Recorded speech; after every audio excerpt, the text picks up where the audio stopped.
Good morning, everybody, and welcome to the Rich Energy British Mini Bikes. It is a fabulous race day ahead of us in appalling weather conditions, it has to be said, here at Pigeon Raceway in Dorset. A fabulous facility this, and it really is going to give us plenty of spicy action. Jake Sanson with you all the way through the day here, and it's round 5 of an already very exhilarating and hectic 2021 season across all of the classes.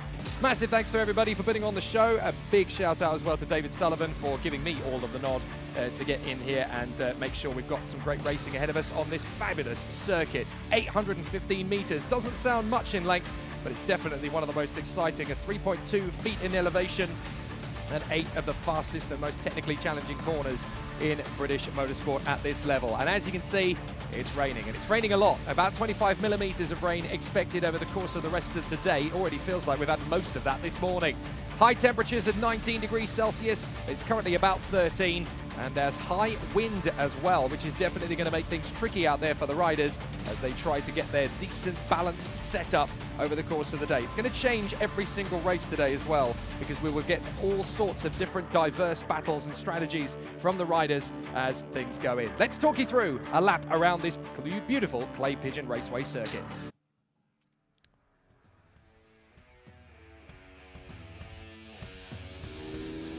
As you can see, the riders are already flat on the throttle as they come up towards turn 1, which you've got to be very delicate through, balancing the throttle before you head up to the braking zone for the first big right-hander. And this is obviously a very technical challenge when you're in the middle of a race battle. You've got bikes to the inside, bikes to the outside. You've got to position the bike just so in order to get round. Then into the first chicane. This is a tricky one because you have to stay off the curbs, plant it nicely through each of the apexes, but get good throttle application, and that will see you down towards the hairpin. In through the right-hander, it's tight, but it does open a little bit on the exit. It's timing on the throttle that gives you the best possible acceleration out onto the curves. And then you come up towards another sweeping left-hander. This is actually technically a double apex, but you treat it as one corner to get the fastest line through. Back on the throttle, level the bike out, and then you come through Buttons, named after the boy who grew up here, Jenson Button himself, 2009 Grand Prix World Champion, but it's great in a kart and great on a bike alike. Then into the pit bend. This is the final turn. It's a relatively calm mood into the corner, but then you're back on the throttle and you power out, but get that slightly wrong and you're going to get a side swipe and a big tank slapper on the throttle. Back on the straight and across the finish line once again. It's a lovely circuit and a wonderful challenge for the riders.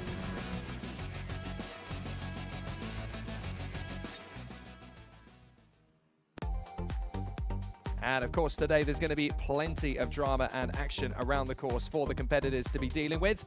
Round 5 of the British Mini Bikes brought to you by Rich Energy and brought to you on Alpha Live Productions. Jake Sanson here with you all the way through the day. Plenty of excitement for the racers today and all sorts of categories, from the Brap Super Minis to the Mini Bike veterans, the Ovalie 110s and 160s, the Mini GP 190s and 170s, along with the Bootsy Cup and the Bitbike Minibike 160s, the SY Moto Mini 140s, and of course the Mini GP 140 and 50s and Junior SM 140s. Lots to do today, lots of great battles, and they'll each have 2 races, so there's a lot of action coming up on your screens.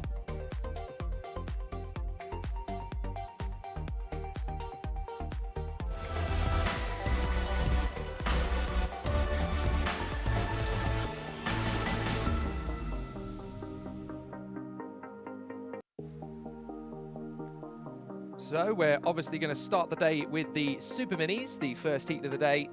And after a hectic day of action yesterday for qualifying, it's going to be Joe Dickinson that will line up in pole position. Richard Holmes-Williams will be there in second alongside. Leo Caulfield will share with Cameron on the second row of the grid. It's an all Caulfield second row. Then Jordan Pritchard, P5, and Drew Dorling in P6. On the fourth row of the starting grid behind them, P7 and P8. We are going to see Robin Kyle on the inside line and Howard Taylor on the next. And then it'll be Lawrence Wardlaw in P9. No time in the qualifying in the end for Gary Butler, who will have to go off the back of the grid in P10.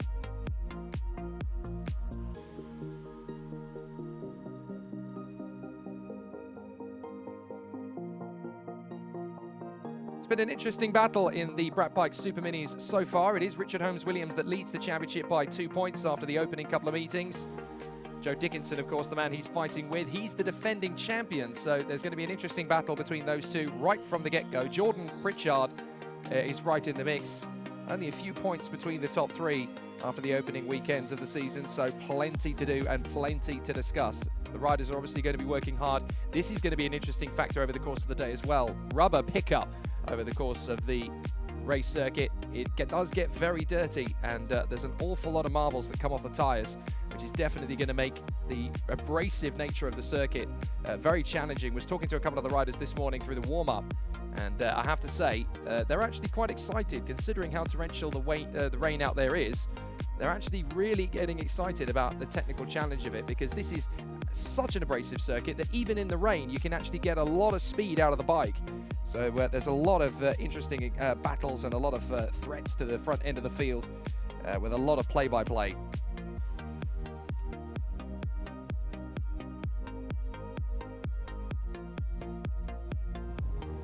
So these are live pictures. We're just finishing off our warm-up over the course of the morning. Obviously a tiny bit of a delay due to the difficult nature of the circuit. One of the interesting factors here at Clay Pigeon, and you can see it overhead, is the thick nature of the fog here. Many a time I've been to Clay Pigeon Raceway, you finish a race, you go in for a quick drink, and then you come back and you can't see the circuit. It's literally a few meters in front of you, and the fog descends so quickly and so thickly that you cannot see 2 meters in front of your face. It's a very tricky part of the country, this, in terms of weather, and it changes very quickly here in Dorset.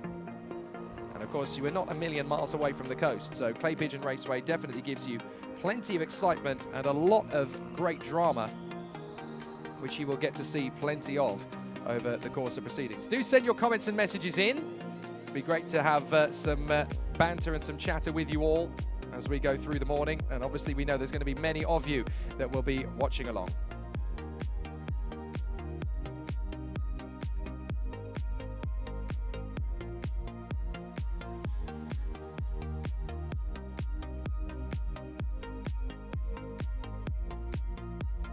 So a great welcome to you one and all. Great to be here with you once again at Clay Pigeon Raceway, the British mini bikes once again. And we're all here ready for an exciting battle in round 5 of the 2021 series. Jake Sanson here with you all the way through the day. We are obviously broadcasting through Alpha Live and through British Mini Bikes, as well as on the Downforce Radio Facebook page as well. All sorts of great exciting for us today. And there's a lot of action to come. So do please give us plenty of your comments and your messages. We'll try and get through them all over the course of the day. Laurie Jane says, "Morning, Pigeon." Yes, indeed. Great to be with you once again on the glorious Clay Pigeon circuit, one of my favourites in the British motorsport scene. It has never delivered a dull race day. Whether I've been here for 2-wheeled action or 4-wheeled, it's always very, very exciting here, and the action is always very palpable. Alan Lord and the team getting us ready for an exciting day at the races here in the Rich Energy British Mini Bikes, with all of the classes that encompass this fantastic battle. Warm-ups are just getting up to a close, and that means that we will not be far away from getting things in action for the first Super Minis heat. It'll be the 23rd session over the course of the weekend, if you, of course, count in all of the various practice and warm-up sessions prior to that. But it is, of course, the first race of the day. And it is going to be where all of the main drama and action plays out. So great to see you all. Well done for braving the inclement weather. Inclement weather? It's motorsport. What are you on about? It's like this all the time. But we love it. We absolutely do. It's what happens when you've got autoclim running through your veins where blood should be. We absolutely adore this sport, and we love the challenge of these weather conditions. It's great to see everybody getting ready for the excitement and the adrenaline and the tension and drama as the riders come out onto the circuit, getting themselves ready for a great day of suspense and intrigue. Great to be back with you once again with the British Mini Bikes. First time in a little over a year, I think it is, that I've been able to return to the paddock. But still been keeping an eye on all the fabulous stories and all of the interesting badinage and battles through the course of the season. Coming into this part of the season, obviously, we've got a lot of riders who want to put in an excellent show in all of the various categories.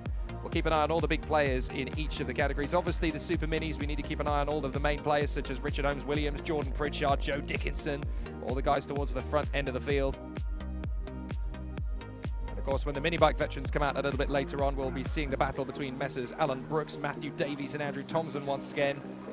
The Ovalie 110s, looking forward to watching Ruben Bray continue his fight, along with the likes of Dan Stevenson, Laken Payne, and Wilson Dilks. The Ovalie 160s, where you've got Harley McCabe hoping to hang on for the likes of Kobe Perry and George Bowes. Mini GP 190, and of course the 70 in both the senior and junior disciplines. In the seniors, we'll be seeing Peter Hickman, hopefully out on circuit again.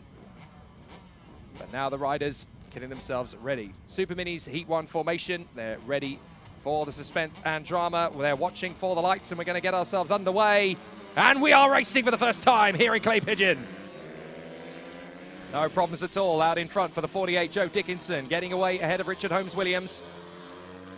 Few riders not being able to get out for the first race, so it's a little bit of a slim pickings grid for this one, but still the battle between Dickinson and Holmes-Williams will reign supreme here as we watch the 107, Howard Taylor towards the tail end, Charlie of the field. The 151 there, Jordan Pritchard in P3, battling away with Caulfield and Wardle.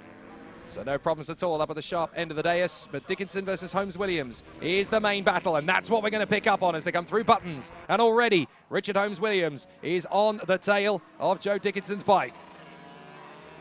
There's the 414, Lawrence Wardle running in P5 at the moment. 10 laps of racing, obviously, in these heats.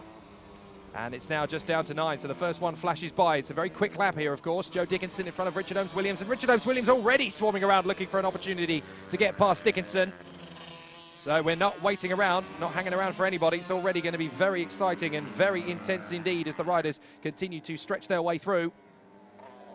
But Dickinson and Holmes-Williams, a quarter of a second between them at the last split. Here's the battle for third. Pritchard versus Caulfield. Caulfield looking for a way through on the left-hand hairpin. Not quite close enough. You don't want to take that gamble too early on. Seems to be getting good purchase on the throttle as they come through there, but certainly not able to step it up. But a fantastic run so far for the competitors. They're continuing to keep things very much in earnest as they continue to run through side by side. Richard Holmes-Williams has a little bit of a look to the inside of Dickinson. Now he's going to get the switchback maneuver and get onto the lead on the inside line, and he's through. Excellent performance there from Richard Holmes-Williams. Nips through on the inside line and gets the overtaking move he wanted. Excellent performance there, but Dickinson is not going to give up just like that. He's going to be straight back on him when he gets the opportunity. Richard Holmes-Williams with the confidence that this bike gives him. They run, oh, and that's a fall. Is that Pritchard that's gone, the 151, I think? Is that the man who was in third position? So Pritchard may have tumbled. No, in fact, it's Caulfield. So Caulfield is the one that's gone. So that's unfortunate for the 148 Caulfield, who I think was trying to get into third position. But it's all tumbled about his ears, unfortunately. Here is Holmes-Williams out in front of Dickinson. It'll be Pritchard third, Wardle fourth. Taylor will now be fifth. Caulfield, having recovered, should still be there in P6. 7 to go. And look at that, Holmes-Williams already with confidence in the bike in the early stages, as the circuit does look like it's drying a smidge. It looks as though the heavy rain that we had earlier on has dissipated somewhat. It's still very much in the air. And we're keeping an eye on this battle up front. Holmes-Williams now stretching it out to about 0.4 of a second. You can see that the wind there on the flag on the bar side is still blustering, so that is going to catch out the riders if they're unprepared for it. Holmes-Williams, though, settling into a nice rhythm out front, doesn't want to lose ground. But on a circuit like this, when the wind is high and the rain is still in the air, the track is going to change every single lap. Dickinson's still there. Fastest lap of the race, though, from Dickinson, 42.4. So that's definitely going to help him out a little bit there in his quest to get back on terms with Holmes-Williams. Here's Pritchard. Pritchard hanging on in front of Wardle. So the battle continues very much in earnest as the competitors continue on their way through. So the 151, Pritchard and Wardle. These two riders questing over third position. Out through the bottom of the hairpin there. Back onto the power. Starting to get a little bit hectic between these two. Wardle starting to fend for his own opportunities now. Looking for a place to get by. He's still not quite able to make the move into pit bend. But this is definitely now stepping up to be a really exciting battle for him. As Wardle looks for his move on the inside of Pritchard. They sweep through into the first turn once again. You're just waiting for a maneuver. You don't want to chance it too hard here. You just want to get yourself into a good position. Through the right, through the left at the S's, and then onto the Sterney straight. Leading up towards Hans Hairpin. Is this going to be an opportunity for Wardle? He gets closer, but again, oh, a little bit of a twitch there from Pritchard. That's enough to unsettle his rhythm. So Wardle is now going to be all over him as they head up towards the horseshoe. In through the left. Well, Pritchard got away with that one. They come through buttons and up towards top bend. But I have to say, Pritchard definitely got away with that little twitch. That could have been an instant snap and a throw off the bike, but he managed to catch it. Very easy to lose the ground as you go through the start-finish line and up towards Billy's blind. Got to be so careful. Every lap it's changing, and you can see spots of rain on the camera lens. I think it's starting to rain again now. So that's definitely going to make things tricky for the riders in the latter stages. They've got used to the circuit where the dry patches are going to catch the bike on the brakes, and now they're going to have to try again. A little bit of a look on the inside once more from Wardle, and it's closed off nicely from Pritchard, who holds onto his line, keeps on to that third position. Holmes-Williams has extended the gap over Dickinson down to 1.2. He's certainly the most competent and most confident of the riders out there in these conditions, certainly at this point of the day. But now this battle between Pritchard and Wardle looks like it's going to step out. Oh, and Wardle's gone! Oh dear, Wardle taken completely by surprise. And I did say that it's so easy to get it wrong out of that final turn, because you flick on the throttle, the grip dissipates, you lose traction, and boom, the bike throws you off. What a shame for Wardle. That was going so well, and it looked like it was going to be a third place challenge for him. But it's Pritchard that holds on to third position for the moment. So easy to lose the bike. What a shame for Wardle. There he is. Gets going again in fifth position, I do believe. That is the 107 of Taylor. And Taylor is not far away from being lapped by Richard Holmes-Williams. In fact, there is Holmes-Williams just trying to close in on him to lap him. Oh dear, that's what happens to Wardle. The bike is crawling, unfortunately. That fall was a tough one on the bike.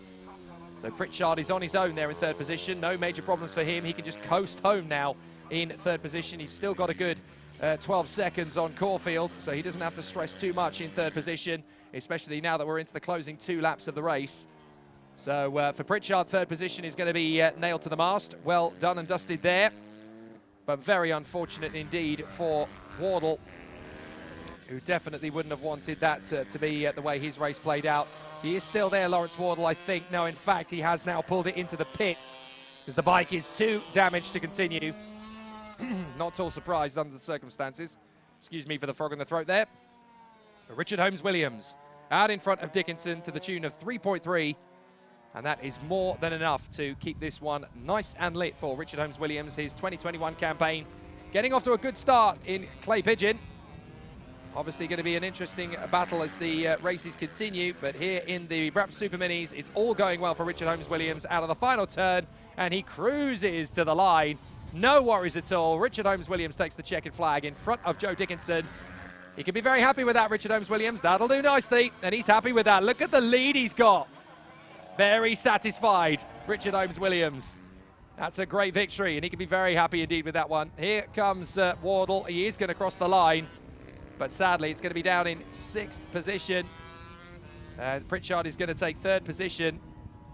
As he does so, as he crosses the line, Caulfield will be 4th. Taylor and Wardle have already crossed the line in their positions, but a very unlucky Lawrence Wardle.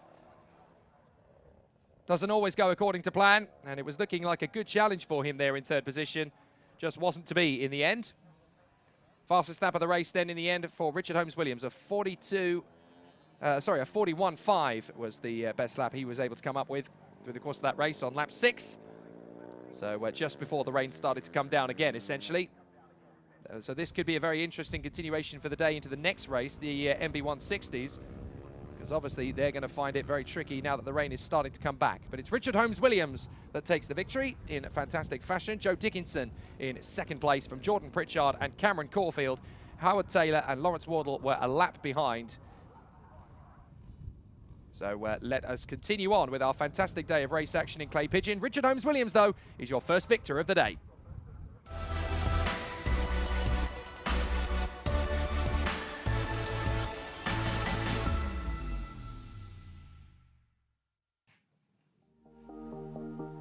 So Group A of the Minibike 160s will be up on track next. Going to be very interesting to see how these guys can get on, especially now if the weather is starting to take a turn. The riders are coming out on track, so let's talk you through the starting grid for this next race. For the Minibike 160s in Group A, Heat 1. Going to be very exciting to see Ryan Tyers and Jim Lovell go wheel to wheel in the first part of the race. Dan Pearson in 3rd position on the grid for Matthew Davies. Row 3 will see Carl Sanders alongside Gav Tappenden on bike 73. Then it'll be Ben Douglas alongside Ian Walker on the 4th row. Alan Brooks will be there beside Kieran Boyd to round out the top 10. Then it'll be Dean Widdowson and Craig Rowland on row 6.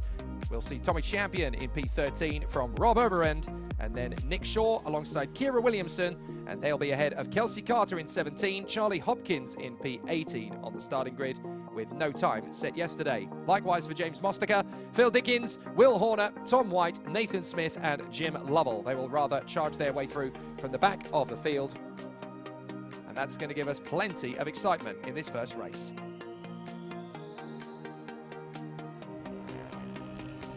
So as you can see, the riders getting themselves into position. Gotta love a mini bike race. The 160s definitely giving us plenty of drama and entertainment in Group A. So the riders now lining up in position. You can see that the rain is definitely coming down. Riders getting themselves into their positions. Ryan Tyres will come to his position at the front end of the field. This is where things get very interesting. Another 10-lap race and a pretty spicy battle for the contenders. So there you have the 55 on the outside line. Ryan Tyres will be there in position as he takes to his position. Wait for the lights to go out and we'll be racing once again in Minibike 160. Here we go. What a start from the second row. Big launch forward from the 77, I think that is, of Dan Pearson, charging through and taking the lead. What an absolute launch. So Pearson gets the best getaway. No, it's the 97 that now takes the initiative as they come through. And a good initial start. But then I think the 97 was able to get the run through. All the riders just getting into Hans hairpin, just trying to take it nice and gingerly. Don't want to go too aggressive too early. As the riders work their way through. Pearson is still there, the 77, now in P2. It was initially the lead. I think it just got a little bit wide. It's Jim Lovell in the 997 that's out in front. So an excellent start. They come through on the main straight, and we can already see the first big battle. Matthew Davies swarming around all over the back of Dan Pearson's bike, trying to make his way to come through. Tyres is there in P4. Then it is Carl Sanders in front of Ian Walker, Alan Brooks and Tommy Champion. This is the great battle for second place. And look at Tyres. He wants to get himself back into a winning position as soon as humanly. So he's going to try his best. Into second place. Is this going to be Davies? No. Dan Pearson holds it, and that's going to hold up Davies. So Tyres looks for a move around the outside. Can't make that stick either. Second through to fourth, Pearson, Davies, Tyres, having a terrific run. Davies is just trying to hold on to third position whilst also being aggressive enough to push Pearson into a mistake. Jim Lovell just enjoying life at the head of the field here. Excellent stuff from him. A little bit of a line of trajectory from Davies, a little bit more aggressive to defend on the inside line from Tyres. So Tyres actually has to back off a little bit. Now he's going to get his look into Billy's blind, but he's not close enough. Can't afford the gamble. Pearson's going to get a wider line, and that's enough for Davies to get into second place. Good move from Matthew Davies there. Totally opportunistic to get into second place, but he knelt that one beautifully to the inside line. And now it looks like another overtake. This time it's going to be Tyres through on Pearson. So Pearson down to fourth. Little bit of a lapse in confidence perhaps maybe there for Pearson as he drops back into fourth place. Once you lose one place, if you don't get that door slammed shut and back on the power, you end up losing more than one. And that's exactly what's happened here. So Davies and Tyres now through in a second and third. Watch them charge their way forward. This is the midfield battle. And you've got some nice little racecraft going on in the mid-pack as well. Obviously Jim Lovell out in front, then Davies, Tyres and Pearson. Sanders, Walker, Brooks, Widdowson, Overend, and then Champion. Rowland 11th. Hopkins is next up. Then we've got Shaw, Carter and Williamson. So an absolutely terrific battle in the mid-pack. Riders still coming through. You've got to be so careful, otherwise you're just going to be chucked off the bike. Got to blend the throttle so delicately in various parts of the course. It's all very treacherous, all very tricky. So the competitors have just got to keep it nice and flowing as they run in for position. 2 to 3 wide. This is going to be a brave move on the inside line. Goodness me, that got a little bit hectic. We were able to get away with that one without too much drama. But I tell you what, that got very close indeed. That was the 6 there, having a little bit of a pressure there. Dean Widdowson, along with Overend and Hopkins, they're all having a nice little squabble. So Widdowson at the head of this train of bikes. All the way back to Shaw in 13th, so 8th through to 13th, a nice little hustle. We've got Widdowson, Overend, Hopkins, Champion, Rowland and Nick Shaw. Is this going to be the... Oh, well covered from Widdowson. Rob Overend was trying to come through, get through the inside line. Charlie Hopkins and Tommy Champion having their own little tussle behind as well. Just trying to knit their way through the chicane. Widdowson taking a wide trajectory. Rob Overend thinks he's got a chance, and he's through on the exit of the S's. Nice move there from Rob Overend. So he gets into position, well defended and well covered from Widdowson to stop Hopkins coming through. Hopkins, though, will not be denied. He gets there on the inside line. But on the exit, has he shut that door? Yes, he has. Nicely done.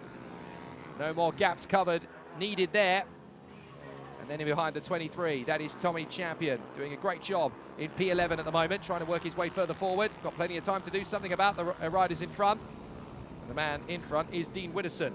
Widdowson a little bit tentative still as the rain comes down. You've got to be so delicate, otherwise the bike is literally going to spit you off. And some riders just finding it a little bit more comfortable than others in the opening phase of the races. But this is a great run so far to the braking zone as Overend is under big pressure from Charlie Hopkins. It should be the 12, but he's actually on a bike that says 66 on it. So that's where the confusion may come in. He's obviously borrowed a bike for this race. It's quite a laid-back paddock. You can obviously, if you've got problems with your own bike or if you last minute need to make a change, you can do and hop onto a bike and just go racing. That's what's brilliant about British mini bikes. It's a Three Musketeers attitude all the way through the paddock. It's all for one, one for all. You can go racing and enjoy yourself and have a good laugh as you do it. Rob Overend and Charlie Hopkins battling away for P8. Dean Widdowson down to 10th as we know. Then Tommy Champion. Then it is Craig Rowland in front of Nick Shaw, Kelsey Carter, and then Kira Williamson in P15. And this is a great little tussle between the two. I think the move is going to be on here. Lovely from Charlie Hopkins. Shuts down Rob Overend. Rob Overend genuinely thought he had that one covered, but no. And further up, we've got Alan Brooks. He's made the move on Carl Sanders. So Brooks has got into 5th place, past Sanders on that lap. Didn't see that one, unfortunately. Too busy watching this ding-dong, and it is a proper good challenge, this. Continuing the battle. Now we look further back. That's the battle for 10th place. That's Widdowson, Champion, and Rowland. Here they come again, these two for 8th. Overend and Hopkins, but it's Hopkins now in front of Rob Overend. Trying his best to work the magic. And then we wait through Billy's blind. This is the trio racing for 10th place. Widdowson, Champion, Rowland. Champion is Piggy in the middle at the moment in 11th place, just trying to thwart the attack whilst also go on the offense. Excellent stuff. Weather changing again. Looks like there might be a little bit more rain for them to deal with. No problems at all for Jim Lovell, although Tyres is getting closer. So there could be a last minute upset here. Tyres is within 7/10 of a second of Jim Lovell. What if he manages to snatch the victory as the race leaders are coming through? Here they come. So there's Lovell and there's Tyres. They're getting around the back markers now. But is this going to be an opportunity for Tyres to break cover? He laps Widdowson. So now it's one lap to go. And Ryan Tyres has got to try and make some impression on Jim Lovell. That's a massive gap to try and decrease. He's got to really go for it now if he wants to take the victory. He may have to settle for 2nd place. 997, Jim Lovell. 55, Ryan Tyres coming towards us on the final lap. Tyres will not give up. He's not the kind of guy who will rest easy for seconds. Somebody off to the side there, but staying out of trouble. That is the 10. So that is Carter, unfortunately. Kelsey Carter in trouble. Not able to finish the race. That's unfortunate for Kelsey Carter. Here they come, and Tyres has actually caught right up to Lovell. If he gets a decent acceleration off the final corner, he may just snatch the win here.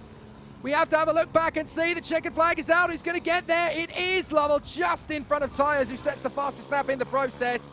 My goodness, that was a close fight between the two riders there. But Jim Lovell just hangs on to Ryan Tyres, who sets the fastest lap on the final tour, a 41.309. My goodness me. That was a tough one. That was a very tough one. Well, that is an absolutely sensational run for the competitors. They really gave us some good entertainment in that one, and Ryan Tyres, I think, was just one lap away from snatching that victory. If he hadn't got a bad start, he could well have won that one nice and easy, but great to see him battling away with Jim Lovell right to the bitter end. Some great battles all the way through the field, but it's Jim Lovell that takes the victory from Ryan Tyres in 2nd place. Matthew Davies in 3rd from Dan Pearson. Then Alan Brooks in 5th place. Carl Sanders is P6 in front of Ian Walker and Charlie Hopkins. Rob Overend and Dean Widdowson. Then in 11th was Tommy Champion from Craig Rowland, Nick Shaw, Kira Williamson and Kelsey Carter.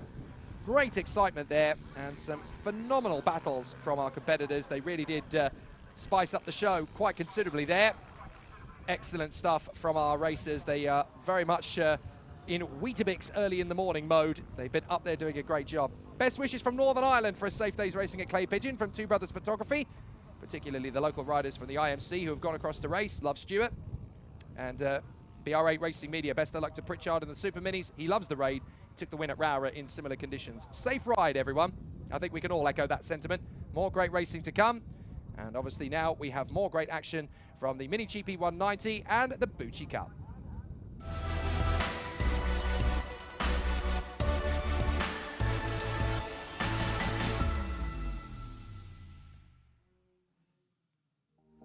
So the grid then incorporates Mini GP 190 over 70 and Junior and Senior, and of course the Bootsy Cup as well, brought to you by RG. This is going to be an interesting race, this one. Dan Goodman and Philip Surwiak are there on the front row of the grid. Then Zach Weston and Sam Munson on the second row. Ben Joliffe and Ollie Horner will be on row 3. Great action from the riders coming up behind them as well. Onto the fourth row of the grid, Kobe Perry and James Mostica. Andrew Thompson and Paddy Moore will complete the top 10. Dominic Evola and Jack Knights will be in the 6th row of the grid. Greg Marshall alongside Dervin Allain. And then it'll be Simon Bogg and Felix Dorling, who apparently is not likely to take up the start of this one. So obviously the juniors and the Bootsy Cup riders will be out together in formation. And it'll be fantastic. 2 races in one grid, essentially, here. You've got the junior riders in the 190 Mini GP. Those beautiful Metric Kit bikes. They are the road to MotoGP, as it were. And the Bootsy Cup as well, incorporating Kobe Perry, Jack Knight, Dan Goodman and James Mostica. So we're going to see great races from the competitors. 2 great battles and lots of rivalries. You always love it when there's 2 classes and 2 championships essentially on one racing grid, because that adds an interesting and exciting dimension to it over the top of it as well. And these young riders obviously going into the tough nature of the Clay Pigeon Raceway circuit with an awful lot of work to do. Even in these 10 laps, they're going to be giving us plenty of drama and suspense. Ian Wareham says, looks nice out there. You've been out here recently. It's definitely a good race weather for the Ducks on bikes. Safe racing everyone today. Good luck to the 2 young Hamilton brothers, Jack and Brian, and Team DHR from Colin McCann. And Jack Ferguson shouts out to them as well, all the way from Northern Ireland. Great to see people watching from all over. Great racing, great coverage, and great action. Well, sounds like the Rich Energy British Minibikes Championship, doesn't it? Final riders coming into position, and we're going to see an epic duel. What can Philip Surwiak do on the front row of this grid? Can he get himself into the lead early doors? We're going to find out as the riders' revs rise. Here we go! Let's race a Clay Pigeon. Oh, bit of a slow start. Barely a start at all from 2 riders in the field. That was Kobe Perry and Ollie Horner getting held up. So the 2 riders there will now have to charge their way through the field in very greasy and tricky conditions. Very unfortunate for Ollie Horner. But for Philip Surwiak and Dan Goodman, no problems at all. 1 in the junior, 1 in the Bootsy Cup, of course. So plenty of great racing to come. And as they work their way through the first lap or so, there is Ollie Horner. Not a great start for him, but there's still plenty of time to make up ground. And you don't give up, you don't throw in the towel, you just keep working. There's your leader, Philip Surwiak. And Philip Surwiak doing a great job out in the lead of the race at the moment, just keeping the pressure and the pace nice and high as they go through on the first lap. So no problems at all as they head through the first part of the course, through Billy's Blind on the second lap, and it's Surwiak in the lead from Dan Goodman. Sam Munson is right there in 3rd place. Sorry, Zach Weston, I should say, is now in front of Dan Goodman. So you've got the 2 juniors battling away. Weston having a look at Surwiak. And you've got Goodman and Mostica in the Bootsy Cup in 3rd and 4th on the road. So they're having their race battle with the juniors up in front of them.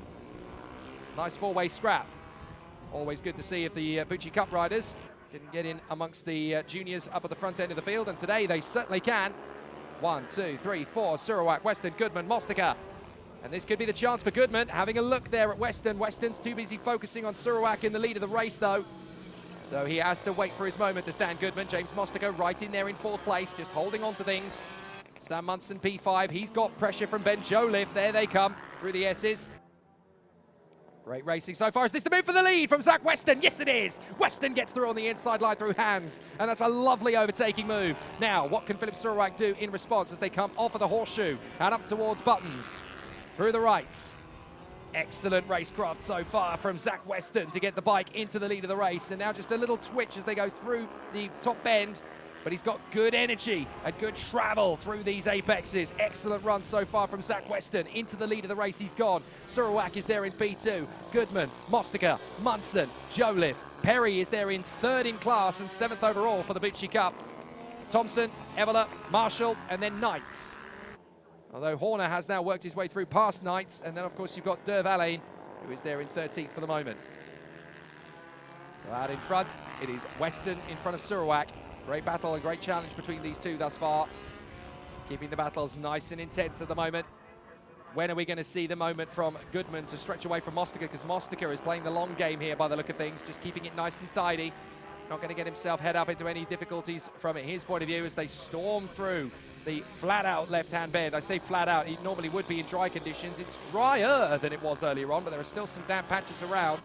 But the riders are starting to get a little bit faster. You can see they're utilizing the track surface a little bit more to get power down. And this is where all it takes is one little wet patch, one little mistake, one little difficulty on the brakes, and the bike is just going to wash out from underneath you. So it's going to be very difficult for the riders to get faster and faster without threatening a big high side. Weston, Surawak, Goodman, Mostica. Look at Surawak, he's really starting to put pressure again on Zach Weston as they go through the flat-out left-hander up towards Billy's blind. They go through, and Surawak is right there, and that's the change for the lead in the Bootsy Cup. That's Mostica. Mostica getting through there in the third position past Goodman. A great move from Mostica. That's so hard to get right there as well, because that overtaking move needs full commitment through the left-hand sweeper over the start-finish line. So Mostica getting into third place. That's a really good overtake to get into the inside of Billy's blind, especially in these treacherous conditions. So Mostica can really put one on the flagpole for that move. That was an excellent overtake, and he takes the lead in the Bootsy Cup, and he's there in third position as well overall. So 2 reasons to smile there for James Mostica with 1 move.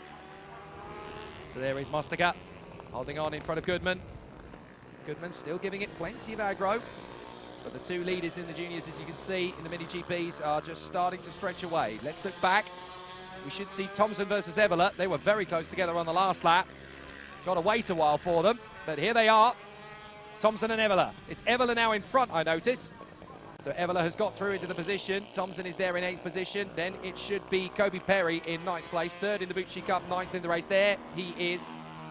So Kobe Perry in front of Ollie Horner, who's got up into 10th place now, so that's not bad. Greg Marshall, Dervalane, and then Jack Knights will be next up, although I'm not entirely sure if Jack Knights has got a problem. I think Jack Whites may have some kind of technical difficulty.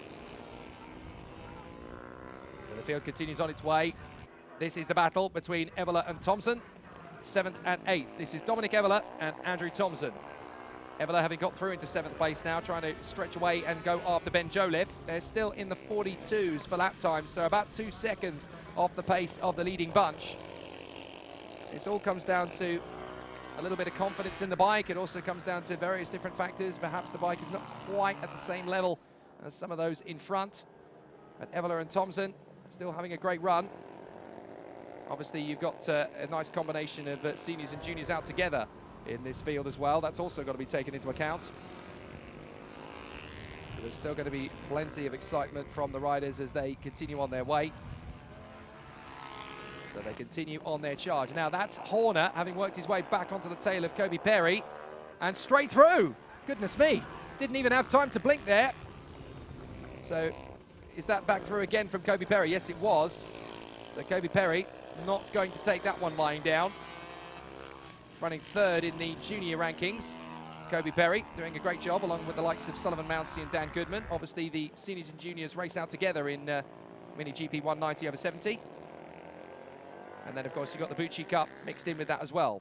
The 4 riders, Goodman, Mostica, Perry and Knights. Knights has been lapped, but I think he's still circulating. And Goodman now gets the fastest lap of the race, having taken the lead away in the Bootsy Cup. Goodman has now set the fastest lap of the race, so an excellent run to get the lead back from Dan Goodman. Didn't see it, unfortunately. We're still watching this little tussle between Thompson, Perry and Horner. Now, let's look back. Who are we having a little squabble with here? That's the 06, I think that was. That was Knights. Oh, and there's the move on the inside. That's Surawak getting back through on Weston. Well timed as Surawak takes the lead of the race. Back again from Zach Weston. There's nothing between these two as they continue to ride. And we've got 2 laps to go into Billy's blind. Through the right. Squirt of the throttle. Up towards the S's. Right. Left. Stay off those curbs. Back on the power. Up towards Hans Hairpin. Brake. Calmly skate in. Keep the bike well poised. Flexible on the throttle to keep the balance sturdy. In through the left. Out of the horseshoe. And then back onto buttons. It's a little bit faster in the dry conditions now that the rain has ceased fire for a bit. And now they come through top bend, and I think Surawak has the confidence now in the bike to stretch away. Weston's doing everything he can, and Goodman, having got back into the lead of the Bootsy Cup, is now there in third position, trying to threaten second away from Weston, and Surawak opens the taps with a 40.07 lap. My goodness, Surawak absolutely flying now in the closing stages. Last lap, here they are at Clay Pigeon. And an excellent run from the competitors as they finish off in style, but I tell you what, Surawak has done an amazing job in this race to come back and stretch out 7/10 over Zach Weston in the closing stages. Here comes Surawak, an excellent run from him. He'll come out of the final turn, and it's a great victory. Philip Surawak gets the job done here at Clay Pigeon as the sun comes out to greet him. Excellent race.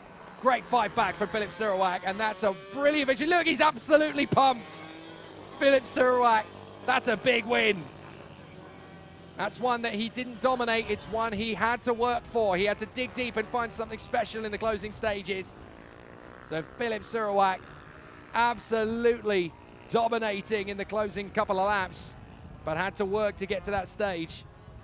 Excellent stuff. Terrific racing. That is what it's all about in the British mini bikes. Never give up, never say die. And the man coming towards us will be our race winner. There's Weston, there's Surawak. Now he's enjoying the moment, and he certainly deserves to. What an excellent, excellent race from Philip Surawak, and a great win as well in the Bootsy Cup from Dan Goodman, third overall. So excellent stuff there, and a wonderful, wonderful job. That's how it should be. So Philip Surawak takes the victory from Zach Weston. Dan Goodman wins the Bootsy Cup, and in third overall as well from James Mostiker. Sam Munson, Ben Joliffe, Ollie Horner and Dominic Eveler. Then Kobe Perry, who is 9th overall and third in the Bootsy Cup behind Goodman and Mostiker. Andrew Thompson, 10th place. Greg Marshall, Derv Allain, and then Jack Knights, who is the 4th man home in the Bootsy Cup. They all finished in that one, despite the difficult conditions, and it's really starting to jog on a pace now. The Ovalie is next up.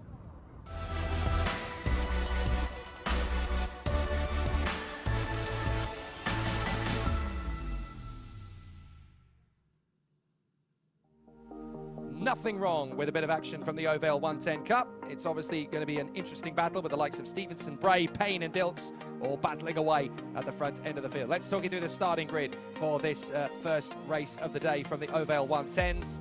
It's going to be a really exciting battle right from the get-go. Ruben Bray, pole position. Tyler Humphreys alongside. Thornley Trevorrow and Luca Wilkinson next up in the mix on the second row from Arnie Carr and Monty Hillier.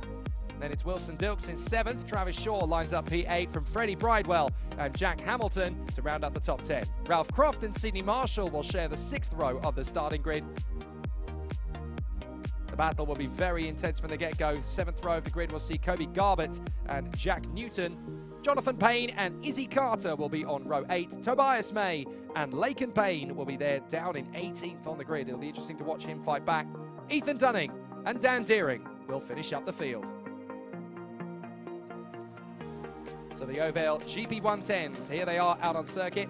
As you can see, the sky is still dark and a little bit misty and foggy, but the track, as you can see, is drying out. So riders are going to want to start to push. They'll have to feel their way around the circuit on this lap in terms of confidence. They'll be checking out where braking zones are. Can they be a little bit braver in terms of braking distance into the corner? Will they have traction when they come off the turn? It's going to be very interesting, this one. But then the Ovalie 110 is always one of the most exciting races in the package. So much talent on this field. Just think of the riders in this field, and that one day you're going to see them in the likes of Superbikes, both here and abroad. Perhaps a MotoGP rider or two, maybe even a future Isle of Man TT winner. So much talent on this field. Great to see. So the Motul Oil's Ovalie 110s are about to get underway, and it's going to be an interesting one from the start as the riders get themselves into position. They will be flagged away, and then they will obviously have to watch the lights, and it's all on them now to get the start right. Engine revs rise. Here we go. Avanti from the Ovalie 110s as they blast up towards Billy's Blind for the first time. And it's already a pretty killer start from Tyler Humphreys as they launch forward into the lead. Ruben Bray in 2nd place off the get-go. Oh no, the race lead is gone right in front of Ruben Bray. Oh my goodness. Wow, that could not have been worse time. Red flags, and I'm not at all surprised. Well, Hopefully everybody's going to be okay. Riders are being taken away from the scene pretty quickly already. Red flags. Dear, oh dear. Well, that was a pretty tricky start, and this is what I was talking about, the track drying out.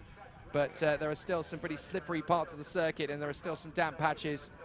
But the team here are always very quick on the scene, so we will allow the riders to get the correct medical attention. The protocols obviously have to be taken into consideration.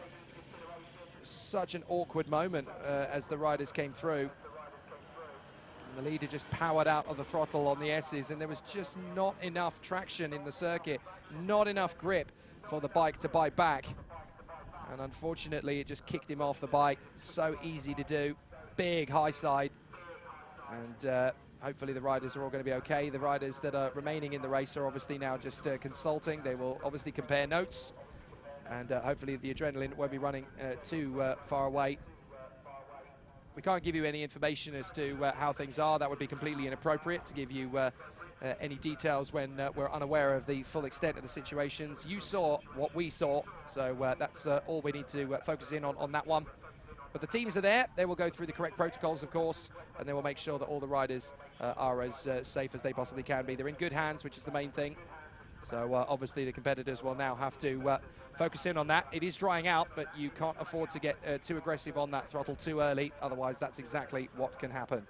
So the riders will obviously be very well aware of what is at stake in front of them. Unfortunate for Tyler Humphries and Ruben Bray. They were looking very strong off the start. I'm just watching it back once again on the monitor I've got in front of me. Just so easy to do. You just power on the throttle just a little too early with just a little bit too much surface moisture on the tarmac, and it's so easy for the bike to snap away. And once it snaps, you've got absolutely no control. It will steer and veer away to the left, and then it kicks back to the right. It throws you up in the air. It's an awkward landing, and unfortunately the rider behind Ruben Bray was just trying to get out of the draft of the accident and then just collected into it. Unfortunately, it's always the way. It's the Hollywood movie, isn't it? You try and avoid it, and you end up going straight to where the boulder's crashing or wherever it might be. It's one of those things, unfortunately. But the marshals were there very quickly. The medical teams are on the scene very quickly. I think it's just a slight knock in terms of protocols more than anything else. It looks worse than it is. So while we're waiting for the race to get underway over the course of the season, it's obviously been a very... now that's a good sign. So the riders are being taken away from the scene, so that's good news. We'll keep an eye on that a little bit later. For the moment, though, we will focus on some of the extra pieces in the world of British mini bikes. So let's have a catch-up with Michael Laverty. Hi, I'm Alan Lord from the Rich Energy British Mini Bike Championship. We cater for all age groups from 6 right the way up to 106 if necessary, though we haven't got anybody that age. Then we've got a few 66, but probably nobody any older than that. The whole idea is to make cost-effective racing for the masses. So from the total novice right the way through to people like Michael's ability at the very top to give us a broader spectrum as possible and try and make that as fun as possible. Also, as part of that, this year we've got the Vision Track Michael Lav Academy, which is designed to help groups of kids that we see have got talent come through the market, and with Michael's and the others' guidance is trying to get them, as, I don't know what's the best way to put this, to give them the best positioning we possibly can, to help them go forward into the future and the best guidance. But I'm sure Michael can tell you a bit more about that. Yeah, it's interesting for us. We've got 6 kids this year across all kind of ranges and abilities and ages from 8 years old to 12. And I think it's great because we've got such a wide range of classes and abilities in this championship. You learn so much, but the whole thing for me is no pressure. Come and enjoy your racing, but you've got a great kind of facility here. You've got riders like Kyle Ride who turn up. You can go and race against someone who can win a BSB race. You can learn on the fly, I feel like.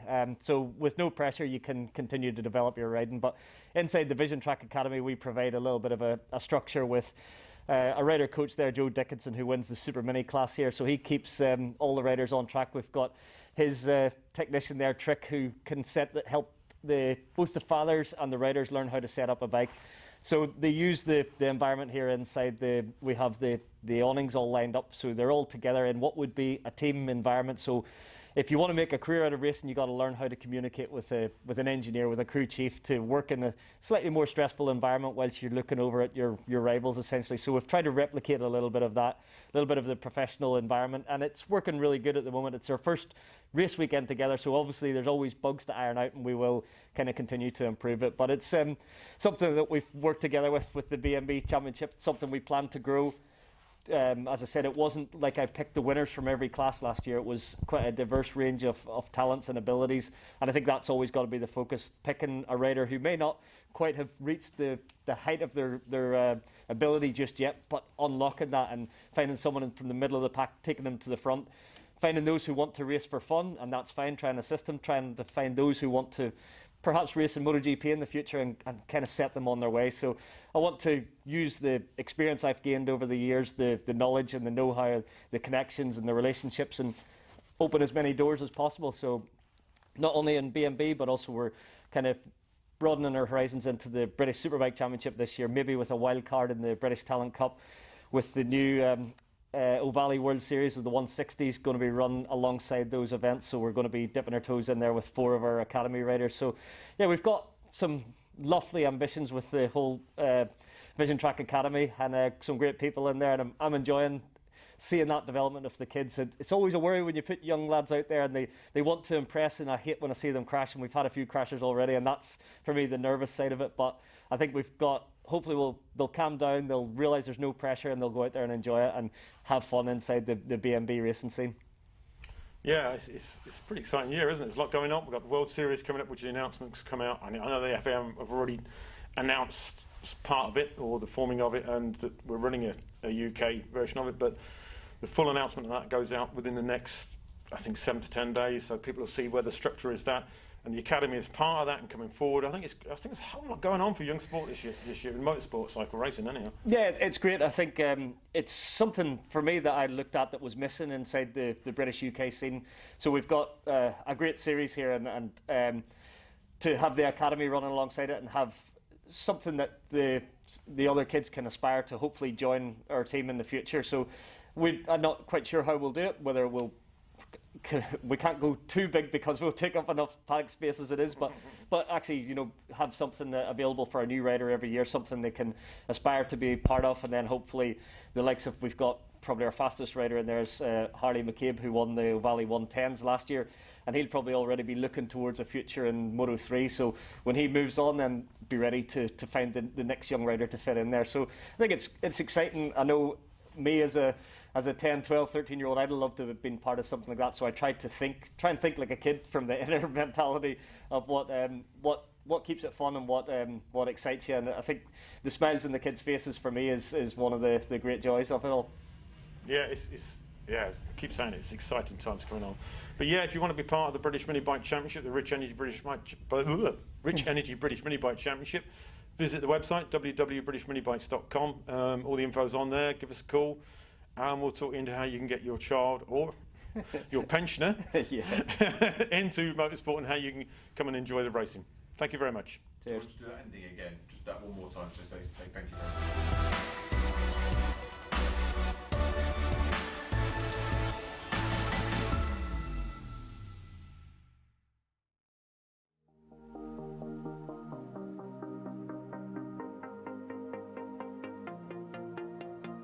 The big names in this field once again.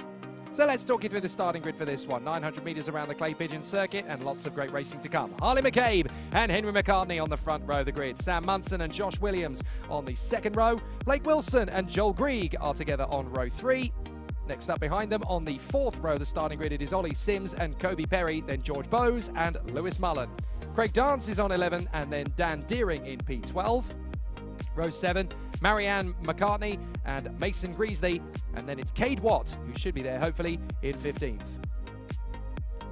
Yes, indeed, head to the website, britishminibikes.com, and you can get yourself on the starting grid. Doesn't matter what your form of motorbike riding experience, you can go from a novice as a youngster, or a novice even as an old fart like myself. Plenty of opportunities to get out there and go riding. That's what's wonderful about the British Minibikes. Experience is not the biggest factor, it's the passion and the love of the racing. That's the big deal. So it looks like a slight issue on the starting grid there for Luca Wilkinson. I think they had to get the bike restarted. So fortunately, Luca's able to get going again. So the riders getting themselves ready for the race in front for the Ovalie 160. Riders are there in together on position. Let's go riding now.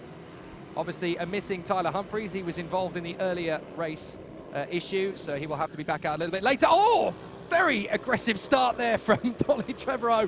Excellent stuff as he gets into the position nice and quickly there. So the Ovalie 160s already giving us a plenty good start out in front. That looks like the 12 once again there, Ruben Bray.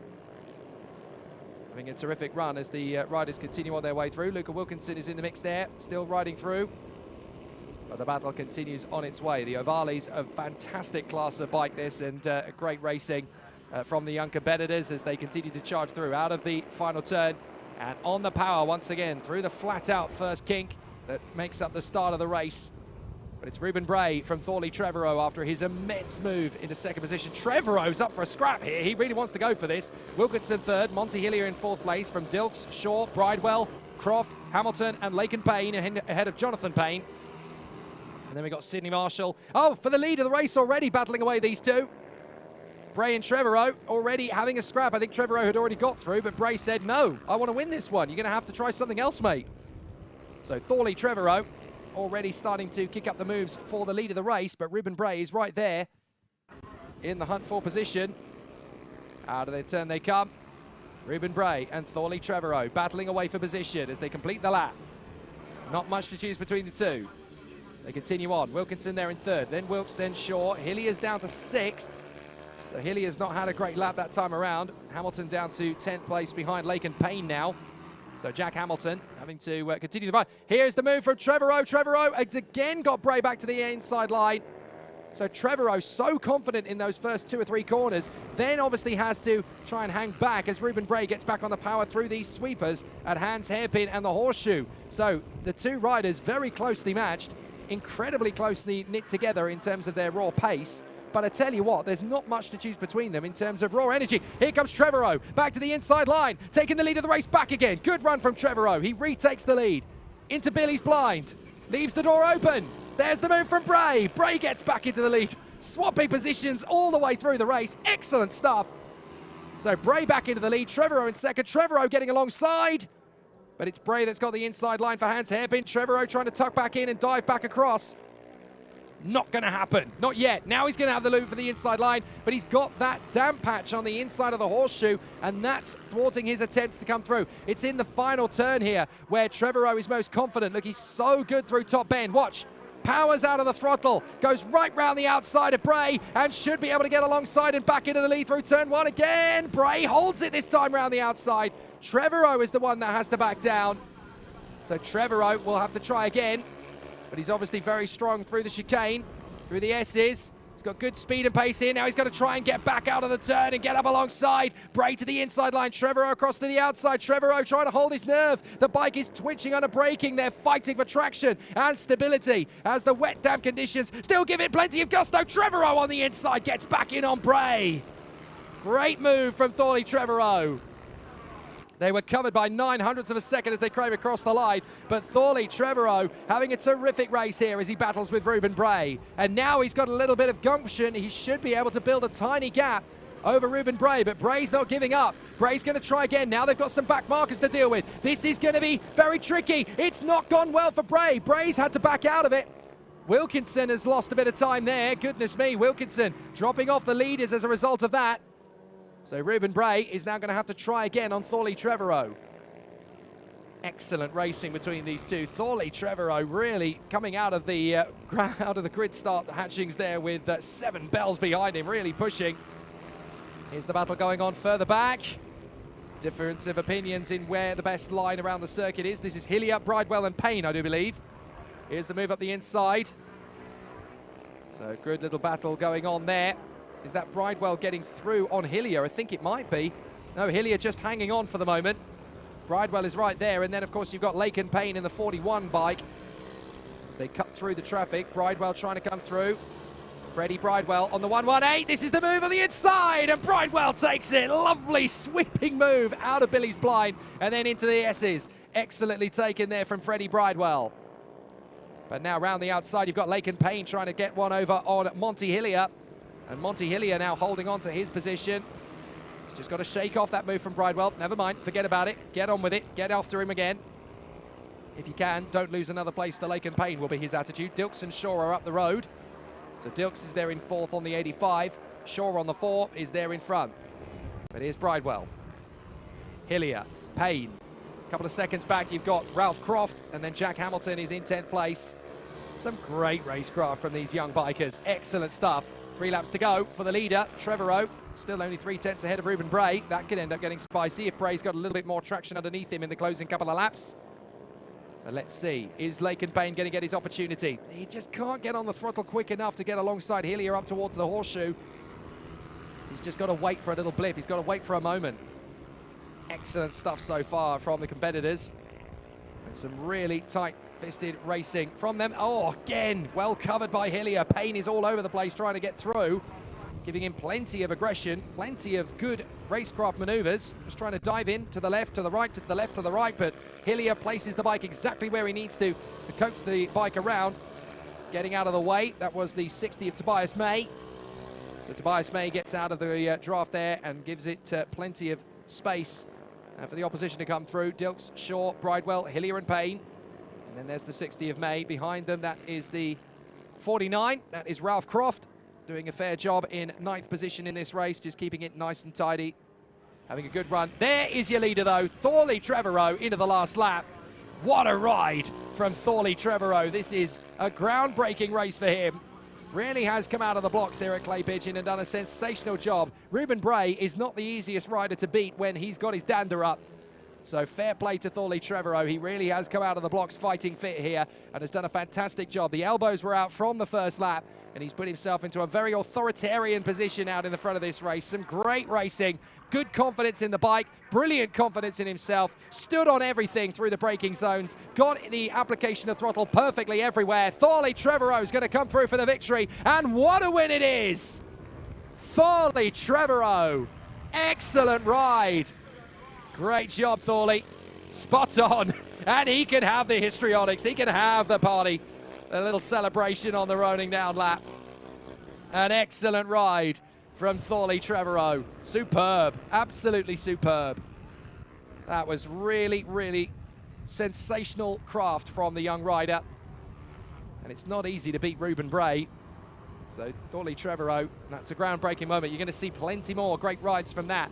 Matt, and once again, so Thorley Trevorrow, that's going to be the first of many, I'm sure. Ruben Bray second from Luca Wilkinson in 3rd, then Wilson Dilks and Travis Shaw. Freddie Bridewell fighting beautifully to 6th place in front of Monty Hillier and Laken Payne. Ralph Croft and Jack Hamilton rounding out the top 10, then Johnny Payne and Sidney Marshall, Jack Newton, Kobe Garbett, Izzy Carter, Tobias May and Ethan Dunning. They all came home and they all did a fantastic job in very difficult conditions. Excellent stuff, though. Thorley Trevorrow, your winner in the Ovalie 110. It is the Minibike 140s that are on track next.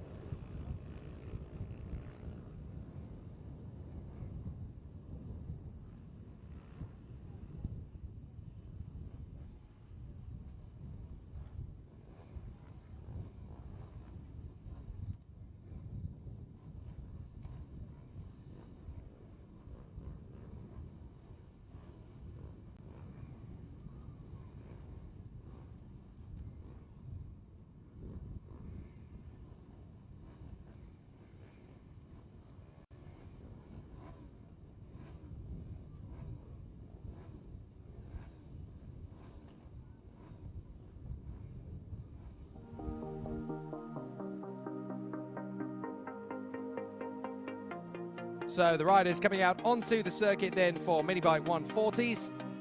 And it's definitely going to give us plenty of drama. Jim Lovell back in pole position. Will Lathrop in 2nd place. Ben Lord and Richard Holmes-Williams to watch for on the 2nd row. Michael Maid and Mick Lord will be there on the 3rd row. Then it'll be Stuart Hardman and Jack Andrews, Dan Pearson and Carl Sanders round out the 10. Ryan Tyers will be there in 11th place. Watch for him. Aston Ballard will be alongside there in row 6 of the grid. Nathan Riggy and Dean Widdowson from Rob Overend and Harry Clark, Craig Rowland and Kevin Clark, and then rounding out the top 20, it'll be Nick Shaw and James Walker. Very busy grid this. Mark James Cockfield will be there alongside Michael Briggs. Darren Coleman and Ian Gamble will be together on the 12th row.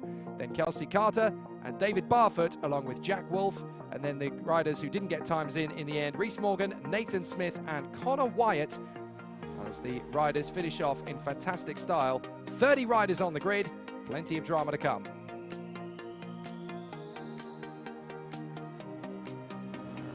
So here we are once again with the riders coming out on the circuit, as you can see.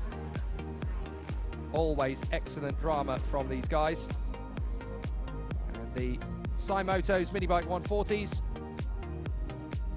Great racing in this category, and it's already been a very interesting battle. Rhys Stevenson, the man on form through the category. But Ben Lord and Richard Holmes-Williams hoping to take a big scalpel out of him over the course of this particular race, with Rhys Stevenson not being there. A lot of riders to continue to charge forward. We're going to see some good overtakes in this field. There's nothing quite like a Minibike 140 race. So the riders are in position. They are ready to go racing. And we wait for the lights to go out. When they do, we're racing. Avanti! Excellent start from the riders as Will Lathrop and Jim Lovell get going beautifully. And it's Jim Lovell who leads the way. No problem at all. Lathrop trying to hold on a second for Ben Lord as they sweep through Billy's Blind. And up towards the chicane in the S's. Lovell doing a grand job. No problems. A little bit of a twitch there from Will Lathrop, I think. And Ben Lord is through in a second place. Indeed he is. So Will Lathrop down into about 6th position now, I think. Just a little bit of a twitch on the exit of Billy's Blind. And that was enough to open the floodgates. Several riders having got through. And I do detect that there might be a couple more spots of rain on the camera lenses. So that's going to be a bit interesting as the race develops. Richard Holmes-Williams has broken his way through into 3rd position, I notice, in behind Ben Lord. So no problems at all for Jim Lovell in the lead of the race. Ben Lord second. Here comes Richard Holmes-Williams trying to charge through. That is the 126, just storming his way in there. Excellent work as he gets the application of throttle just right to close in on his opponents. He's not quite able to get into 2nd place. It's Dan Pearson that's now in 4th place. Will Lathrop back into P5. Pearson, I think, going a little bit wide as Lathrop, and I think also the treble 7 of Michael Med have managed to get through there on the inside line. So already some tough racing to come. Jim Lovell is absolutely loving life in the lead of the race. Goodness me, that was Will Lathrop very nearly ending up on the grass there as he closes up on Richard Holmes-Williams. Ben Lord just hanging on to 2nd place for the moment, but Lathrop wants to prove that pace was not a reaction. Oh, 3 wide, very nearly there. Lathrop trying to hold the bike right round the outside to drive around Richard Holmes-Williams. He's into 2nd. A little twitch again from Lathrop, but he hangs on to 3rd. Excellent from Lathrop. Richard Holmes-Williams, the typical overtaking move in a 2nd. Lathrop with nerves of steel and round the outside of Richard Holmes-Williams for 2nd into hands. Can't quite make it stick, but I tell you what, Will Lathrop is making up for lost time. Sensational. Oh, we got a rider down up at Billy's Blind. Can't quite make out who that is. Well, thumbs up to the cameras, that's good. So at least the rider's okay. Still smiling, still grinning. Oh, and that's a big one. That's a big one. Is that Jim Lovell? Is that the race leader? It is! It's Jim Lovell who is leading! Jim Lovell has thrown it away out of the final hairpin. He can't believe his luck. And Jim Lovell is down. Oh my goodness. Well, that means that it's now the lead of the race in front of us. That's Lathrop. And up the inside comes Ryan Tyres. So Tyres comes through. Red flag, red flag. Well, dear oh dear. Jim Lovell, who was leading, drops it out of the final turn. You don't expect a mistake like that from Jim Lovell. But even the best of them can be thwarted by the tricky conditions that Clay Pigeon throws up. It was a big one from Jim Lovell. You don't expect that. That just shows you this track is deadly. You can catch out the best of them. And Jim Lovell is definitely one of the best of them. But all it takes is just one slight application of throttle, just a little bit too aggressive, and the bike just swaps away. And that is such a big moment for Jim Lovell. What a shame. That was going so beautifully well up until that point. But it's not to be in this race for Jim Lovell. So the red flags will come out now. There's a good chance that once again the riders will come into the pits, and they will go on to the next race on the bill, which is the Ovalie 160. So that could be the next race on the bill. Yeah, looks like that's exactly what's going to happen, because obviously there were a fair few laps completed. We were on lap 4 when that race was red flagged, so I think that's going to be rescheduled, and the riders will get to come out again a little bit later. But dear oh dear, that just shows you how difficult it is. It is a tough sport, this, especially around a circuit like this one. It's only 812 meters in length, this Clay Pigeon circuit, but I tell you what, when it bites, it properly bites. And the riders will obviously know just how tricky it is in these conditions, especially as the circuit dries. But it dries in patches. It doesn't get particularly dry across the entire circuit. It has little moments and little areas of the circuit that end up getting a little bit patchy. But there are certain parts of the circuit, even within the midway part of an apex, where there's just a patch of water that will catch a rider out. And all it takes is a decent application of throttle. The wheels will spin. If the wheels are spinning too fast for the bike to grip on the road, it will spit the bike around and throw the rider up in the air, and that's all it's done for Jim Lovell. What a shame, because that was looking like a plain sailing victory up till that point. But you can never count on anything in this sport, particularly at British Minibikes level, because there are so many talented riders in this field. There are so many different factors that can really change the entire course of a race. So very, very difficult indeed for Jim Lovell, and a very tough moment for him, that is for sure. But hopefully he's going to be okay, and we'll be able to continue with his race a little bit later on in the day. So let's move on to the next battle out on circuit. I'm sure that we will get more action for the Minibike 140s later. It's the Ovalie 160s that will take to the circuit next up.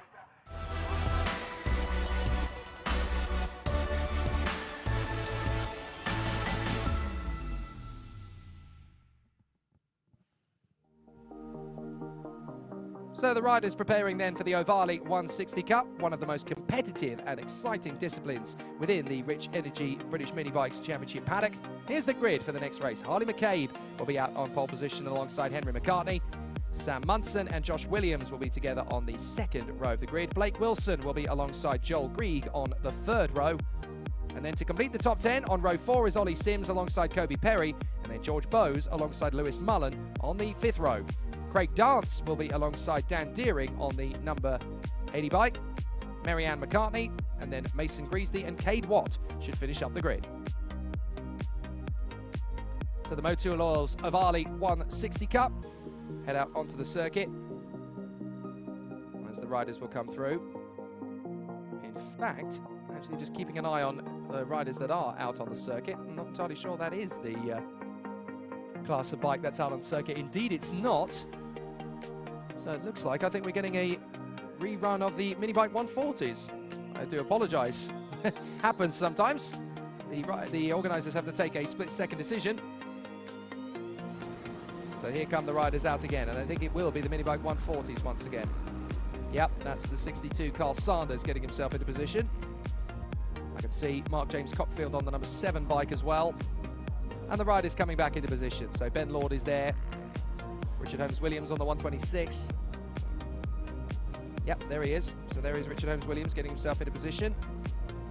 And there's Ben Lord to 3rd position on the grid. So we'll just get the riders coming back into position. Now, the question is, are we going to have Jim Lovell? I don't think we are. Because obviously, as the cause of the red flag, he's not going to be able to take up the start again. So in 2nd place, there is Will Lathrop. He's got a second chance here. So no Jim Lovell on the restart. Big shock. Ready, race! Away we go. Will Lathrop's got a better chance to get away. Oh, it's a little bit of a lackluster start on the throttle, and he's got Lord and Holmes-Williams all over him, but he manages to hang on. The treble 7. Michael Med through into 4th position. No problem there as well off the start. And Will Lathrop gets away with that little hesitation, gets through, and now runs in the lead of the race. 7 laps remaining because they red flagged it on lap 4. Up the inside, there goes a big lunge from Ryan Tyres on the 55.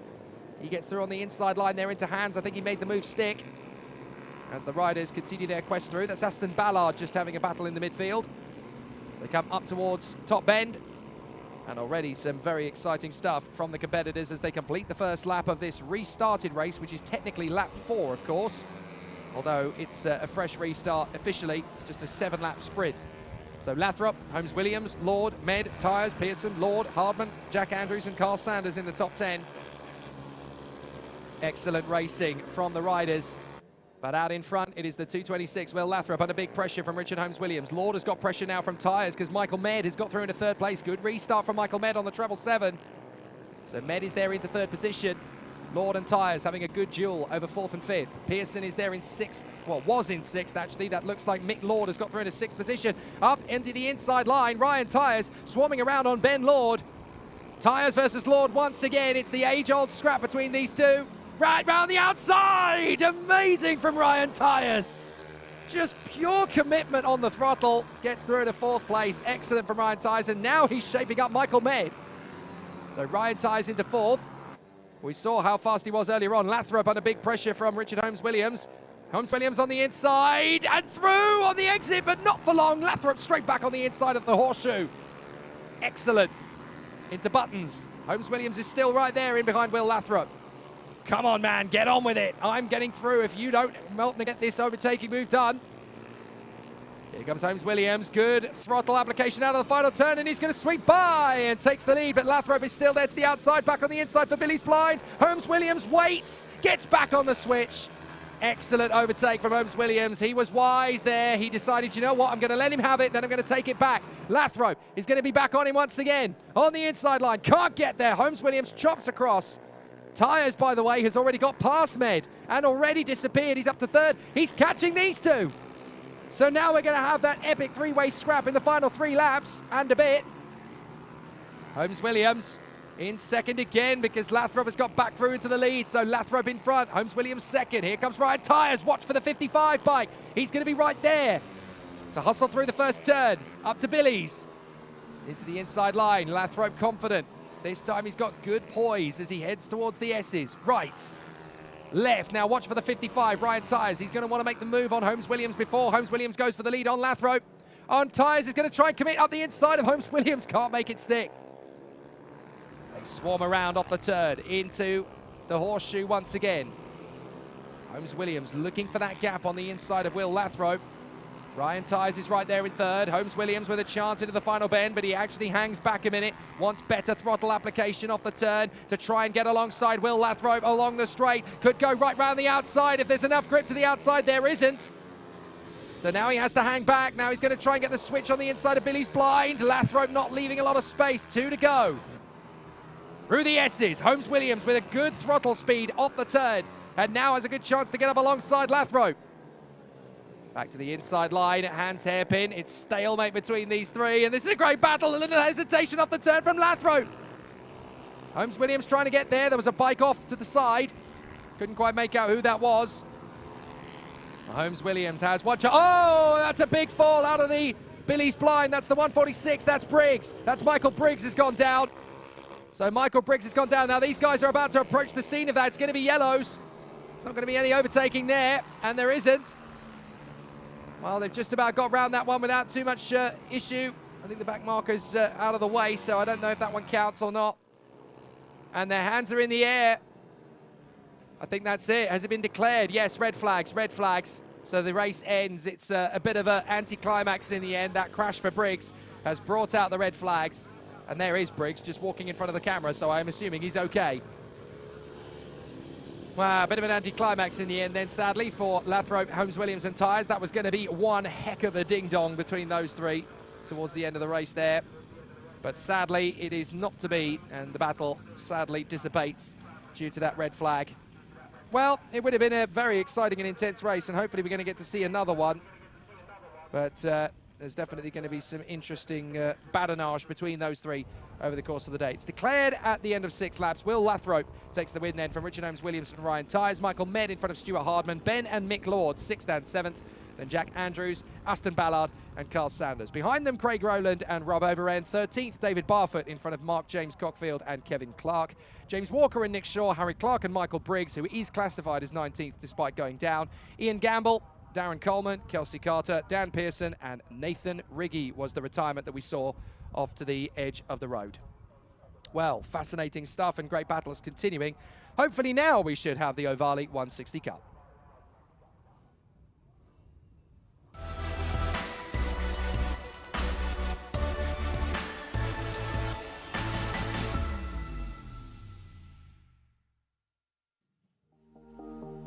Now this, of course, is the race we were due to show earlier, but obviously they had to restart things. So hopefully this is the rerun of that earlier race, and it should go without too many dramas or difficulties. So let's talk you through the starting lineup for the Ovalie 160. Harley McCabe and Henry McCartney will be together on the front row of the starting grid. Sam Munson and Josh Williams will be on the second. Blake Wilson and Joel Grieg will be there on row 3. To round out the top 10, on row 4, it'll be Ollie Sims alongside Kobe Perry. And then George Bowes will be there with Lewis Mullen. Row 6 will see Craig Dance alongside Dan Deering, then Mary-Ann McCartney, and hopefully at the back we'll see Mason Greasley and Cade Watt. So the competitors doing a fine job so far here at Clay Pigeon.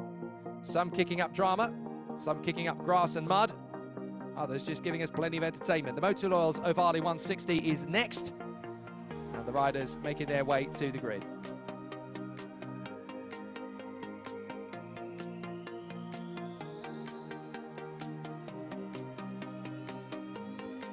So as the competitors make their way to the starting grid, you can see that the fog is coming back a little bit more now.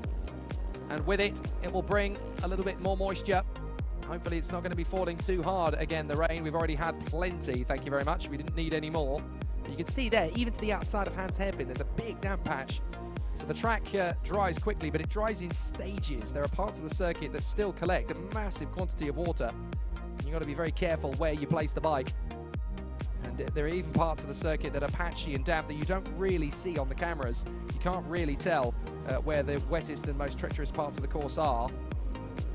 So you've got to be very much running on instinct for the entirety of. So it's going to be a really exciting battle for the contenders once again. And it's all about the man on pole position. A lot has been written about this young man, Harley McCabe. Right there at the front end of the field. Alongside him, of course, will be Henry McCartney. So let's see how this race gets underway. The competitors get into their final positions. And the Ovalie 160, brought to you by Motor Oil, is going to be there in position. This is a really exciting race class. Love watching the Ovalies. They've been fantastic since their inclusion in British competition. Wait for it, let's race! And a good start already from Henry McCartney, fresh out of the blocks, and Harley McCabe is not going to want to lose that lead too soon. He gets straight back on the inside line, no problems at all to retake the lead there, Harley McCabe, as the riders get their way through.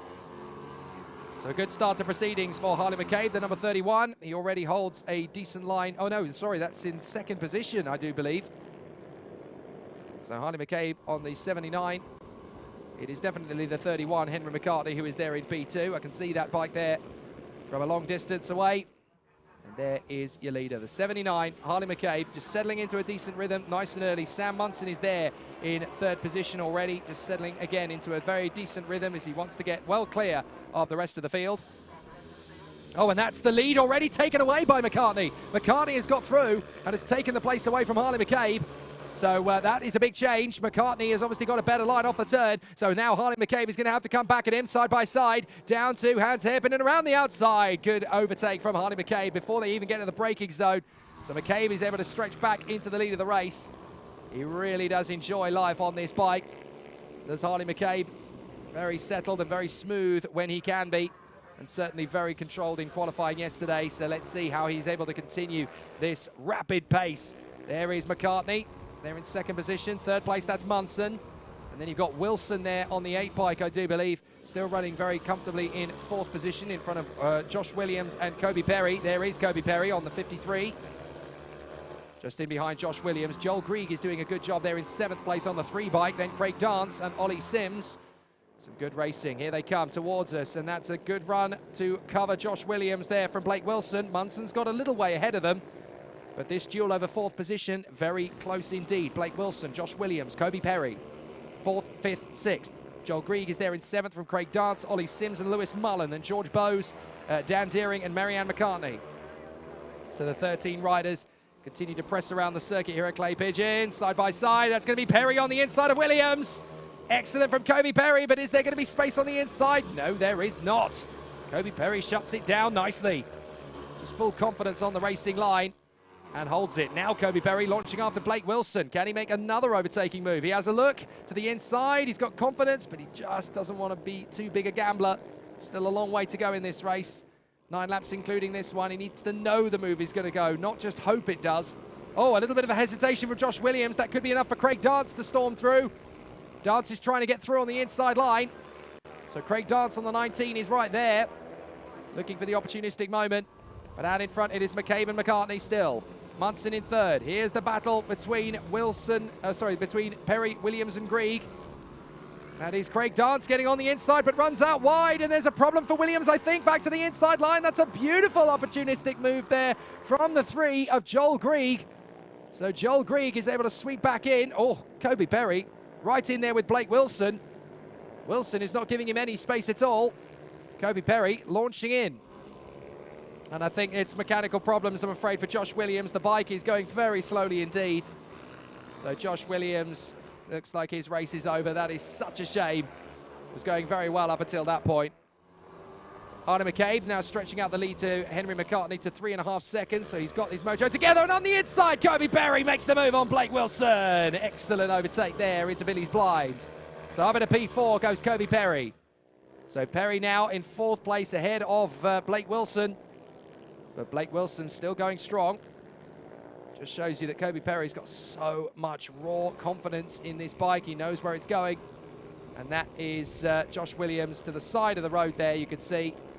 Unfortunate that his bike has come to a stop. What a shame for young Joshua Williams. It was looking good there for him. He was certainly hunting for a top 5 finish today in this particular race, and it just hasn't quite gone according to plan. So 6 laps remaining, including this one. Is this going to be the move on the inside from Dance? It's not quite close enough to get one over on Joel Grieg. But Joel Grieg, bit of morning mood from him. Classical music fans will get that one. Ollie Sims right in there as well on the 73 bike. So Grieg and Dance having their little battle, but Ollie Sims has thought, well, you two are holding each other up. That's fine. I'll catch you both, thank you. And he's really starting to get on with it now, is Ollie Sims. Craig Dance, obviously the leading novice in this class. Ollie Sims is right there behind him. So a really exciting run from these riders as they come into top end, back on the throttle. Don't let the bike travel too far. You feel it underneath your feet when the bike starts to get away. You can feel what the wheel is doing once you get up to a decent amount of revs per minute. You can really feel where the bike is traveling. You've got that instinctive move. You've got split seconds to make these decisions as to where to place the bike, to where to squeeze the brake, where to get back on the power, where to lean in. It's all about instinctual analysis of the situation around you, and these riders are just so strong mentally, physically, strategically. They are so good at putting themselves into a decent race winning position, but it's so difficult at this level. You've got to train on the job. You've got to race as you go. Up on the inside, that is Munson lapping a back marker. I think that was Marianne McCartney just getting out of the way. So obviously it's important to know how to be lapped as well, because a lot of these racers are obviously riding as they race. So there's no test races. It's not like football or cricket or tennis. There's no practice matches. There's no test races, as you were. You've got to be under the microscope, and you've got to learn on the job. It's a very tricky sport, is bike racing. You're literally under the microscope all the way. This is an interesting little tussle as they come off the final turn. Now this is the 72 of Munson. Is he being caught by Kobe Perry already? That's not Perry, but Perry's not far away. That's Munson on McCartney, I do apologise. So Munson on the inside line in a second. He's got it, but he's run wide. Munson's got to be careful. Goodness me, flirting with the ragged edge there. But Sam Munson gets in a second place. I'm not sure Henry McCartney realised he was going to be on him. So Sam Munson picks up the pieces there and gets in a second place. A good overtake. And a very opportunistic one too. There's Kobe Perry running in P4. Now, looking out my commentary box window, I'm just wondering if it started raining again. Not heavy, but certainly enough to be a potential problem for the riders. Kobe Perry continues to come through, storms by. But it's Munson ahead of McCartney now. 72 ahead of 31. They come up to the S's. Right, left. Now on the charge up, Hans Hairpin. A good run so far from Sam Munson. There's a stationary yellow at Hans Hairpin. Now, I wonder if that's for another rider, because we've obviously already had Joshua Williams off to the side. I think it might be somebody else, actually. It could still be the same rider, actually. And McCabe is there. 6 seconds clear now of Munson. Munson's still got pressure from McCartney. Into the last lap goes the race leader, Harley McCabe, who really has made this race his own. These two are still squabbling over the second step of the podium. So Munson and McCartney still battling away. McCartney bangs in a 40.0. That is his best lap of the race so far. And he's left it right to the last there. This could be a very interesting run for McCartney right round the outside of Munson. Can he get a run? He's only got to be in front of him for a couple of millimeters. He might be able to do something out of top bend. So we'll keep an eye on it, but up in front, no problems at all for Harley McCabe. McCabe is going to get the victory, dominantly so. These two still squabbling for second. McCabe is going to get the win. He takes the checkered flag. But what about Munson in front of McCartney? It's going to stay at that. Munson hangs on in front of McCartney. Great racing, though, from Harley McCabe. And look at a frustrated Henry McCartney. He can't believe it. Had a chance to win. He knows it. And he's, well, rather reluctantly slowing down. I don't think he wanted to finish third in that one. I think he felt there was a chance to go for at least second, maybe even the win. So that's been a very exciting and frenetic morning of race action. It's definitely been very exciting so far. A victory for Harley McCabe in the Ovalie 160. Sam Munson in second place, Henry McCartney third from Kobe Perry and Joel Gree, Craig Dance and Blake Wilson, Ollie Sims, Lewis Mullen and George Bowes in the top 10 ahead of Dan Deering and Marianne McCartney. And then Josh Williams, sadly, was the rider, who couldn't finish the race. So that is going to be our pause in proceedings. The marshals are coming in. They're going to have their break and their pause, and we're going to have our lunch break as well. We're back on the air once again at 1:25 with the next race due at 1:30. So do bear with us. Enjoy your lunch. Grab yourself a cup of tea and a nice bit of nosh. And then when you come back at 1:25, the rest of the race action will continue here at Clay Pigeon. More action on the way.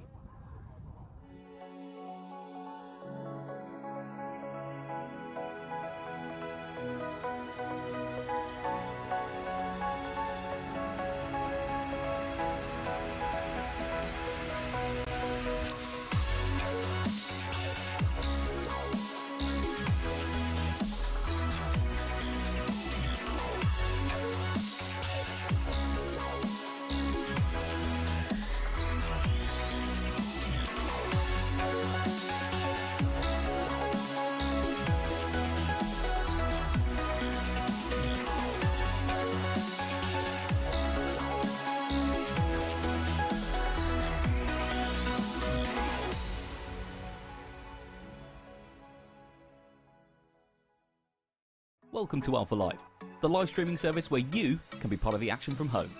You can watch via your smart TV, phone, tablet, or even your gaming console. We've got you covered. Just head to the YouTube app on any of your devices and search for Alpha Live. Here you can watch all of the events as they unfold, or you can choose from our vast library for those lazy days in, all in beautiful HD. Be sure to hit that subscribe button and click on that notification bell so you don't miss out on any future videos.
Welcome back, everybody. It's the British Mini Bikes, brought to you by Rich Energy. And we're here at Clay Pigeon Raceway once again for the second half of round 5 of the 2021 season. Jake Sanson here with you once again, and there's great action on the way. The pit bike veterans are up on track next.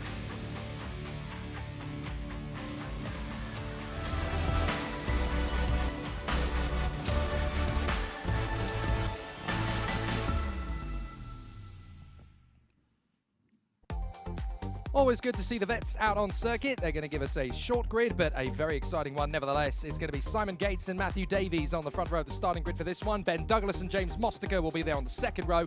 Gav Tappenden will be on row 3 alongside Alan Brooks. To complete the grid, it'll be Ian Walker, Mike Smallbones, Dervan Aileen, and then David Weems from Tony Reveille and John Pearson. So the racers are in position. You can see there's about a dozen riders just having a nice little chin wag before the start of the race on the second row. And the competitors ready for an action-packed race. A couple of the riders not able to take the start for this one, but they're all going to be underway under the very greasy and grim look of Clay Pigeon Raceway today. The weather not exactly in the favour of all the riders. But coming up to the grid, Gav Tappenden putting himself in position. Riders just getting themselves into their final grid positions. And so now we'll be able to go racing. Keep an eye on the man up at the front. Ben Douglas going to be very interesting to watch from the start, but obviously it's going to be big pressure from Matthew Davies from the start. The flag is down. We're going to wait for the lights to go out. When they do, we'll go racing here at Clay Pigeon for the afternoon. Let's do it. Up to the first corner, no problem at all. A nice switch across from Matthew Davies, who gets one over on Simon Gates. Round the outside comes the number 1 of Ben Douglas, trying to get through. Hasn't been able to get the run order sorted, but as they go through the S's for the first time, it's no problem at all for Simon Gates to battle away with Matthew Davies for the lead of the race as they charge through into Hans Hairpin. Nice move on the inside there, I think, from Ian Walker, trying to make up some progress on the opening couple of tours. That's a nice lunge on the inside line there. Riders just trying to get themselves up to speed, of course. But it is the 110, Matthew Davies, that leads the way early doors. It was Mike Smallbones who was trying to work his way through the field. Not a great start for John Pearson, but he's getting his magic up the order once again.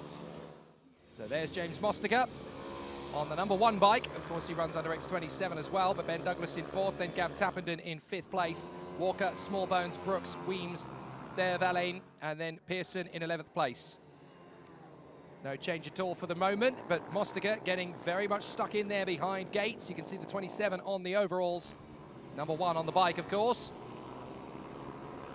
So James Mostiker trying to work his way up on the inside of Simon Gates. Gates is not giving him any resistance at all.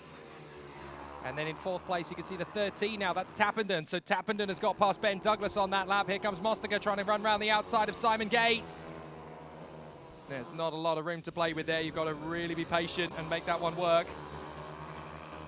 So the pit bike veterans having a great start to proceedings so far. Matthew Davies in front of Simon Gates. Gates is trying to get on with this now. He wants to make the overtaking move on Davies before Mostiker can make his launch on Gates instead. But James Mostiker is right there trying to get the run into 2nd position. Gates having a look at the race leader, Matthew Davies. Simon Gates, fastest man on track, 41.7 from him on the last lap. So obviously he wants to get the overtaking move done as soon as is humanly possible into Top Bend. 4th place, Tappenden. 5th place, Douglas. Then it is Ian Walker from Mike Smallbones, Alan Brooks, David Weems, Dervan, and John Pearson. Now, is Mostiker going to get a good run here into Billy's Blind? Not good enough. Certainly not a big enough gamble to make on the inside line there. Matthew Davies just hustling his way round. Simon Gates getting very racy, though, as he comes off the turn. And also Mostiker trying to do the same thing right round the outside and hold the lure. Oh, goodness. Hold the line there, Gates, but he ends up running out wide, and Mostiker gets through into 2nd place instead.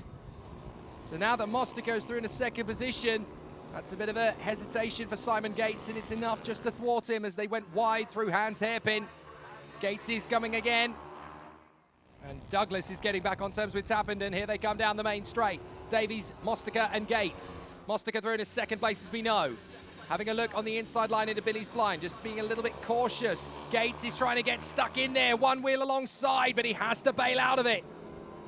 And now he's going to try and get the switchback maneuver out of the S's. A good run from Mostica. Can he come round the outside and tuck in? He's going to hold it round the outside of Hans Hairpin. The same mistake that Gates made. So Gates is back through into second place now. Mostica gets back onto the inside, though, through the horseshoe and retakes that second position. So a great duel between these two riders in behind. And a big lunge from Mostica into the final turn and gets the lead. My goodness, that was brave from Mostica. But Davies is coming straight back at him. They go side by side through the first turn and up to Billy's blind. Mostica's going to have the inside line. Gates might be able to get through into second place if the door's left open, and it is. So Gates gets through into second place. Wow, what a shame for Davies. Down to third position, but he's still got time to do something about the riders in front. He has another look on the inside. A big lunge on Gates and into second place. My goodness, that took some cojones for Matthew Davies. And he makes it stick in a second place. Excellent stuff. Really good racecraft from Davies into second place, but that has given Mostica a valuable lead now. He's got about 15 bike lengths on the riders behind, so Mostica with plenty of time left in reserve. New fastest lap from James Mostica, a 41.271 for James Mostica, and that is perfect from his point of view. He can just stretch out the gap. He doesn't have to panic too much about where that line is going to come from. He's just in a fine position. Excellent work so far. Back on the inside, Davies continuing to defend from Gates. Gates is putting his hand in the air. He's getting frustrated now. He knows he's quick, but he just can't get past Davies. And the win is disappearing. Problem for Simon Gates then. He can't get into second position, and it obviously losing ground means he might have a bit of a problem hanging onto the podium, especially if Gav Tappenden and Ben Douglas are not too far away. So with Gav Tappenden into fourth position in front of Douglas, those two riders are going to get close to these guys as well. Gates has another look. He's got to try and be sneaky. This is a good run. Can he now find the acceleration to get through? And Hans Hairpin, he's going to try right round the outside to hold it. But Davies is still there. Gates can't do anything about it. He's losing another lap of pace as Mostica just checks out in front, and further away he goes. So now this is going to be about Gates being bold into the final turn. He just can't quite step on it out of the final turn. No, he's got much better pace and traction, but Davies is quick in a straight line. So they've got 2 laps to go, and Gates is trying ever so resolutely to get into second place. The win is already gone. Gates, look, hangs back, then gets back on the power. A little bit quicker than Davies. This is enough to get alongside, but Davies still married to that inside line. So Gates is going to have to try something pretty special here to get past Davies. Davies is not giving him any quarter at all. See, Davies is just keeping that bike firmly planted to the inside line. Gates is going to have to be bold and daring here. Gets alongside, but not enough to draw level. And now he's going to come off the final turn. That is Pearson in front of them. Pearson lets them go into the last lap. And I don't think that this is going to be an effective run for Gates. I just can't see him getting a move on Davies unless Davies gets held up in the traffic. He's got Smallbones in front of him. Smallbones gets right out of the way. Gates is going to try on Davies, but he just can't get the undercut maneuver. He's going to try again, right round the outside to cut back on the horseshoe. But Davies is everywhere he looks. He just can't find the maneuver. There's Mostica out in front. Need to be bold now. And Davies is right there. Gates is on him. Mostica's going to come through for the victory, no problem. Who's going to race to second place? It's going to be Davies. Davies will get there. Gates will be frustrated in third position for sure. There's nothing he can do about Matthew Davies. James Mostica checks out in front to the victory. Excellent work from him so far. He really has made this one a very tidy race from his point of view. Gets into the lead, disappears out front. Thank you, wham, bam, good night. And takes the victory. Excellent work from James Mostica. Second for Matthew Davies. Third from Simon Gates. Fourth place, Ben Douglas in front of Gav Tappenden. Then it is Alan Brooks from Ian Walker and Derv Allain. David Weems, John Pearson, and the last one home is Mike Smallbones, who I'm not actually sure crossed the line. I think he had a problem in the closing stages of that race. So, fabulous display from James Mostica. Welcome back, everybody. I hope you've enjoyed your lunch break, and we're straight back into the race action, of course, again. So excellent stuff from our competitors, and they're giving us still plenty of great race action. We're getting back into the fights out on circuit once more. It'll be time for the Junior SMs, the Junior Super Minis, and the Mini GPs out on circuit next.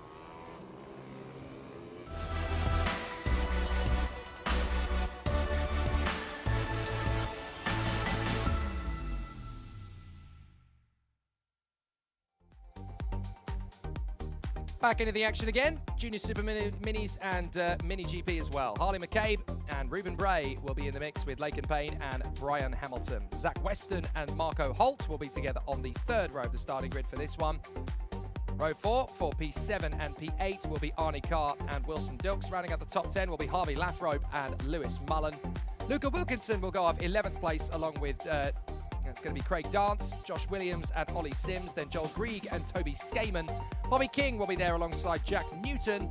And then to round out the 20, it's going to be Luke Fitchett and Freddie Bridewell, although we think he may not be starting, nor will Kobe Garbutt, Cade Watt and Ben Joliffe. There's certainly 18 of them that have gone out onto the circuit for the start. So it's obviously going to be all about the drama and the tension out in front. Do send in your well wishes of support. Lots of good messages for the competitors coming into these races. Joel Garbutt cheers on Harley McCabe.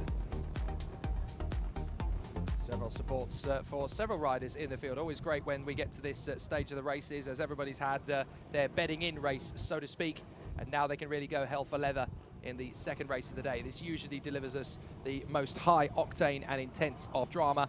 So we're looking forward to seeing what these riders can give us. The flag is in the air when it's removed from the front of the grid. That means the riders will be ready and positioned, left to their own devices with the starting lights. And then we can go racing for action-packed suspense around this clay pigeon circuit. Great racing thus far. It's only going to get more exciting as the race gets underway. The flag comes away, the lights will go out, and when we go, they'll be racing around clay pigeon once again. Let's do it, folks! Perfect start from Harley McCabe. That's exactly how you want to get away. Ruben Bray there in second position. Brian Hamilton talking through in third place. And as the riders get through the first couple of corners, it's absolutely heaven sent for Harley McCabe. You can't get a better start than that. And he's already checking out in the lead of the race. Fourth place, Laken Payne on the 41. And I think Zach Weston's there with Marco Holt and Lewis Mullen already having a decent battle. So the riders coming through. There is Zach Weston. Fourth in this queue, but fifth in the race. And then in behind, you've got Marco Holt carrying the traditional 58 Marco Simoncelli colours. He's a bit of a Simoncelli fanboy. Rest in peace, Marco. So how long they come again. Ruben Bray in front of Brian Hamilton and Laken Payne, pushing hard. Zach Weston, Marco Holt, then Lewis Mullen. Then you've got Wilson Dilks in 8th place from Harvey Lathrope and Luca Wilkinson. And up to 11th place has come Joel Grieg, just in front of Craig Dance. Then you've got Ollie Sims in front of Josh Williams, 14th place. So hopefully there's not going to be any more mechanical maladies for Josh Williams today. He's already had enough of those for one day. Thank you very much. Round the outside comes Holt to try and check out Weston. Hoping for a switchback manoeuvre there. Wonderful to see him in the traditional San Carlo colours of Simoncelli. So Holt there in behind Weston. And Laken Payne in 41 is already focusing very squarely on Brian Hamilton in front in third place. Ruben Bray trying to drop them as he runs there in second place. Bit of a hustle now coming in from Wilson Dilks. Dilks is all over the back of Marco Holt. Into the S's, right, left, chop across. And then you've got Luca Wilkinson trying to chase down Lewis Mullen in the queue of riders behind. So Bray still doing a fine job in second place. Brian Hamilton, side by side. Payne trying to come around the outside, then get a switch back off the horseshoe and up towards Buttons once more. Some terrific action from our contenders. This is an absolutely epic little tussle from second place downwards. You've got Mullen there from 8th downwards with Luca Wilkinson. Here comes the move potentially from Laken Payne. He has a look to the inside, can't quite get alongside Brian Hamilton. They tuck in through Billy's blind once more. And it's McCabe, Bray, Hamilton, Payne, Weston, Holt, Dilks, and then Mullen, Wilkinson, Grieg and Lathrope a bit further back with the likes of Dance, Williams and Sims in the mix, all the way down from 8th to 14th. Two big battles in this race. You've got 3rd down to 7th and then 8th down to 14th in the mix. So terrific racing from our competitors at the moment, looking very hungry up the inside. Payne is having a look at Hamilton for 3rd position. Can he get past Brian Hamilton? Not sure if he managed to complete that move as they come back to the far part of the circuit. Two battles to watch, a couple of spots of rain coming down on the cameras. That could make things interesting. I think most of them are on dry tyres. Dry-ish tyres, I should say. Oh, nice move on the inside there from Craig Dance. Craig Dance gets through into Billy's blind. Hectic overtake, but he makes it stick beautifully. And I think that's allowed Lathrope a chance to get through as well. So Lathrope has got past Grieg as well. So Grieg is down to 12th place behind Dance, behind Lathrope. And there's the move from Wilkinson, trying to have a look on the inside of Mullen. Mullen hesitates. That's enough for Wilkinson on the exit of the horseshoe. So he gets by. Great racing from Wilkinson. So that's going to put Luca Wilkinson into 8th place in front of Lewis Mullen. Mullen wants revenge. He's going to try again. 111 coming through on the bike. Pushing his way through to get on the inside line there. Treble 2. Harvey Lathrope tucking up behind Craig Dance. And that is, an interesting little tussle there in the middle as Dance gets a little bit nudged wide, I guess. But the 3 is in the mix there as well. That's Grieg working in behind Mullen and Wilkinson. I think he's actually got past Mullen. Yes, indeed he has. So Grieg is now up into 9th position, chasing down Luca Wilkinson. Excellent racing in the midfield. It's not just about the front runners. Round the outside, Grieg is getting up alongside Wilkinson, trying to go for the move. Meanwhile, Holt and Weston have both got past Brian Hamilton. There's Brian Hamilton, and he's got pressure now from Wilson Dilks. Wilson Dilks on the 85, trying to come through. So Marco Holt has done a fantastic job. There's Ruben Bray in front of Laken Payne. So Laken Payne doing a good job there in 3rd position. There's Ruben Bray, 2nd position behind Harley McCabe, who has stretched to a 5.3 second lead. Amazing stuff so far from Harley McCabe out front there. He's not even in the same shot as these two. Bray and Payne, 4th position now. Marco Holt doing a great job, riding his way up into 4th position. And with 5 laps to go, has a good chance to catch these two for a podium shot. Bray and Payne. Weston going well for his personal best, does a 40.667. That's his best time so far, I do believe. But there's your leader, Harley McCabe, 39.6s at the moment coming in from him. Absolutely scintillating pace. And you've got to say, a great performance so far from the youngster. He really has been pretty sensational so far. The Ugly & Co. Junior Supermoto rider doing an absolutely terrific job. But this is a wonderful run from Harley McCabe, who is obviously there in the Mini GP 140/50 class and doing an excellent display out there. 2nd place is still pretty tight, actually, between Bray and Payne. It doesn't look as though it's going to abate anytime soon.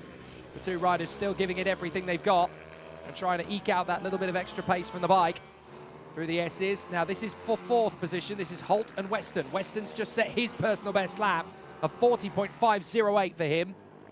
Marco Holt is there or thereabouts. Here goes Weston on the inside of Marco Holt. Into Hans Hairpin. I'll have 4th position back again, thank you. Takes the place. Excellent riding. Seizes the opportunity on the inside line. Realises there's going to be enough of a whiff of a gap to place the front of the bike, and that'll be enough to psych out Marco Holt. Gets the move. Nicely handled. 3 laps to go. Marco Holt has not given up yet, though. He wants to go for top 4. And Marco Holt still pushing hard.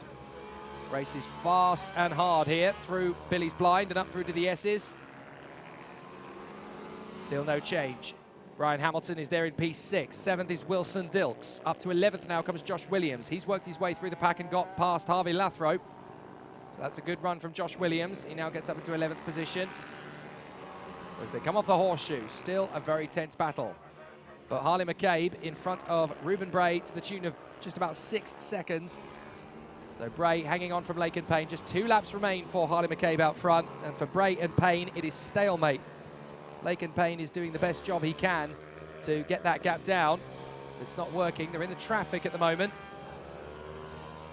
So Marco Holt and Zach Weston clearly in training for the Le Mans 24-hour motorbike event as they work their way through the traffic. Could well see them at the Le Mans Bugatti circuit one day. So they continue to charge their way forward. Harley McCabe out in front by about 6 seconds to Ruben Bray, just controlling the pace now. He doesn't really need to push too hard with the substantial advantage he's built up. A 39.6 for the fastest lap of the race. Ruben Bray and Laken Payne are both in the 39s. 39.8s from them. Weston on a 39.9 to get back past Marco Holt. And now we've got Brian Hamilton under severe pressure here. That's a back marker in the way of Wilson Dilks. Dilks trying to come through. But that's held up Wilson Dilks quite considerably, unfortunately for him. But it's going to be a victory out front, no problem for Harley McCabe. Here he comes out of the final couple of corners. He's got back markers in front of him. He's just got Toby Skaman to get past on the main straight. But that's not going to be an issue for Harley McCabe, who rides through, takes the checkered flag. Perfect, perfect race. Never an issue for Harley McCabe from first position. Got a great start, tucked away. An excellent storm up the order. Worked his way away from the rest of the pack, built up the gap in the traffic, continued it on. And an absolutely sensational job from him. Excellent work. So a pretty sensational race then for Harley McCabe. He takes the win in the Junior Supermoto. Brought to you by Ugly & Co. Ruben Brace second from Lake and Payne. Zach Weston and Marco Hall. Brian Hamilton and Wilson Dilks. Then rounding out the top 10, you have Joel Grieg, Luca Wilkinson and Lewis Mullen in P10. Josh Williams is 11th in front of Harvey Lathrope. Ollie Sims in 13th from Craig Dance and Ben Joliffe. And then it's Toby Skaman, Bobby King, Luke Fitchett and Jack Newton who finish up the race. And I'm very glad to say, not a single retirement in that race either. Everybody getting it to the flag and everybody doing a fine job to get to that point. So some great racing so far from our competitors in the Junior Supermoto 140s, brought to you by Ugly & Co. Really great racing, and they did an exceptional job out there. Some good racing, terrific battles between Bray and Payne. Weston versus Holt had plenty of meat and bone to it. And then from 8th downwards, you had Grieg, Wilkinson, Mullen, Williams, Lathrope, Sims and Dance all having a terrific scrabble. They all took turns running towards the front end of that field as well. So great racing and nice little dueling on the front fairings for the riders out there. They did an absolutely terrific job. Great lean angle from a lot of them there as well, actually. A lot of the riders keeping a very confident and very smooth stance as the track continues to dry out. Right, the action will take a turn once again to the second heat for Super Minis.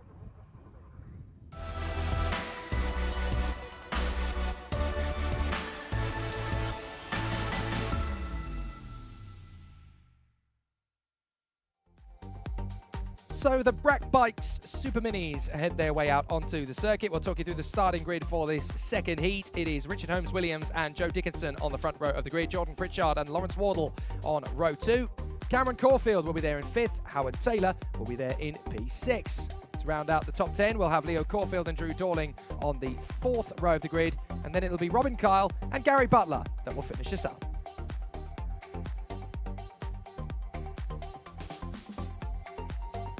Now, obviously, the number of riders out on the circuit compared to the number of entries slightly dissipated. Obviously, the bad weather taking an awful lot of that into account. Travel restriction plans probably in place in a few garages as well for a few of the riders that were working their way together. So not quite the full contingent, but certainly enough to make a good race of it. We saw this race earlier on, of course, from the Super Minis. Richard Holmes-Williams battling very early doors. Lawrence Wardle falling in the earlier race as well while running in a battle for 3rd position. Hopefully that's not going to happen again in this one. We would love to see Lawrence Wardle challenge for that top 3 and take the points and plaudits from it. There may be slim numbers, but the racing is still very exciting stuff and still good battles between them. And great to see that the presence is still felt by some of the big names in the British mini bikes in this category. At the end of the day, they all want to race, and they'll race anything.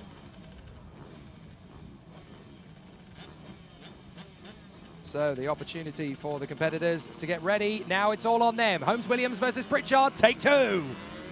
Good start as well from Caulfield. I think he might have a run here for 2nd position round the outside of Holmes-Williams if he's not careful. Perfect start from Pritchard. So Jordan Pritchard has made the best of it and got away from the front. The 151. Oh, sorry, no, that is Cameron Caulfield, who's launched forward, I do believe. So an excellent charge forward there as the competitors run through. In fact, there is a 7th rider out there, not transponding. So there is a 7th rider. It's the 48 that's out there having a bit of a run. I do apologize. So it's a completely different rider up at the front end of the field in that one compared to what I've got on my timing screen. So as they come through for the end of the lap, Richard Holmes-Williams is actually technically in 2nd position on the road. Then it is Caulfield, Pritchard, Wardle, Taylor and Caulfield. Caulfield actually in front of Taylor now, I do apologise. Well, that's thrown me, I do apologise. Have a rider out there you weren't expected to have in the mix, but the Brap Super Minis always giving us plenty of fun. It's Joe Dickinson that's out there.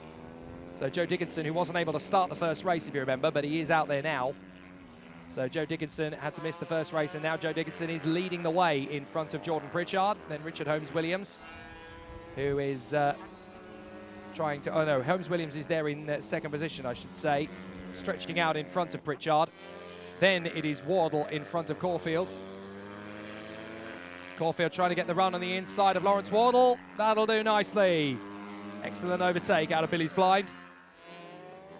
And up to the S's where he's able to make his good run.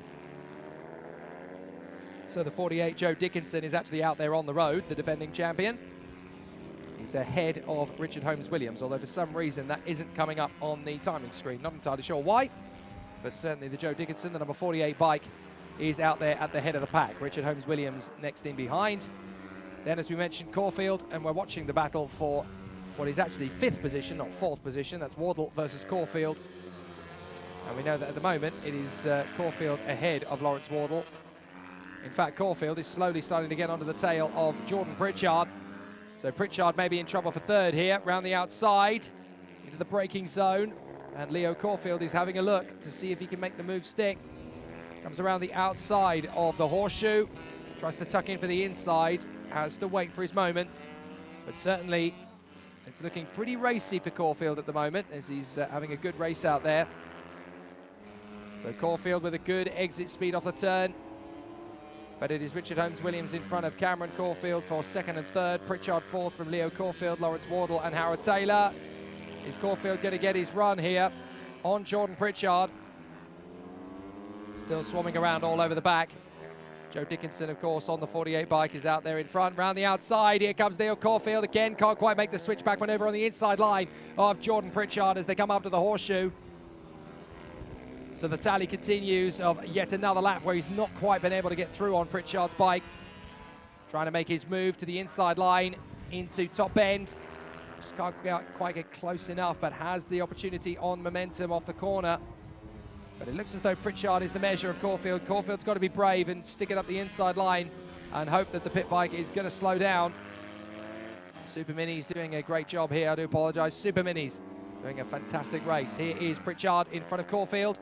To the left side of the road, trying to tuck right round the outside and then tuck in for a switch maneuver on the inside, hoping there's good pace on the throttle off the corner. But Caulfield still trying to make his presence felt in this race as he rides in behind the 151. There is Joe Dickinson, the 48, having a good run. Not coming up on the timing screens, but certainly coming up at the front end of the pack. Holmes-Williams 2nd, Caulfield 3rd. Pritchard, here's the move from Caulfield. He's been working up to it, but he leaves it too wide on the exit. Pritchard takes it straight back again. Typical slingshot maneuver there for Caulfield, but he didn't shut the door. He just let the bike run in. And well read by Pritchard. He knew that he was going to overshoot a little bit to make the overtaking move, so he backed out of it, got back on the throttle a fraction earlier, and was able to take back the place. Nicely handled there. It's the kind of move where you take 2 steps back to go 3 steps forward, really. So again, pressure from Caulfield. Pritchard just soaking it up, not letting Caulfield become too big an irritant at the moment. They go through the first corner. Is Caulfield going to try again? Has a look. Not close enough. Not close enough. Really held well as they come through. So this is definitely going to be a tight run up towards Hans Hairpin. Caulfield dives through the other side. He's got good speed. Can't quite get back around the outside of Pritchard. It's the longer way, of course, for the bike to travel. He's trying to just thwart the rider in front and get a tiny whiff of a gap to draw level. If he can just draw level, he's got a good chance. There is the man in 2nd. That's Richard Holmes-Williams trying to chase down Joe Dickinson. So Dickinson is 4 seconds back. Then it is Cameron Caulfield in 3rd. Here's the move again from Leo Caulfield on the inside. Now you've got to shut it. You've got to shut the door. That's better. Excellent run from Leo Caulfield. Now he keeps Jordan Pritchard at bay. And that was handled with a lot more discipline on the exit of the turn. Got back onto the throttle, on the gas just a little bit quicker. And that's enough to hold the opportunity. Just took the wide, abrasive line and manages to cut across Pritchard. So that will put Leo Caulfield into 4th position on the road. So it's the man who's not transponding up front on the last lap, Joe Dickinson from Richard Holmes-Williams and Cameron Caulfield. Leo Caulfield is now up to 4th place in front of Jordan Pritchard, then Lawrence Wardle in 6th and Howard Taylor in P7. But I'm not sure really that Pritchard's going to have another crack at Leo Caulfield. I think he's going to run out of time before it really gets to that stage. He's measured it quite well, actually, in terms of when to make the overtake as Leo Caulfield, because that's unsettled Pritchard enough that the race will come to him. Here is the race winner, Joe Dickinson, across the line. Richard Holmes-Williams will be there in 2nd place, Cameron Caulfield in 3rd, and as you can see, it's going to be the way of Leo Caulfield and Jordan Pritchard that come through. So there's your race winner, Joe Dickinson. Excellent job from him, as he will claim another spirited victory. And a very exciting run it has been indeed for Joe Dickinson in this one, not on the timing screens, but certainly at the front end of the field regardless. Excellent racecraft from them. And a totally terrific run. 2nd place, Richard Holmes-Williams. 3rd for Cameron Caulfield. Leo Caulfield finally fighting his way through into 4th position there in the end in front of Jordan Pritchard. Then Lawrence Wardle and Howard Taylor to complete the field in that one. Excellent riding. A good battle there from the Super Minis in their 2nd heat. And of course, they'll be back over the course of the season as we continue to find more excitement and more battles. Terrific stuff from our riders. So, Super Minis comes to a close. It's going to be time for the Mini GPs and the Junior 90s Super Minis as well. It'll be very exciting as they come out on road.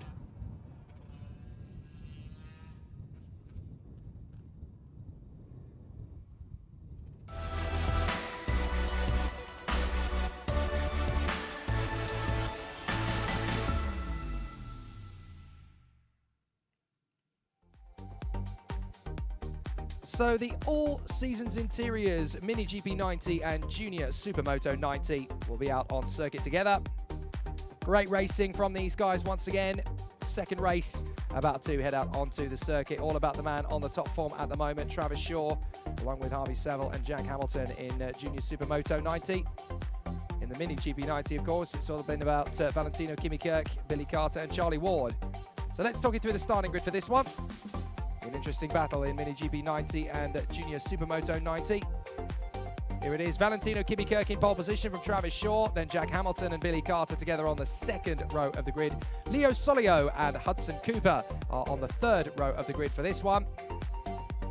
Further down the order, row 4, Harvey Saville and Callum Maxwell, then Ollie Pearson and Finley Hanna. Charlie Pearson and Brooke Champion just outside the top 10. And then in 13th place, we hope it is going to be Paige Mullen. So as I mentioned, it's the 2 different classes. It's the All Seasons Interiors Junior Supermoto 90 and Mini GP 90, 2 classes in 1 race. And they will share the grid. So the competitors out there on course. Fascinating to see the dynamic between the different riders in terms of heights and ages, but they all want to be on the same grid. They all want to race together, and they'll learn a lot about racecraft as they go. So the contenders coming to the course, coming to their positions on the grid, the 2nd of the All Seasons Interior races today.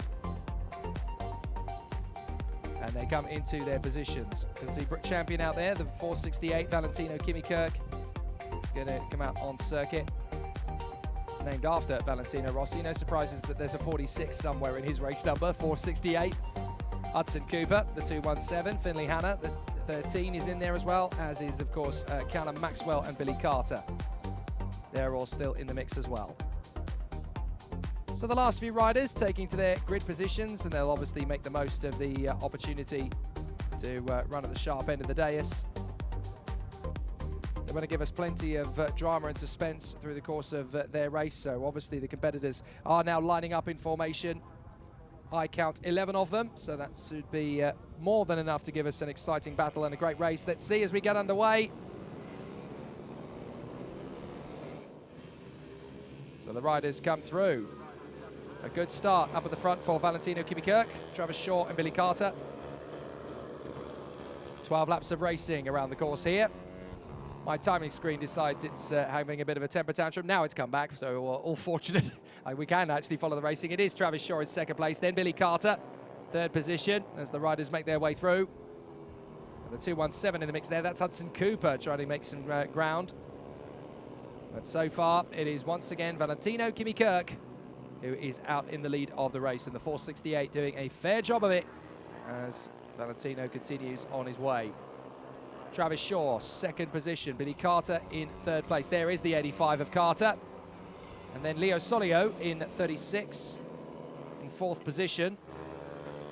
And then behind is the number 217 bike. That's Hudson Cooper ahead of Jack Hamilton. And then Harvey Saville, my apologies. So Harvey Saville there in 41. Then Finley Hanna, Callum Maxwell and Brooke Champion. That's the order of play at the moment, as working their way through the pack and through up at the hairpin at Hands into Horseshoe.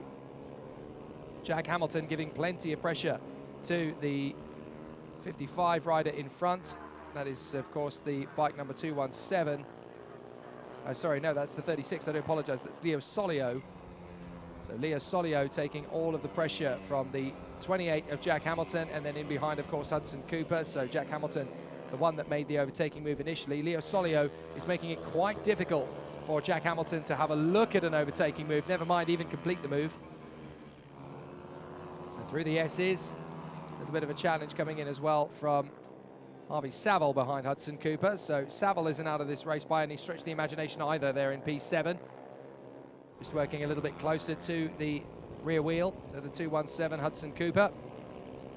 Valentino Kimi-Kirk absolutely storming away though in Mini GB90, just absolutely rocketing away. There is Travis Shaw, there's Billy Carter, second and third, then Solio, Hamilton, Hudson Cooper and Harley Saville. And then you've got Finley Hanna, Callum Maxwell and Brooke Champion in tow. Here's the 28, Jack Hamilton, trying to draw level with Leo Solio. I think you'll find I've got an opportunity on the inside line here, mate. You're going to have to defend now, which he does.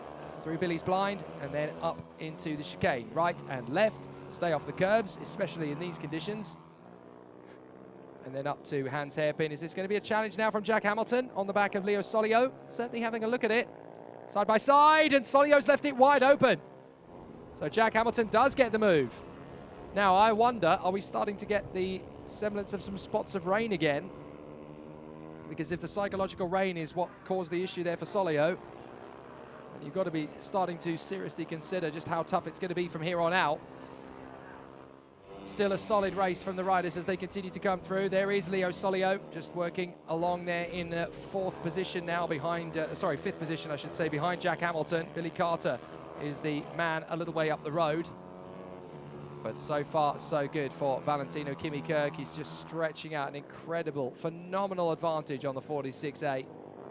So 468, Valentino Kimi-Kirk just enjoying his life in that second place run. Now this is a terrific squabble for second place because Shaw has been caught rapidly by Billy Carter. And I think that's Maxwell being lapped. So Callum Maxwell is in the mix there being lapped. But that has really tightened up the gaggle for second place as the riders pit their way through. I think there was no problem for Hamilton or Solio to get by, but certainly there was a bit of a hold up for Travis Shaw. And that has meant that now all of a sudden, oh, there's a yellow flag. There's a yellow flag up the road. So somebody has come off. Well, the green flags are flying. I didn't see who it is that's gone off at Billy's blind, but certainly somebody is off the road there. That might be Callum Maxwell. Yes, it is. So there is the treble one. Callum Maxwell trying desperately to get the bike started again. But I don't think that's going to happen somehow. So that's a real shame for Callum Maxwell. Meanwhile, we've got Travis Shaw versus Billy Carter, second and third. Still a really interesting squabble and a duel between these two. So Travis Shaw in front of Billy Carter. There's Jack Hamilton. And in fifth, there is Leo Solio. So they are staying together. And the battle still very, very close indeed. There's a nice little tussle cooking up for sixth place now, actually, as well, between Hudson Cooper and Harvey Saville. So those two riding away for second place. Shaw's going to have a bit of a problem here with Billy Carter in a moment, because Carter is really stepping up this attack. Billy Carter getting very close in the run for second place, coming around the top of Hans hairpin and up towards the horseshoe. Is there going to be an opportunity now? Carter tries to tuck in, back on the power. Just hasn't quite got the opportunity there on Travis Shaw. Shaw's bike is just wide enough that you can't make that gamble to come through. So out of the final hairpin now, Travis Shaw just checks over his right shoulder. No problems at all, really, for him to hold on in front of Billy Carter for the moment. And now Jack Hamilton is stepping up the attack and closing in on them. So Jack Hamilton is really starting to make hay while the sun is not quite shining. So So the ride continues on. Shaw just sets a personal best lap time. It's a 45.67 for him. There's that little tussle we mentioned earlier, and it's now Harvey Saville in front of Hudson Cooper. So Cooper struggling to maintain the pace and actually slips to 7th behind Harvey Saville. But Valentino Kimikirk is still leading the way. And then we have Travis Shaw and Billy Carter next up in the mix. Valentino Kimikirk is just on the home stretch now. These two battling away for 6th place. Harvey Saville and Hudson Cooper still having a great run. Brooke Champion has managed to overtake Finley Hanna. I think Hanna's got a problem somewhere. There is the race leader, Valentino Kimikirk, absolutely storming in front, 46.8. And a really excellent run so far in the lead of this race. No problems at all, as Valentino Kimikirk continues in pursuit of another victory in what has proved to be a very strong campaign so far for Kimikirk. So is there going to be another opportunity for Kirk to make more progress through the ranks? Looks as though we've got a bike off the road. It's Callum Maxwell, and obviously we've had Finley Hanna, I think, no longer circulating, or certainly having it off and then getting going again. I'm not sure if Finley Hanna is actually circulating on the 13 bike. We certainly haven't seen the name pop up in the top 6 for a fair while. And I think Brooke Champion has just been lapped for another time. So have Champion and Hanna have had a moment together, I wonder? Because certainly the two of them are down the order. No, they are just both being lapped, so that's all it is. No major issues there. Here's Kirk. At the end of this lap, there will be just 2 to go, and it's just smooth and serene. No problems, no pressure, no confusions at all. Just taking it together. Now the second place tussle, let's wait for it, because it's getting really quite aggro now. Shaw, Carter and Hamilton, here they are. And Hamilton is right in now behind Billy Carter, looking for a way to get into 3rd position. He's getting very close to the horseshoe. And still, Travis Shaw holding on to it, and round the outside, that's the move. Hamilton into 3rd place. Not a lot that Billy Carter could do about that one. Hamilton now goes out wide. Well done to Jack Hamilton for collecting that. That could have been a very easy trip to the grass. But Jack Hamilton has managed to make the move past and make it stick. Now it's all down to Billy Carter to try and close up. Back marker there just getting out of the way. I think that is Finley Hanna. So excellent racing from these 3. They are just so close together. Shaw, Hamilton and Carter. Hamilton senses that there could be a 2nd place on here. He's got a lap and a bit to try and take on Travis Shaw. He's got a great opportunity. They come off the final corner onto the last lap. Kirk is already on it.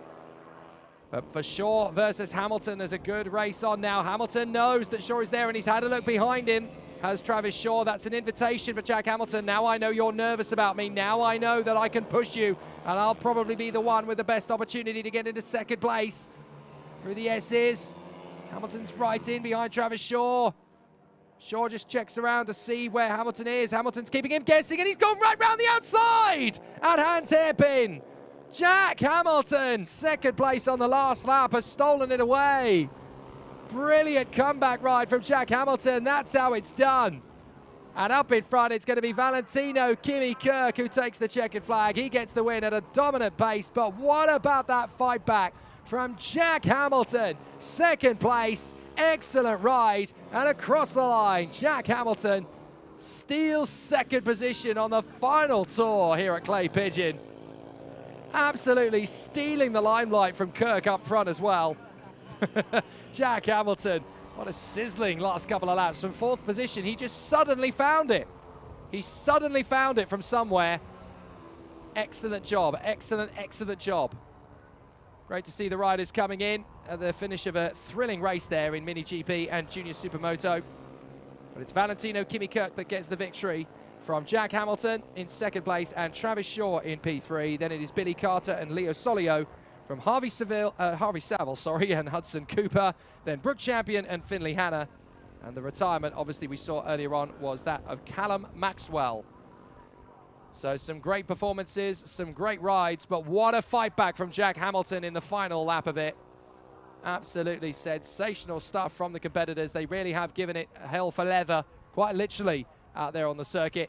And it's Jack Hamilton that comes up trumps in 2nd place with the fastest lap of his race on the final lap, a 44.80. Not far from that of Valentino Kimikirk, who on lap 6 pulled out a lap of 44.65.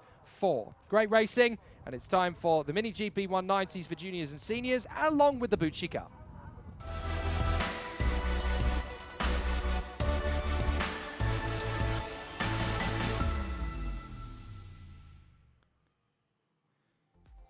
So, Mini GPs for juniors and seniors, along with the Bootsy Cup. Another great race for them. They gave us a plenty amount of drama and action in the last one. Let's see how the grid will form up for this 3rd race of their weekend. And there's plenty of talent on the grid, that is for sure, as the lineup will give us plenty of demonstration. From the front end of the grid then, it's going to be a really exciting battle for our competitors in race 32. Bootsy 190 Cup and the Mini GP 190 Cup.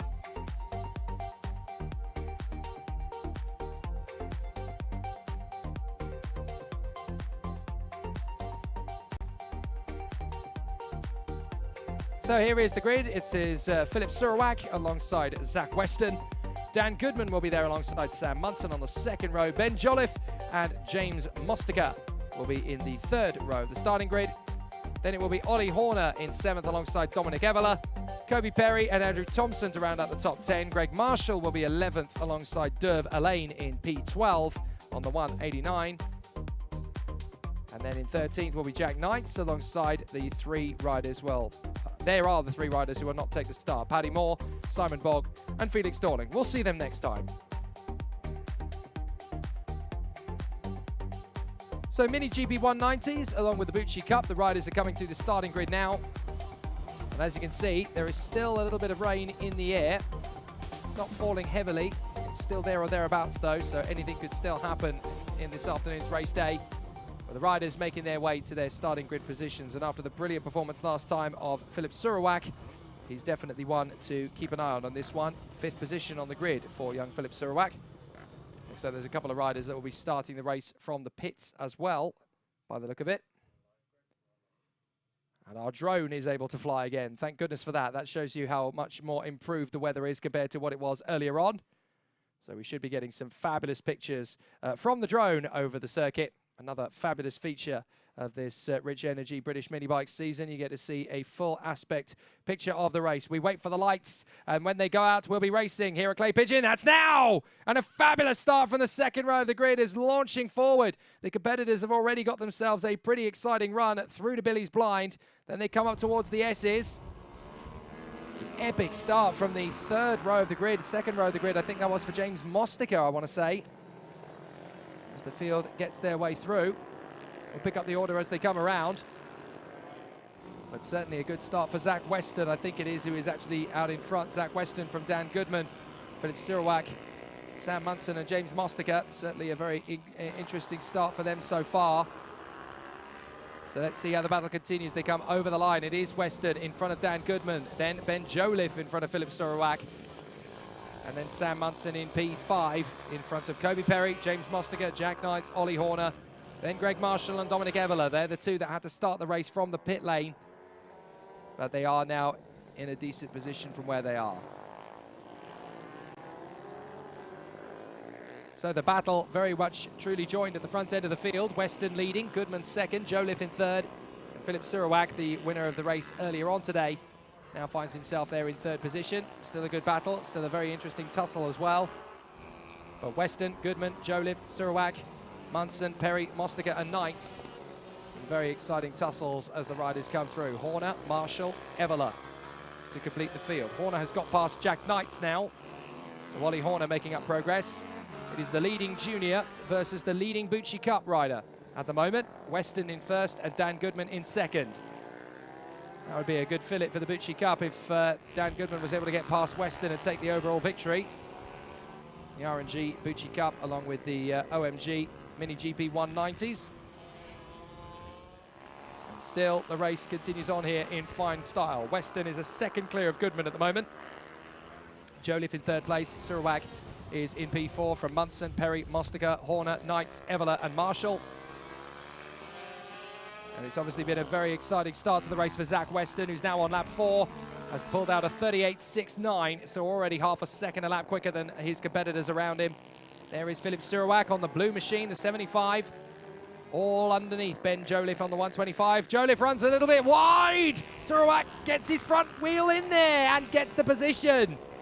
That was tough stuff from Surawak. That was very close to the edge, but he manages to get the overtaking move pulled off. Good work from Philip Surawak. So now it's Weston, Goodman, Surawak, Joliffe, Munson, and Kobe Perry. In through the right-hander, the long, long sweeping Billy's blind. Right and left into the chicane of the S's. Up the Sterney straight, up to Hans hairpin. And look how close Surawak's got to Goodman already. So Zach Weston's well and truly gone, has already left a 3-second cushion between himself and the Bootsy Cup rider Dan Goodman. So a bit of a difficult start to the race, certainly for Philip Surawak. It's definitely meant it's not going to be 2 out of 2 today. But that doesn't mean that there's not going to be any less drama and very exciting anticipation of competition through this one. Weston, Goodman, Surawak, Joliffe and Munson.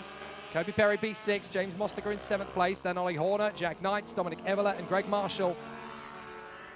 So here is the opportunity. As on the inside, Philip Surawak tries on Dan Goodman. That's a little bit too hungry too early. You've just got to let that one go and try again. Meanwhile, Sam Munson is trying his best to get the move on the inside of Ben Joliffe, and Joliffe is doing everything he can to shake him off.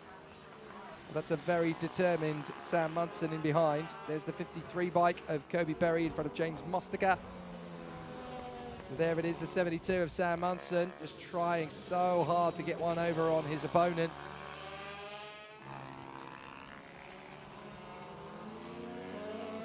Through to the S's. Sterney straight, braking zone for Hans Hairpin once again. Zach Weston now 4 seconds clear of Goodman. Goodman, there he is, in front of Philip Surawak. Just trying to make the overtaking move, if at all possible. A good run, back on the power, up to the hairpin. Weston has a decent advantage now, it's over 4 seconds.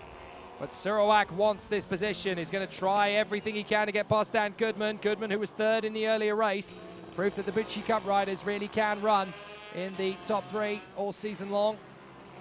More proof of it here in case you needed it. Not that you're likely to have needed it. Dan Goodman running a great race here on his 57 machine.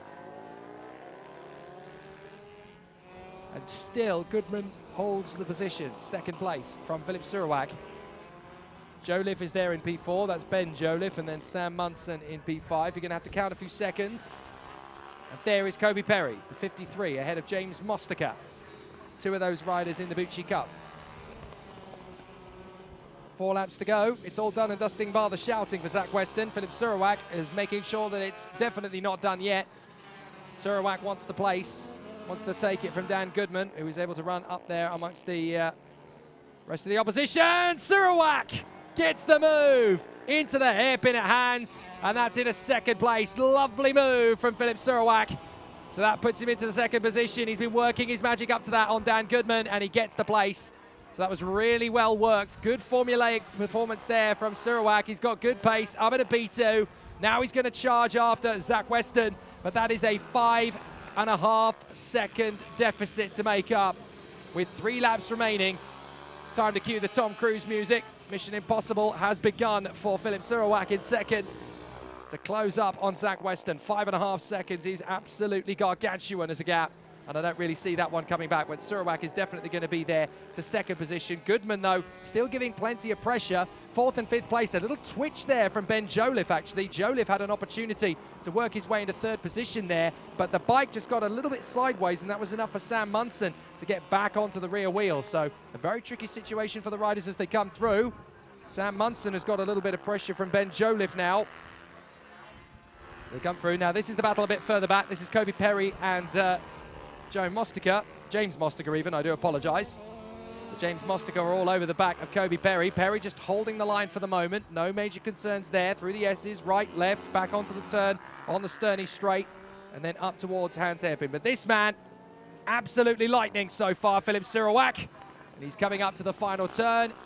Let's see if Philip Surawak can get a good run off the course. Fantastic job from the riders as they come off the final turn, and Philip Surawak working his way through. There in front of Goodman. And this is getting close now between Munson and Joliffe. So close that Munson's through. Munson is through into 4th position. So Sam Munson has got through on Ben Jolliffe. But Jolliffe is not giving up. They come off the chicane, up the Sterney straight. Last lap for the race leader, Zach Weston. He's in amongst the traffic. He's not really had much pressure.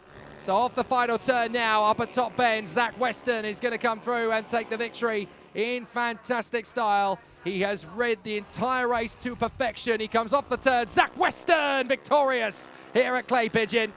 Checkered flag flies. 2nd place for Philip Surawak in front of Goodman in the Bootsy Cup. He takes the win in the Bootsy Cup, Dan Goodman. Then Munson ahead of Jolliffe. He timed that move to perfection to get into 4th place. Then Kobe Perry in P6 in front of James Mostiker, Ollie Horner, Jack Knights, Dominic Evola, and then Greg Marshall. But a great ride from Zach Weston. Really exciting stuff, and good to see just how much effort and energy is going into that bike. And when Weston gets to the road, cleans up in race 3. Surawak had the victory in the earlier race, but all it took was a good start for Zach Weston and the pressure of no pressure at all from the riders around him, and he could make that race his own. Excellent work. Great stuff from Zach Weston, and he takes a very thoroughly deserved victory. Right, next up, it is the Minibike 160s.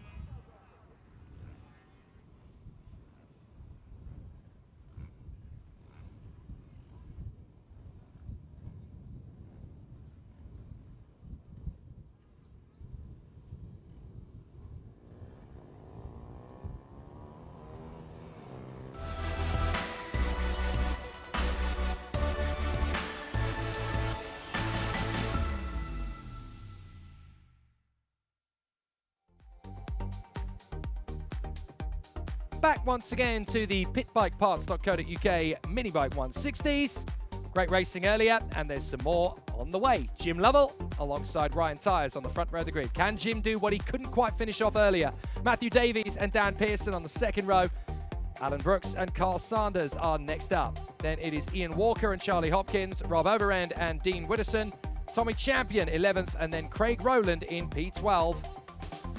13th place going the way of Nick Shaw in front of Kira Williamson. And then Kelsey Carter will be the next rider in. 15th on the grid. Non-starters for Gav Tappenden, Ben Douglas, Kieran Boyd, and James Mostiker, along with Phil Dickens, Will Horner, Tom White, and Nathan Smith. Just 14 of them out there for the start of this one. And obviously the microscope of pressure is now trained firmly on Jim Lovell after his fall earlier on from the lead of the race. He does not really want to be in that situation again. He wants to be able to win going away. Here is Jim Lovell, pole position. He's already let one victory slip through his hands. He does not want to lose another one. So hopefully he's going to be back to his best. Such a rare incident for him as well. You don't really get to see Jim Lovell make mistakes. But even today, the treacherous Clay Pigeon can catch people up. So let's see how this race is going to go. Away we go racing, and it's not a great start for the man in 2nd. Tyers is going to slip down the order to 3rd. I thought it was going to be as low as 4th for a moment. But Jim Lovell on the 997 leads the way. Now Tyers has got into 2nd. He's worked his way back past Dan Pearson, and he's into P2. So that little bit of a sluggish start has already been undone. Matthew Davies now up to 3rd place. He gets the run on Dan Pearson into Hans Hairpin off the Sterney straight, and he's now there in 3rd. So here we go. This is what we signed up for. Jim Lovell versus Ryan Tyers. Game on. And Tyers is going to try and make it happen already. No chance. Excellent racing between these two. So here we go. Jim Lovell versus Ryan Tyers. Into the first corner. Lovell holds the inside line. Tyers trying to get around the outside. And it's not going to happen yet. 3rd place for Davies. 4th place for Pearson. Then it's Walker, Brooks, Sanders, Overend, Hopkins, Champion, Rowland, Williamson, Carter, Witterson and Shaw. Tyers tries again on Lovell, up to Hans Hairpin. The battle for victory. Tyers trying his best to get the switchback maneuver on the undercut. Lovell is there, still holding the position as they come through. Excellent racing from Tyers. He's just putting under pressure, and now the up move on the inside, but Lovell round the outside cuts him off. This is the race we wanted to see. The rivalry between these two, side by side. Tyers trying to hold it round the outside. He can't quite hold it. And Jim Lovell holds on to the advantage for the moment in front of Ryan Tyers. There's nothing in it between these two. And if any riders are going to give us a bit of a grandstand finish today, it's going to be these two. Tyres on the inside, now he takes the lead. Lovell back on the inside, side by side. Tyres trying to edge him out. Cuts back across, holds the line. And Tyres gets through into the lead. So Ryan Tyres working his magic. Gets through on the inside of Jim Lovell. It's up to him now to fight back for a strong battle. And Jim Lovell is definitely going to retaliate. Davies is there in third place. Jim Lovell has still got plenty of speed. Love the colour scheme of Jim Lovell's bike. The front wheel green, the rear wheel red, encompassing the Italian colour scheme it seems that he's got on the bike there. Although, of course, the Union flag rather proud and resplendent on his helmet. So the battle continues as they continue to run through in together. 1 and 2 still absolutely bolted to each other in position. Now a little bit further back, we've got this battle and duel going on between Pearson and Brooks. So this is Dan Pearson and Alan Brooks having a nice little tussle for 4th and 5th position. They continue their little squabble. 6th place Walker, 7th place Sanders, and then we've got Overend and Hopkins dueling away for 8th position. So here's the treble 9 of Alan Brooks riding behind Dan Pearson. Can Dan Pearson sustain 4th position? It's getting very close indeed between these two riders. Right and left through the S's onto the Sterney straight and up towards Hans Hairpin once again. Now this is Alan Brooks getting up alongside Pearson. It's going to be about the braking zone into the hairpin though. He's going to be on the wet stuff and he does indeed have to wait a little bit to get that move tidied up. So a very tough start to proceedings then as the riders continue to come through. I can tell you that Tyres is now starting to stretch away from Jim Lovell. He has got that gap up to about a second. So the race continues to be filled with tussles and battles. There's even a little nice race going on towards the back between Kira Williamson and Kelsey Carter. They're having a nice little squabble towards the end of the field as well. So proof that you don't just have racing going on at the front end of the field, you have terrific battles in the midfield as well. So some great duels all around the circuit. Now this is Pearson versus Brooks again. 4th and 5th, they come out of hands. And the drone picks them up quite nicely there as they go through the horseshoe and up towards Buttons. So some great racecraft from our riders once again. Still nothing in it between Pearson and Brooks. 6th place for Walker, 7th for Sanders, Hopkins in 8th from Overend, Champion, Rowland, Shaw, Widdowson, Williamson and Carter. And here's the opportunity now on the inside line for Brooks. Dives through into Billy's blind, gets the placement on the exit. Pearson's going to have him back. So Pearson jumps back on the throttle, makes the switch, and excellent stuff. Now we've got a rider coming into the pits there. Couldn't see who that was, but we've got someone into pit lane with what looks like a mechanical issue. Didn't quite pick up on who that was, but we've certainly got someone in dire straits. I couldn't quite see her. I think that might be Gav Tappenden. I think it's Gav Tappenden who's pulled off, so that is unfortunate for Tappenden. He appears to be out of this race. He's managed to get the bike brought back into the pits at least, so it's a short race for him, unfortunately. So Gav Tappenden very much out of it now. And Tyres has managed to extend the gap between himself and Jim Lovell, would you believe it, to 5.9 seconds. That's astonishing. Davies is still there in 3rd, 9 seconds adrift. There is Ryan Tyres in the lead. Wait. Where's Jim Lovell? There he is. It's baffling that the gap is now 6 seconds between them. Here's Davies in 3rd. There is the race leader, Ryan Tyres. Ever since he made that move on Jim Lovell, he has just taken command of this race. Still doing a great job. Still making it look oh so easy at the moment. Just storming his way through. He's lapped a couple of riders. He's got past Widdowson, he's got past Kelsey Carter, and he's got past Kira Williamson, who are still having a fantastic little squabble, those two. But Ryan Tyres out in front, just commanding this race, working his way through the traffic. He's got Nick Shaw in front of him now to try and lap. Where's Jim Lovell? Oh, right, there he is. Makes the move now, Ryan Tyres, to get past Nick Shaw, and has actually got past Craig Rowland now as well. Last lap, dominance, absolute dominance from Ryan Tyres at a critical moment in his season as well. Wanted to come back after that near miss in the earlier race, but now here he is in Heat 2. Not only does he take the lead, but he also takes full command of the situation and stretches clear of Jim Lovell to the tune of 9 seconds. Lovell is really struggling to hold the pace now, but it's been an excellent job from Ryan Tyers, who comes out of the final turn now, and it's going to be an epic race win for him, and well-deserved. Ryan Tyers gets the finish and the victory. Excellent stuff. Second place is going to go the way of Jim Lovell. So Jim Lovell, that's a good recompense for what happened earlier on to him. A second place finish for him. A very happy Ryan Tyers up front. Third place for Matthew Davies, a good job there. Fourth position for Alan Brooks. Fourth place for Dan Pearson. He took it on the last lap. Dan Pearson snatches it away from Alan Brooks in the final lap of the race, I do believe. Ian Walker comes through in front of Charlie Hopkins, and then Carl Sanders will be 8th in front of Rob Overend and Tommy Champion to round out the top 10. Craig Rowland in 11th position. Nick Shaw is 12th ahead of Dean Widdowson, Kelsey Carter and Kira Williamson. That's your order. And a good day at the races had by all in the Minibike 160s. Great job, brought to you, of course, by pickbikeparts.co.uk. Excellent work from the competitors. And a really excellent ride, I should say, from Ryan Tyers in front of Jim Lovell. Two great riders at the top of their commands, and they did a fantastic job in that one. The only rider to break into the 39s in that race, Ryan Tyers, 39.6. Exceptional pace, really impressive. Now, moving on to the third race of the weekend for the Ovalies.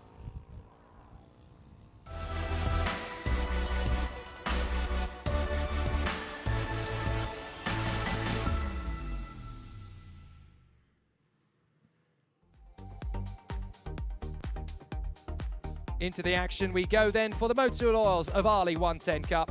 It's going to be very exciting to see how these guys continue to race around the circuit, their third race of the weekend. And it's going to be an interesting one, isn't it? Thorley Trevorrow on pole position. Ruben Bray second from Luca Wilkinson and Wilson Dilks. Then Travis Shaw and Freddie Bridewell to round out a very competitive top 6. Row 4 is Monty Hillier and Laken Payne. Then Ralph Croft and Jack Hamilton in P10. Sydney Marshall and Jonathan Payne will be on row 6 of the grid. Row 7 behind them, Kobe Garbutt and Jack Newton, then Izzy Carter and Tobias May. The last rider is Ethan Dunning, as Tyler Humphreys will not take the start. Nor sadly will Arnie Carr and Dan Deering. We will see them back in operation again later in the season.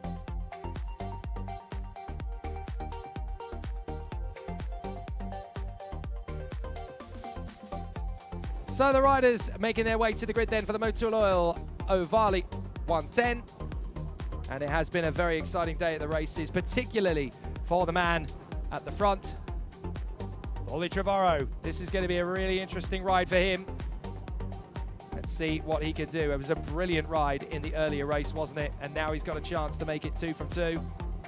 So what can Thorley Trevorrow do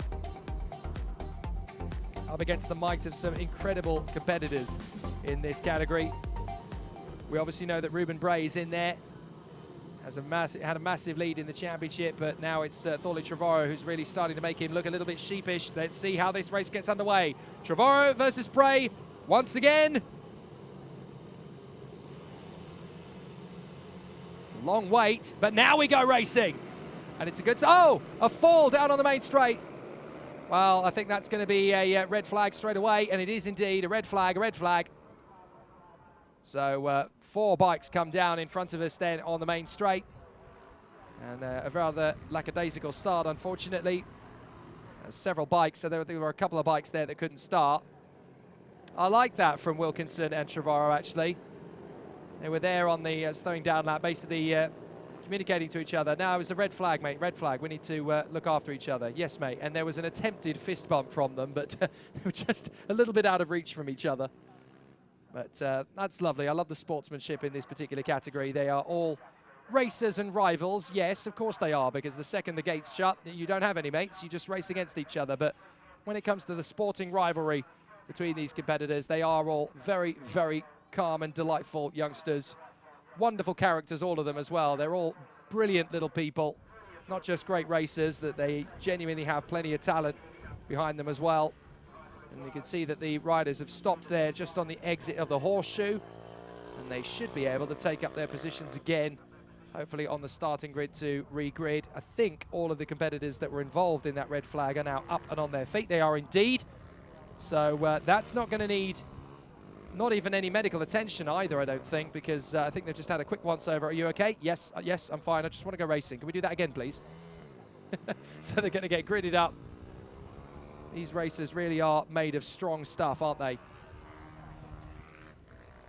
So the marshals will just scrape things away. I think there was just a little bit of fluid that came out of one of the bikes there on the start, or at least whether that was the cause of the incident or whether that was as a result of the incident, I'm not sure. But that's just a little bit of cement dust to go onto the circuit there to make sure that there's not going to be any grip issues on the restart. And hopefully this second start is going to be clean as a whistle. And then we get to see the battle between Trevorrow and Bray take two. And we all want to see that.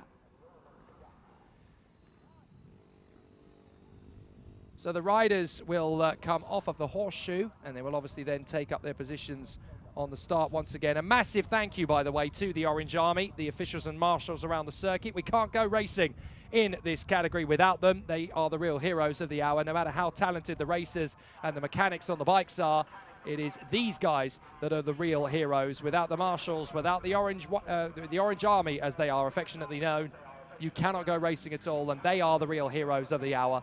So a massive thank you to them. They are the reason we can go racing at all. So the competitors are now making their way back to the starting line again, and we will try for a second time of asking to get this race underway. So the Motu Loyals Ovalie 110 Cup, some terrific riding talent in this particular field, and a lot of them who could go all the way to the top of the sport. There's some exceptional young competitors in this field. So the officials are just bringing the competitors up to the start. Once again, they're just keeping them a little way back from the start of the actual race. I think they're going to talk through procedure, and then we will be able to go racing again. Now the riders are able to move forward. They get into their grid positions. So now we get the flavour of another exciting and successful ride. Take two of the battle between Trevorrow and Bray from the front of the grid. And you have to say, Paulie Trevorrow has a really good chance to make a real play of this now. Very talented youngster. So let's see how the competitors are going to be faring. It looks like there could be one bike that's not going to take up the original start. They just had to be moved back a little bit from the grid. That's Tyler Humphreys, I think. So they're going to go around for a formation lap. So they will go around for another formation lap. I think they needed to under these circumstances. Their current situation meant that the tyres would have been a bit cold. So they're going to go around for another formation lap, exploring the circuit and making sure that everything is safe and sound.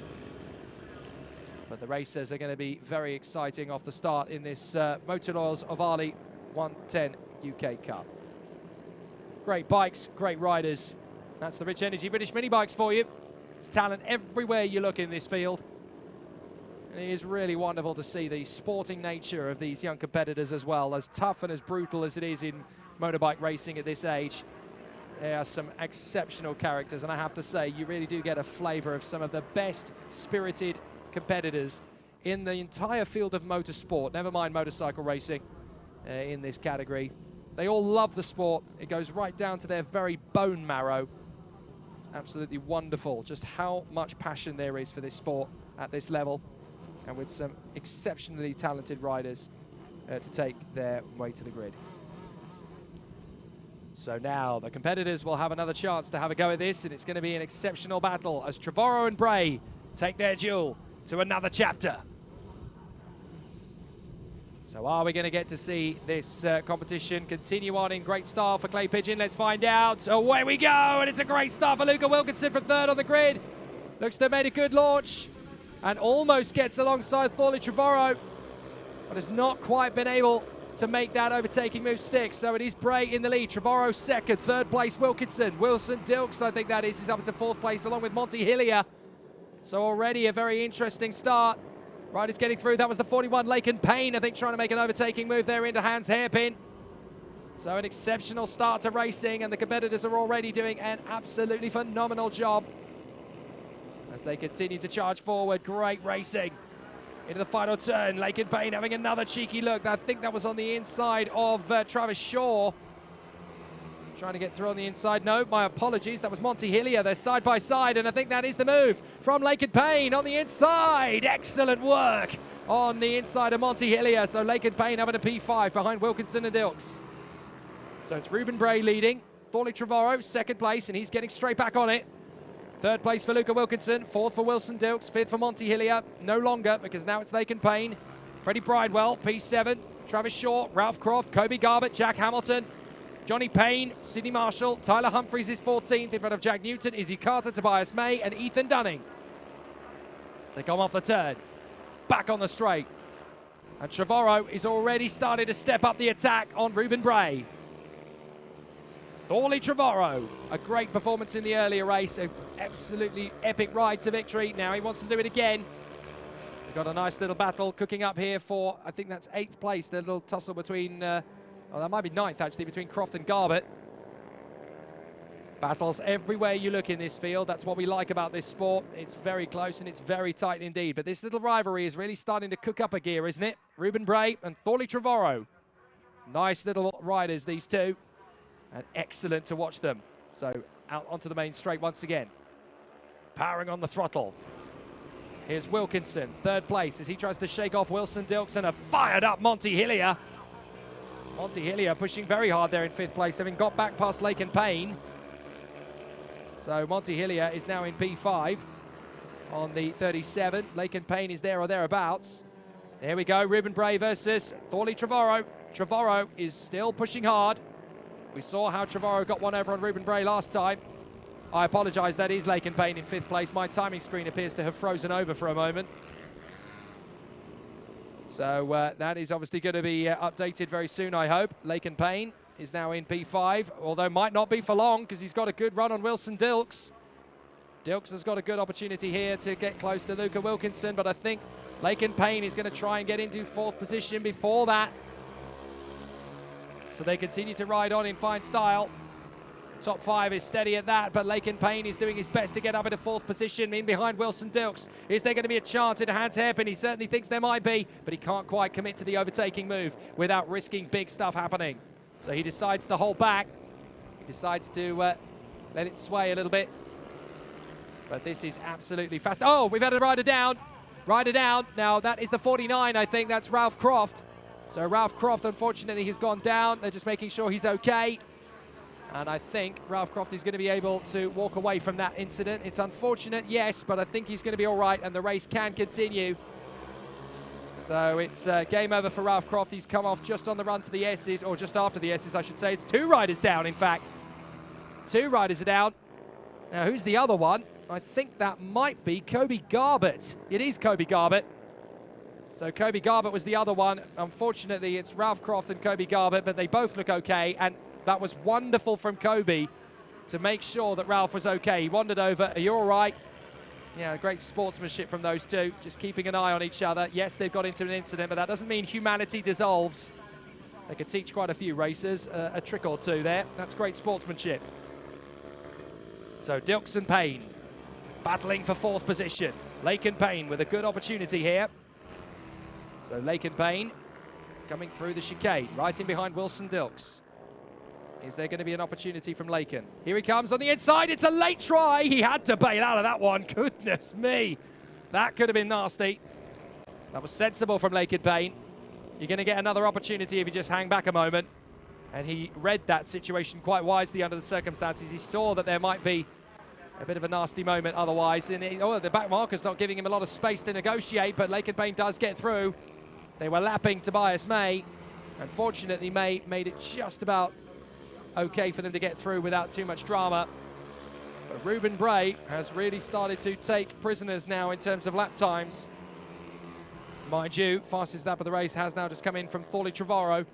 So Trevorrow now finds himself in 2nd place. Here's the move from Laken Payne on the inside of Wilson Dilks. Thank you very much, Tick VG. Nice manoeuvre there from Laken Payne as he slides the bike into the inside at Hans Hairpin.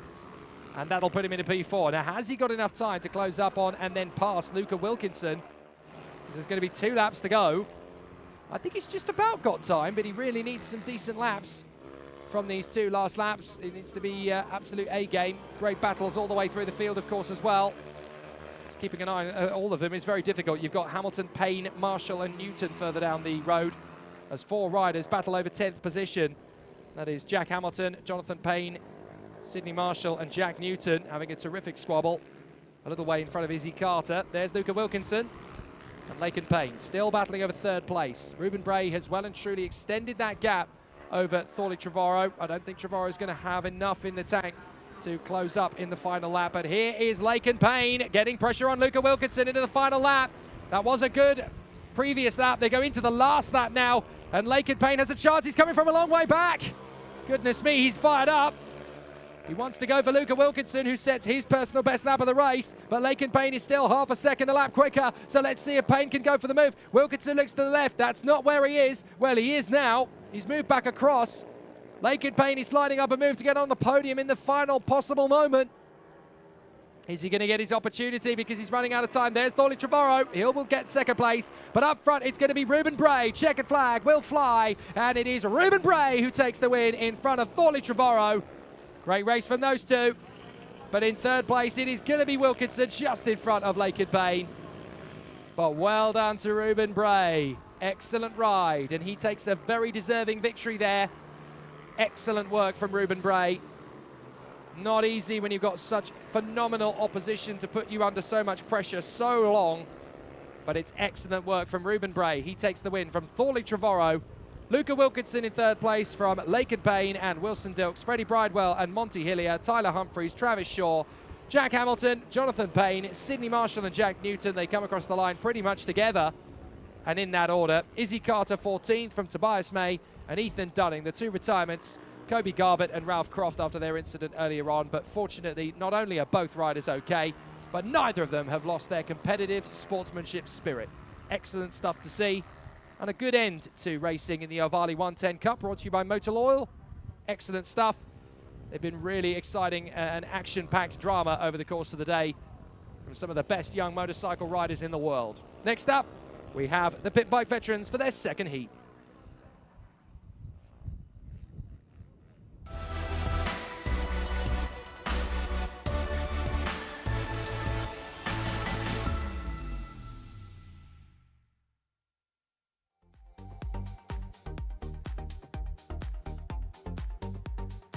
More great action to come from the Motul Oil's Pit Bike veterans in their 2nd heat of the day. We saw their race earlier on, of course, and now we're going to see a second go of them. James Mostiger and Matthew Davies on the front row from Simon Gates and Ben Douglas.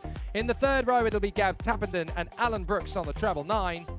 On the 4th row, the starting grid behind them, it is going to be Ian Walker and Derv Allain, then David Weems and John Pearson. The last man in will be Mike Smallbones. Sadly, we won't get a start from Tony Reveley. We also won't get a start from Russell Morgan, Will Horner or Stu Bateson, but hopefully in round 6 they'll return.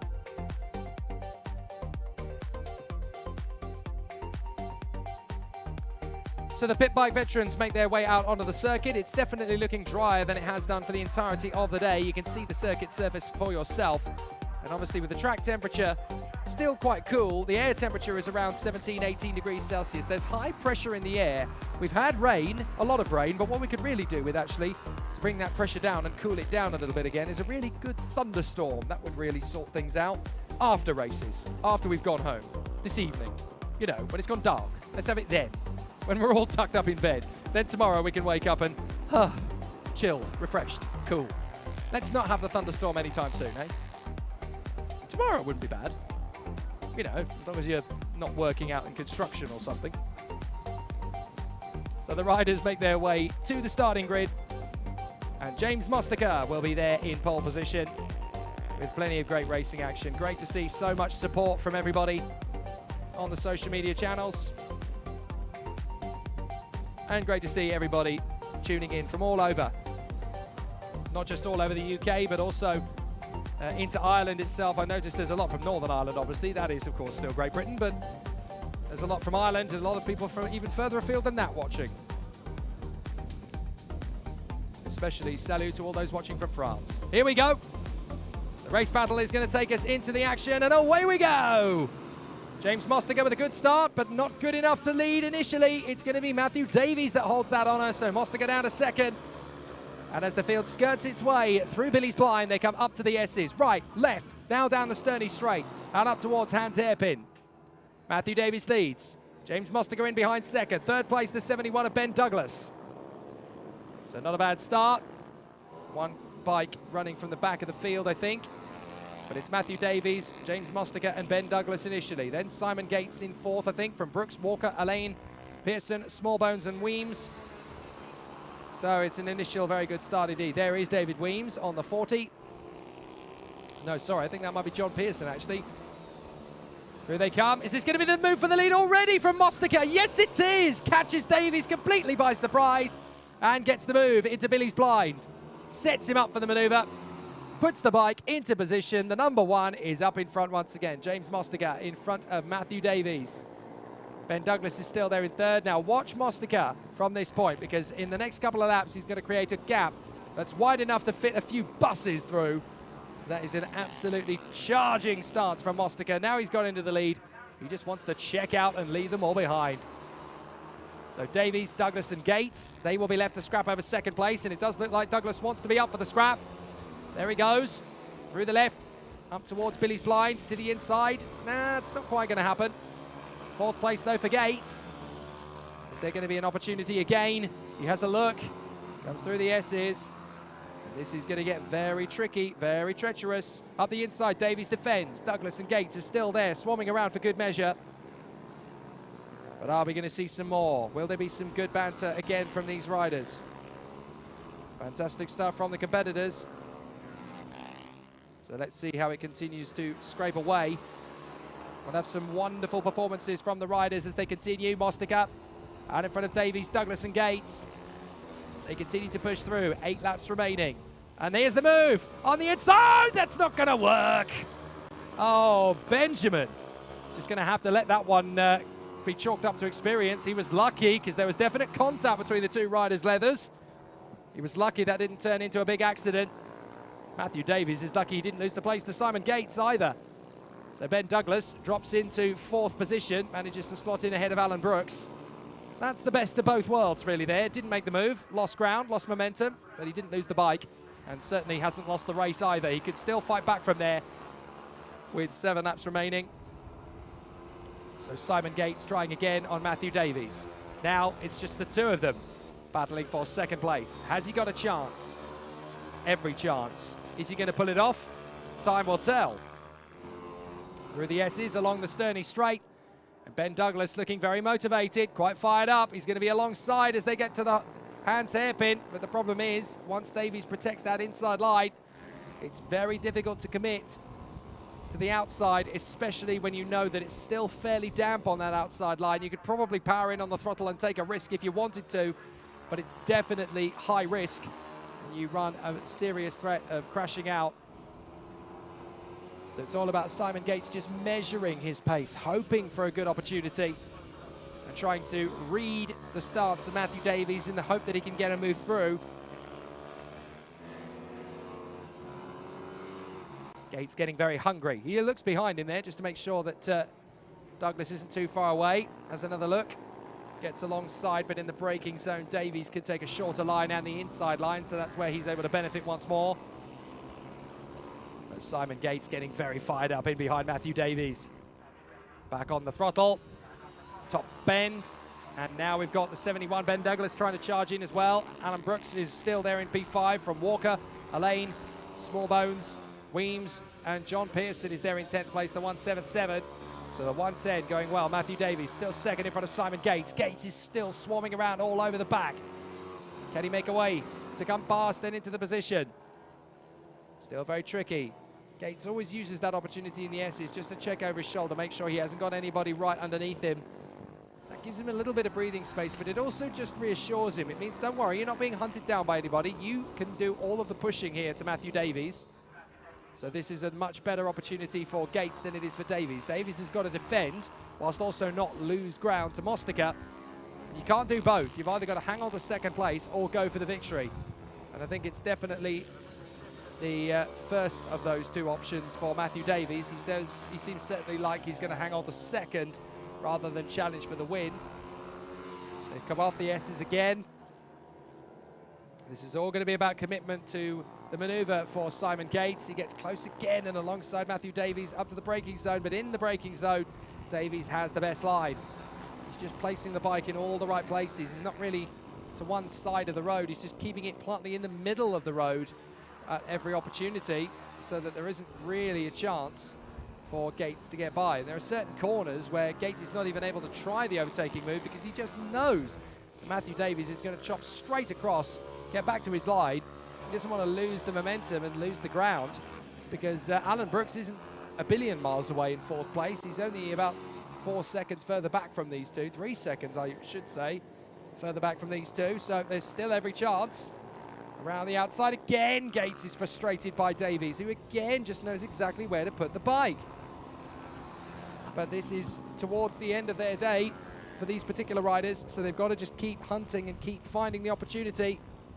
It's going to get very interesting indeed for these two on the last lap. Here they go. Mostaka's got 1.6 on them. He doesn't need to dominate. He doesn't need to stretch the gap.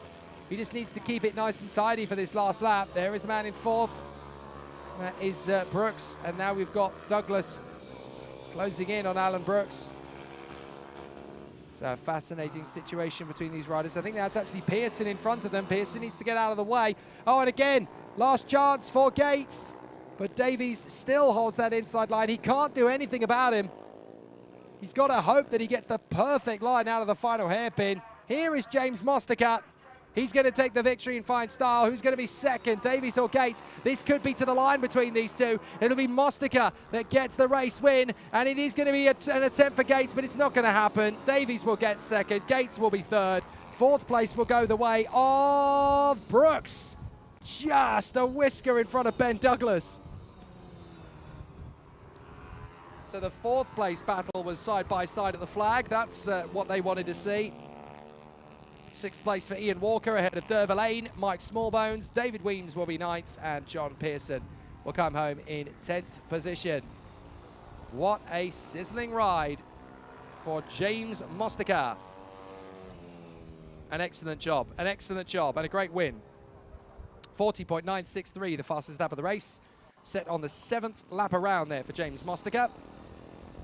So we get to have some fabulous battles between them next time out, of course. We are working our way through the schedule. It's all going very well indeed for our competitors. We have about 8 races still to go in the flavour of racing. It's been very, very exciting so far. We now have the Ovalie & Co. Mini GP and Junior Supermotos to come.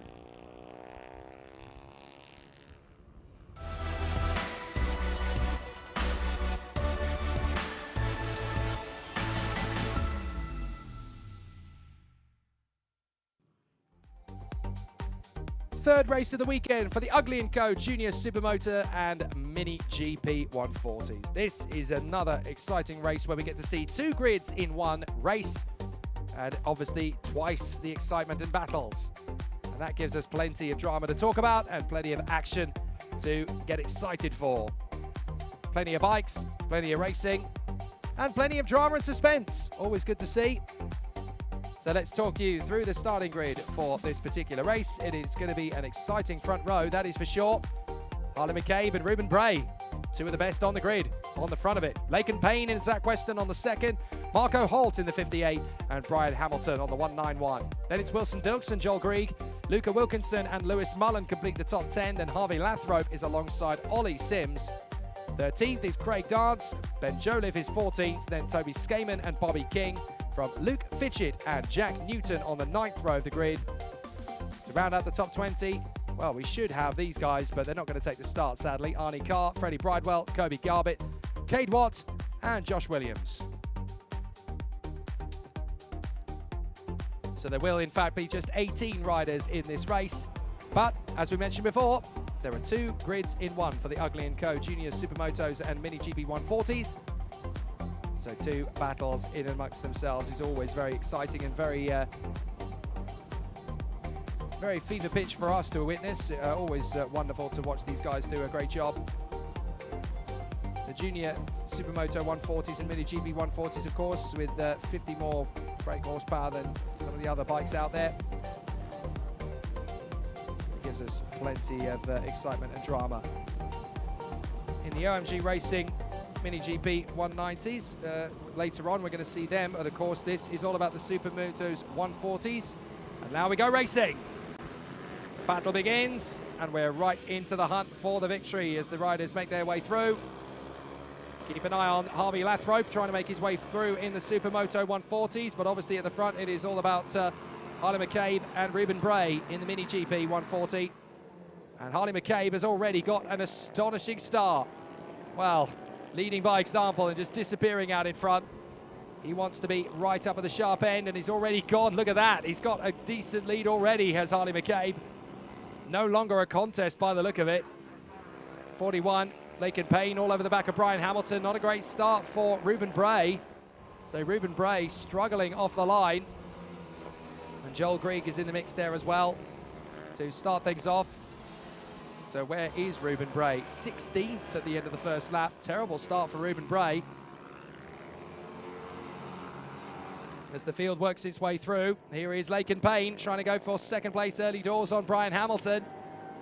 Hamilton is doing his best just to maintain position. Unfortunately, he doesn't have the raw pace that Harley McCabe does. So McCabe is very much stretching away from the rest of the field.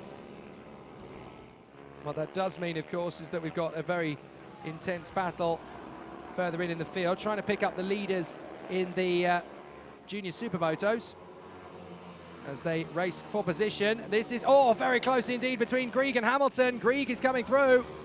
So Joel Grieg gets into second place just in front of Brian Hamilton. I don't think Brian Hamilton saw that one coming. So Zach Weston is currently the race leader in the Junior Supermotos. He's now getting on the inside of Wilson Dilks. So he gets through into another position, now tucks up behind Brian Hamilton. Zach Weston is now 4th position in this race. And the leader of the Junior Supermotos. They put the two categories, Mini GP 140 and Junior Supermoto 140 out together. And of course, it's both based on the YX 140 or Zongshen 140 manual engines. So a very exciting stuff. A maximum of 15 brake horsepower with these bikes, but that's still pretty tidy in terms of the output. So fabulous racecraft from these competitors as they dice their way through. Is Weston going to have a look on the inside of Hamilton? Well, he certainly had to think about it. Joel Grieg has got into second place and just charged away from the rest of them. So Weston is there in front of Dilks, Mullen, Holt, Payne, Wilkinson, Lathrope, Dance, Sims and Williams. This is how tricky it is for Brian Hamilton. The field is just tightening up behind him for third place. McCabe and Grieg have gone, and they're long gone. But of course, if you're the rider in front, the onus is on them behind to make the overtakes. That's Holt getting past the 41 of Payne. I should say staying in front, but not for long. There goes Laken Payne. He gets through into the position past Marco Holt, I should say, sorry. Named, of course, after Marco Simoncelli. So Marco Holt in 7th position. And there's the move from Wilkinson. Oh, nearly got back through on Marco Holt there, but Marco Holt doing a good job in behind the 11 of Lewis Mullen. Weston tries again as Brian Hamilton is defending like crazy for 3rd position, just holding that bike steady as you are. And then Dilks, Wilson Dilks is in the mix there next up. Laken Payne through on Marco Holt, up into 7th place. The 11 is in there as well, that's Lewis Mullen. So Lewis Mullen is still a factor within this field as well. The riders just charging their way through from 3rd downwards. This is a massive train of bikes. And they're all battling over that 3rd and final place on the podium. McCabe is through into the lead. Grieg is through into 2nd, and he's long gone too. So Hamilton is just desperately trying to hang on to 3rd place. The other riders are just pacing themselves because they don't know. Well, we still don't know if they ever could have won this race if they had the raw pace enough to do it, but they can't get past Hamilton. So Brian Hamilton is still there in 3rd place, and there's not a lot these guys can do. Storming through, inside overtaking maneuver. That's Laken Payne getting through on Lewis Mullen. So that is the move done from Laken Payne. He gets up into P6 now behind Wilson Dilks. Here's Weston, tries again, not going to happen. Laken Payne has to take the wide approach on Wilson Dilks. Still working on it, still pushing, still trying, still edging clear. But this battle is absolutely astonishing from 3rd downwards, and Brian Hamilton's so good at putting the bike exactly where he wants it to go, and he gets good purchase off the final turn as well. So There's not really a chance for these riders to get him on pure speed. Brian Hamilton absolutely dancing with that inside line. You'd think he was in a very close relationship with that inside line as Marco Holt gets the move on the inside line there of Lewis Mullen. So Marco Holt up into P7 and back on the inside. That is the treble one of Lewis Mullen trying to get the position back. It's not going to happen on this occasion. So he has to concede. Now he's going to try and make the move, but again, he just can't finish it off. Can't quite close the deal, as it were. Luca Wilkinson is in the mix there as well, just trying to pounce for his own moment. Brian Hamilton is keeping this bike as wide as humanly possible. Grieg is now 5 seconds up the road from it. Make that 6 seconds up the road from it. And Harley McCabe is 14 seconds clear of third place. And that is only after lap 8. 4 laps to go. Quite astonishing from Harley McCabe, his speed. This race was well and truly won long before the shouting, and Weston's in trouble. Weston overshoots and he's in trouble. He rejoins at the back now. Did he make a mistake or has he got a problem? So that is really bad news. So where are we up to now? That's going to be a very awkward situation. The riders still battling away further down the order as Harley McCabe is now well clear. Back onto the straight. This is getting very spicy indeed for Hamilton. He's still there in third in front of Laken Payne and Wilson Dilks. How much longer do they leave this to go for that third place on the podium? Because Brian Hamilton is just keeping that bike exactly where he needs to. Look, he's holding the inside line. There goes Laken Payne. He's trying to out-drag. He's trying to out-drag Brian Hamilton, but he just can't quite find a way through. And you do get the impression that if he was slightly quicker, he'd be able to get that opportunistic moment, but he's not quicker than Brian Hamilton enough for that advantage to be a factor. But Hamilton runs out wide. Surely this is the chance now for Laken Payne. He gets level with Hamilton, but Hamilton's got good straight line speed and he gets back to the position. Now Laken Payne will be getting very tired out here, waiting around for Brian Hamilton to make a mistake. So Laken Payne will want to force the issue there on their last race of the day. Don't forget, they're not going to do another race for this class after this one. So this is where Payne will want to go for the killer move and go for third place. But you've got Dilks, Holt, Mullen, Wilkinson, Dance, Bray and Weston in this train. So fair play to Ruben Bray for charging his way back into 10th position, but they're on the last lap, don't forget. So Harley McCabe well clear of this pack. He's on his last lap now. These guys are about to start it. And now Laken Payne has got a chance. They're going to be very close. Brian Hamilton's still there. Watch out for Wilson Dilks. Dilks might decide he's going to go for it, and he's managed to hold on.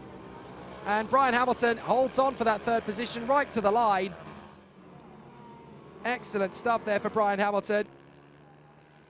No, it's not finished. It's not over. Brian Hamilton thought it was. Brian Hamilton thought he'd held on for third. It's not. Now it's over. Harley McCabe takes the checkered flag now. Oh, my goodness. Brian Hamilton. He thought he'd done enough. I can't believe it. He's backed off the throttle and celebrated for third place before the race is over. Grieg in second. Third is going to go the way of Laken Payne. Oh, Brian. You've got to feel for Brian Hamilton. He thought the race was over. He thought he'd done it. Oh, that's heartbreaking. So heartbreaking for Brian Hamilton. He's celebrating. The whole field's got past him. And that's going to be agony. Absolute agony for Brian Hamilton. He won't believe his luck. That would have been third place, but he hadn't quite counted the laps enough. So that's it for Brian Hamilton. What a shame. What a shame. Harley McCabe takes the victory then from Joel Grieg. Laken Payne is third. Wilson Dilks fourth from Marco Holt, Lewis Mullen, Craig Dance and Ruben Bray. Luca Wilkinson from Zach Weston, Harvey Lathrope, Josh Williams and Ollie Sims. Arnie Carr, Bobby King. And 16th is going to be Brian Hamilton. What a shame. From third to 16th in a heartbreak. It's so difficult. And that's what I meant when I said earlier, you know, in football, in rugby, in tennis, in cricket, you get practice matches behind closed doors. You can make these mistakes. It's not quite so public. But here, you're under the watchful scrutiny of social media and the live stream every 5 seconds. It's such a heartbreak for Brian Hamilton. He did all the right things in that race. He held them on perfectly, but just didn't quite count the laps in time. Let's focus on the Minibike 140s.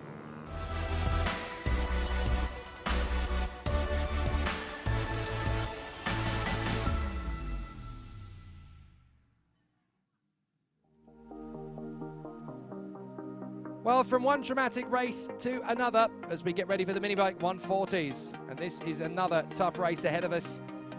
We'll see what the competitors can do with the race action in front. Let's talk you through the grid in Minibike 140s Heat 2. Front row of the grid, we'll see Will Lathrop and Richard Holmes Williams even. Ryan Tyers in third from Michael Med. Stuart Hardman and Ben Lord will be together on the third row of the starting grid. Row 4, in behind them is going to see Mick Lord and Jack Andrews. Then to round out the top 10, it'll be Aston Ballard and Carl Sanders. Craig Rowland and Rob Overend will be on the 6th row of the grid. Behind them, it's very busy. David Barfoot and Mark James Cockfield, Kevin Clark and James Walker, then Nick Shaw and Harry Clark. To round out the top 20 behind them, you've got Michael Briggs and Ian Gamble, then Darren Coleman and Kelsey Carter, Dan Pearson and Nathan Riggy. And then to complete the field, well, Jim Lovell, Dean Widdowson, Jack Wolf, Reese Morgan, Nathan Smith and Connor Wyatt are all showing up as non-starters, but I can see Jim Lovell and Dan Pearson out there on the grid. So it's going to be a very busy race. 26 riders to get us underway. Richard Holmes Williams on the 126 on the inside line. And alongside, in the 226, it is going to be the fast starting and hard charging Will Lathrop. So Will Lathrop and Richard Holmes Williams on the front row of the grid. The final Minibike 140 race of the day. So this is the one they all want to win, and this is definitely going to be a great race between Lathrop and Holmes Williams. They want to put on a good show. We want to see one. So it's time for the Gladiators to come forward and put on an excellent, excellent run. So let's see how the competitors get on. And they will put on a sensational display for the viewing public, both here at the circuit and, of course, back home on the live stream, whatever method you're choosing to watch from, whether it be from the Rich Energy British Minibikes Facebook page, whether it be from Alpha Live on YouTube, or whether it be from the Downforce Radio page as well. Here we go! Lathrop and Holmes Williams launch forward as the field sweeps into turn 1. And it's Holmes Williams that got the best start. Treble 7, Michael Med into third position. Good start from him. So they work through Billy's Blind and into the S's. Michael Med in third place, just in front of Ben Lord. Ryan Tyers is there in P5. Watch for him. He's going to work his way forward and charge through the pack quite quickly. Then you've got the likes of Stuart Hardman, Mick Lord, Aston Ballard, Carl Sanders, Rob Overend, Craig Rowland and David Barfoot, all in the mix there together.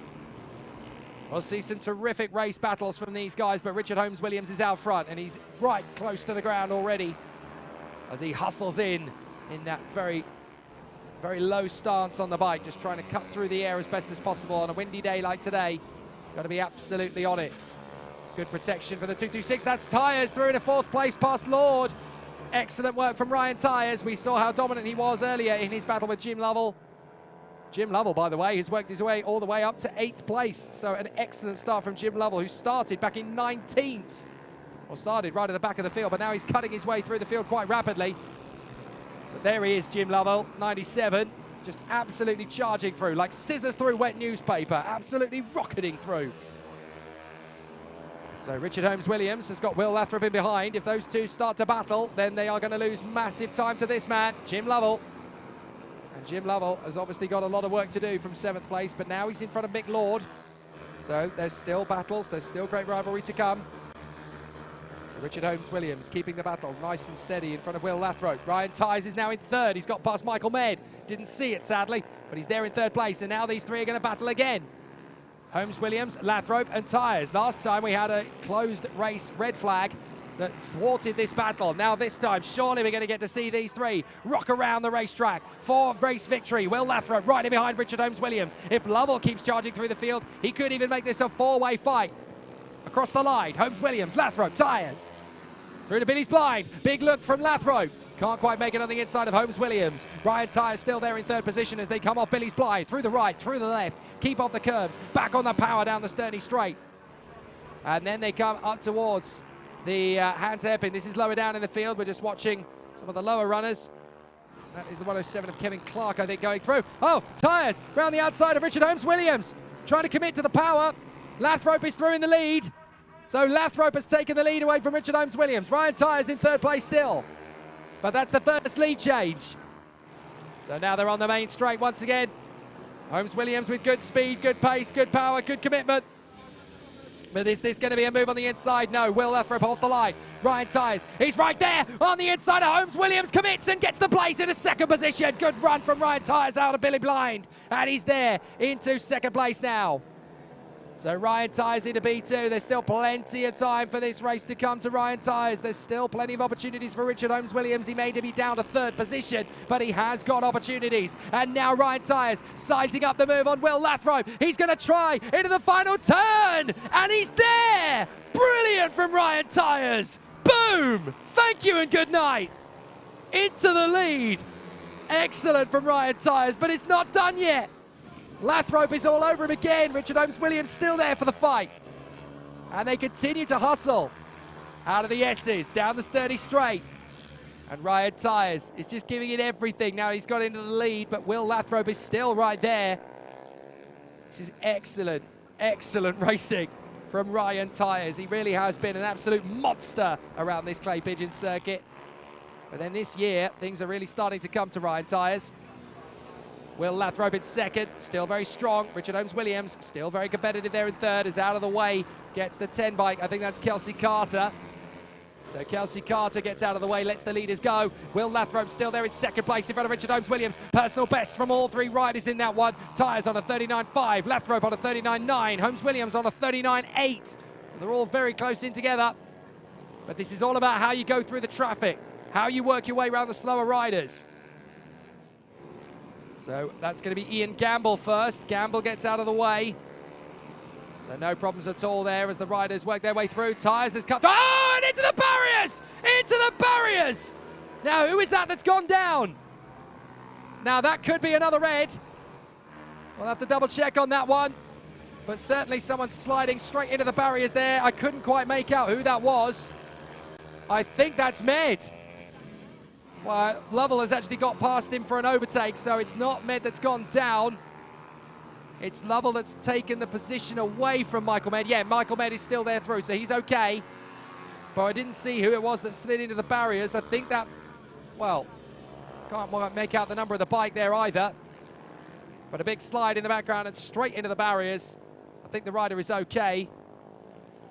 But couldn't quite make out. I think it might be Ian Gamble, the 47. So I'll double check and confirm, but I think it was Ian Gamble who slid off there. Now look at Jim Lovell. He's got right up to Ben Lord. Fourth position. Is he going to make the move? Storms through. Fantastic from Jim Lovell. He is fired up. I think he is absolutely on a face-saving mission after his fall earlier on while leading. This is how good a rider I am. Don't you forget about me. He's got Simple Minds on in his iPod on the way home. You watch. Absolutely amazing from Jim Lovell as he storms away from Ben Lord, now having made the move into fourth place. I'm not sure Ben Lord knows what hit him. Where did Jim Lovell come from? He was at the back. Now into the last lap. Ryan Tyres just working his way through the traffic, just carving his way past Harry Clark. And the rider who went out was Ian Gamble. I now confirm it. But Ian Gamble's okay. Just out of the race, unfortunately. He just looked very dramatic from where I was at the time. So a bit of a moment there. But Ryan Tyres is going to come through after an excellent ride at Clay Pigeon. Stormed his way from fifth position initially, picked them off one by one, got himself into the battle with Laverty and Holmes Williams, and made sure it was going to be a tight fight. Mind you, Laverty has caught right up to Tyres in the closing stages, but it's not going to be a victory. It is going to be Tyres in front of Laverty. Goodness me, Tyres almost lost the win there to Will Laverty. Laverty threw everything at it through the traffic, but Ryan Tyres has got it done. A fist bump between the two riders. Great respect between these two riders. That's what you like. After a great race fight that's so close, with so much energy and so much exciting, nail-biting racing, they can be men. They can be real competitors. A great spirit. That's as it should be. Excellent racing to the line with several riders coming through. It's Ryan Tyres that takes the win in the end from Will Laverty and Richard Holmes Williams.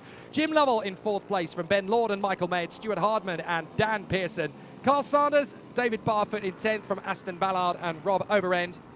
James Walker in front of Craig Rowland, Nathan Riggy and Dean Widdowson from Mark James Cockfield. Kevin Clark is a lap down. Harry Clark is in behind, and then it is Jack Andrews in 20th from Michael Briggs, Jack Wolf, Darren Coleman, Nick Shaw, Mick Lord, and Kelsey Carter. The one retirement from the race, as you saw quite dramatically, was Ian Gamble, who slid off behind the leaders while being lapped. As far as I can tell, he is okay, just a little bit shaken, that's all. So we're getting into the action, and you can see a few spots of rain on the camera again. So it's starting to get a little bit tricky out there, just in time for the Mini GP and Junior Supermoto 90 race.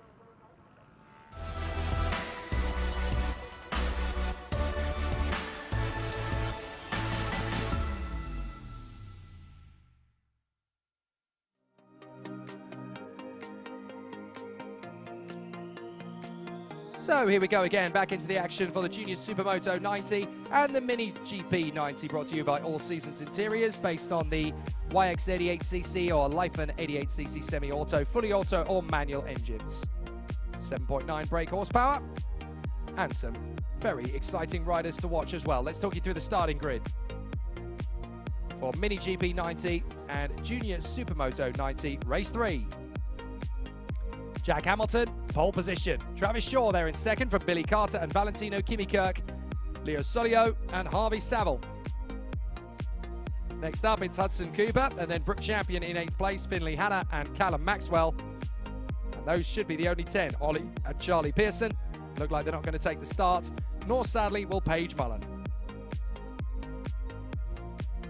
Now, we saw the invincible performance earlier on from Valentino Kimikirk. I wonder what we're going to get to see from race 3 as the riders make their way out. Track is a little bit drier, but I do note that it's a little cooler. The wind has increased and the rain is still in the air, so it could change rapidly over the course of this race. Handful of races still to go. Clay Pigeon has once again entertained us royally in the British mini bikes. We really have had some sensational performances. It's been a couple of years since my last Rich Energy British mini bikes outing at Clay Pigeon. I think the last one I did for BMB would have been midway last year at Wilson Mill. Fabulous racecraft from our competitors here. They really have been exceptional. And I'll take a brief moment to thank everybody here at British Mini Bikes for welcoming me back for a wonderful Sunday afternoon of exciting and exceptional racing. Why would you turn down a day like this? So the riders making their way to the grid. Valentino Kimikirk will be there in position in P4, and the spots of rain are accelerating on the camera. Now, that's interesting. So obviously, if it's starting to rain again, that could cause a little bit of an issue off the start of this one. So the riders are in position. So the competitors just getting themselves ready for the start, but as you can see, the rain is definitely starting to fall now. On the commentary box window, it's getting heavier as well. So do not be too surprised if something happens to bring out the stoppage of the race. Here we go. Good start from the pole, though. Travis Shaw launches away, but faster than him off the line. It is Billy Carter who gets away, I think, into the lead of the race. So the field works its way through on the S's. And then up towards us, it is the 28 that is coming towards us, in fact. Valentino Kimikirk trying to work his way further forward. The 28, of course, is Jack Hamilton from the pole position. For some reason, he's not coming up on the timing screen, but that's definitely Jack Hamilton in the lead. And up at a second place. Is that Valentino Kimikirk already? I think it might be. Yes, it is. Valentino Kimikirk already in a second place. So now it's up to the young man up front, Jack Hamilton, to just keep his nerve. Let's not forget that these are two riders in two completely different classes. Jack Hamilton doesn't need to worry too much about Valentino Kimikirk because Kirk is already on the Mini GP 90. And of course, Jack Hamilton is on the Junior Supermoto. So I wouldn't panic too much about Valentino Kimikirk getting past, but he still wants to race him. He's a racer. Here comes Kirk to the inside line. Neither rider prepared to give best, but Kirk gets through. Hamilton's going to come straight back at him. And charging after Kirk is the best way to secure a victory, I'd say, in the Junior Supermoto 90s. So a good run from Hamilton. He just needs to keep it going. Not sure why he's not coming up on the transponders, on the timing screens, but he's definitely there. Travis Shaw is next up in the line. Then Leo Solio. And then you've got Billy Carter, Harvey Saville, and Hudson Cooper in the mix as well. And they're all having a terrific race. Billy Carter's just dropped in behind Harvey Saville, but holds on in front of Hudson Cooper. Fortunately, there is enough grip in the track that even with the mild spots of rain, there should be enough for these riders to keep hold of. But you can see the bikes are starting to lurch a little bit more. The riders are starting to feel a little less confident in the amount of grip they've now got at their disposal. All it takes is a little bit more intensity to this rain shower, and it could cause a rider or two to lose their position. But I've seen this before in British mini bikes. If it starts raining in the race, then they opt to occasionally throw a red flag and then obviously declare the result as it was before the red flag scenario. So let's see how it's going to go. Shaw and Solio very close together. Saville, Carter, and then of course Hudson Cooper go through Billy's blind. Still enough grip to be comfortable for the moment there. Hopefully it's going to stay that way for the entirety of this race. But you can see the spots of rain now starting to come down on the camera up at the S's. And as they head towards Hans Hairpin, it's still a little bit tentative from the riders. And you can still see that patch of water on the circuit from this morning. That hasn't quite dried out yet at the Hans Hairpin. And that's a mistake there, I think, from Billy Carter. So Hudson Cooper gets through. So Hudson Cooper has managed to get up into a position there for Billy Carter as he just runs a little bit deep into the horseshoe and manages to catch the bike, but has lost the position as a result. Now Leo Solio trying to put pressure on third place Travis Shaw. And there's Carter getting back in there on the inside of Hudson Cooper. Leaves the door open, but has confidence on the throttle. Chops back across. Oh, mistake from Solio. Solio makes the mistake there. That's enough for Harvey Saville to get through. This is the thing, you see, it's starting to rain in places, and that's where mistakes will creep in.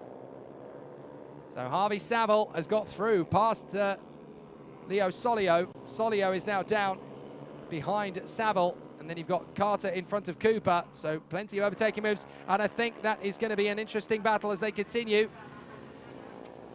They go off the final turn, top bend, back on the power, and still for Valentino Kimi Kirk, no problems at all, as he leads comfortably from Jack Hamilton in second place. Just taking it nice and easy into Billy's blind. You want to have a great race, but you don't want to sacrifice too many positions. Solio on the inside of Harvey Saville takes back the position. That was big commitment there from Solio. Now, what about Carter? Carter's in danger of losing the position here to Hudson Cooper. Cooper round the outside, holds on to the place. Excellent work. Very impressive from Hudson Cooper. Stood on everything on the throttle around the outside and gained the position. Nicely done. Is up the inside of Brook Champion. Riders just sweeping their way through to lap champion. So Kirk is out in the lead of the race. Hamilton in second, then Shaw, Solio and Saville for fifth place. Hudson Cooper in sixth, then Billy Carter. And then we've got Callum Maxwell is eighth, Finley Hanna is ninth, and Brook Champion in 10th place. But for some reason, the second place rider, Jack Hamilton, number 28, is not showing up on the timing screen. Not quite sure why, but certainly Jack Hamilton should be there and will be in second position. And of course, will be the first rider home in the All Seasons Interiors Junior Supermoto 90 category, as long as he stays where he is. If he doesn't, then this man on the number 4, Travis Shaw, is going to claim it. On the inside, Hudson Cooper has a look at Saville. That was brave, and decided to think better of it. You know what? I quite like being upright on the bike at the moment. I'm not going to risk going down on the ground. So he's working his magic there to get through into position, but Hudson Cooper has to wait for a better opportunity to open up for Harvey Saville. 5 laps to go. And Carter getting close to Saville and Cooper again as they go down the Sterney Straight. Travis Shaw, third position in front of Leo Solio, as that is Finley Hanna getting out of the way. So Finley Hanna lets the field go. Oh, is that a cheeky move there on the inside of Leo Solio? I think it was, from Shaw to defend. Solio was trying to get through, and Shaw just chopped across, and that has definitely caught Leo Solio out. I don't think he thought Shaw would ever be so forceful, but Shaw has definitely shown him a clean pair of heels and getting away. So the gap has opened up by nearly a second, and so now it's all up to Leo Solio to try and work his way back into position. Got to be so careful on these bikes with a little bit of water thrown onto the circuit, because it really can spice things up in the way you don't want. The wheel spin can be excessive, and the bike will just swap changes of points. Center of gravity will change, and woof, the bike just completely tips up. We've seen that a couple of times today already. More rain falling on the camera as it starts to intensify again. Hopefully it's not going to be too heavy before the end of the race, and certainly if there's enough time to make a change before the next race, then there's an opportunity to do so. But still, Hudson Cooper battling away with Harvey Saville. Hudson Cooper looking for a way through on the inside line. Saville not giving him any opportunities to relax. Still the great battles come in. Valentino Kimi-Kirk out in the lead. Jack Hamilton, a great second place, but obviously first in the Supermoto 90 category as well. Then it is, of course, Travis Shaw in third position. Carter on the inside to defend there and get back past on Hudson Cooper. And trying to get up alongside the 41 of Harvey Saville. So Travis Shaw in third place. Fourth is Leo Solio. Fifth is Harvey Saville. But for how much longer? Because now we've got Billy Carter trying to get through. Oh, and down! That's not gone well at all for Harvey Saville. So the rain is starting to intense. It's getting very heavy out there. The rain is really starting to come down now. It would not surprise me at all if this race were to be curtailed. It's not to do with anything other than the rain. Look at how heavy the rain has got out there all of a sudden. Harvey Saville is the one that goes down and ends up in the barriers. Well, it's getting very tricky out there. The riders have just got to bring it home as best as they can.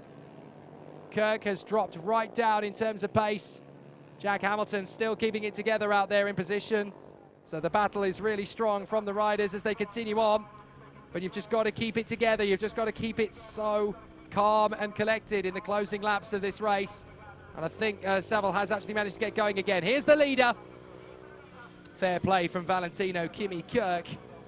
What a ride. Now in these conditions where there's very little traction to be had. Oh, and another bike going off there. My goodness. Well, that's a big one, and I think we might have a stoppage here. Well, that's a big one into the first corner, certainly. Didn't see who it was. Red flags, red flags. So the race is curtailed. It's going to be Valentino Kimi-Kirk that goes to the victory. Oh, no, the red flag is in the hand of the marshal, but it's not going to be waved. I think they're going to bring it to the end of the race. Oh, now I've got a marshal in front of me with a red flag. Yep. So the race is red flagged. Well, unfortunately, the rain just coming at the wrong moment then, unfortunately. And so the race is declared as the lap starts. So I think it's going to go back to the original positions on the previous lap. So Valentino Kimi-Kirk will take the victory. Jack Hamilton will be second. Leo Solio will be declared as third in front of Travis Shaw. And then Billy Carter, Hudson Cooper, Callum Maxwell, Harvey Saville, Finn Hanna, and Brooke Champion. So that is going to be the order. And obviously the marshals are doing their best to ensure the rider's safety. They will cancel the final lap of the race. They will take it back to the end of that previous lap. The riders have all stopped at the entrance to the horseshoe, but the weather has obviously increased and accelerated. The rain coming out at the wrong moment for them and causing a big difficulty in terms of the reduced traction.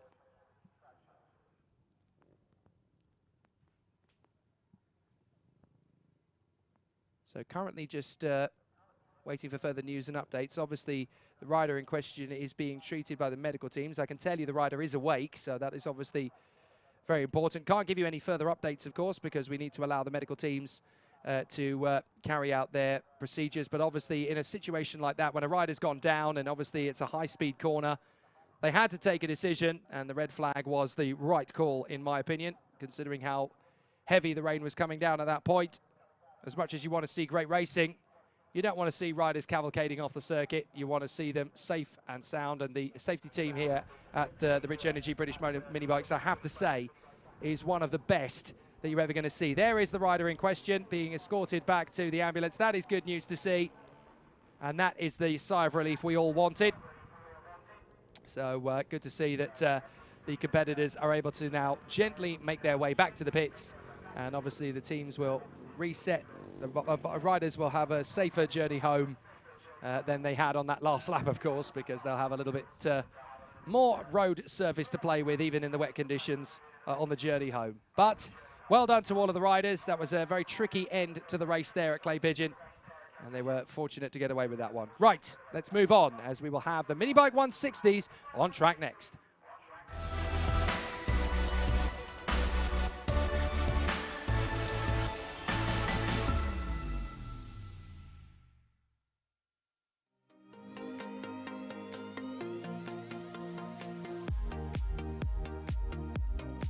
More intense battle then from the Minibike 160s, brought to you by pitbikeparts.co.uk. For the riders aged over 14 and any Supermoto or Mini GP frame and 4-stroke engines up to 160cc, maximum 16.3 brake horsepower. Ryan Tyres and Jim Lovell on the front row of the grid. Their rivalry continues. Matthew Davies and Dan Pearson on the second row. Alan Brooks and Ian Walker together on the third row. Charlie Hopkins and Carl Sanders, then Rob Overend and Tommy Champion to round out the top 10 in front of Craig Rowland and Nick Shaw. 13th is Dean Widdowson, 14th Kelsey Carter. Kira Williamson is alongside Gav Tappenden, and that's your lot. Ben Douglas and Kieran Boyd will not take the start. Nor it's likely to see James Mostiker, Phil Dickens, Will Horner, Tom White or Nathan Smith.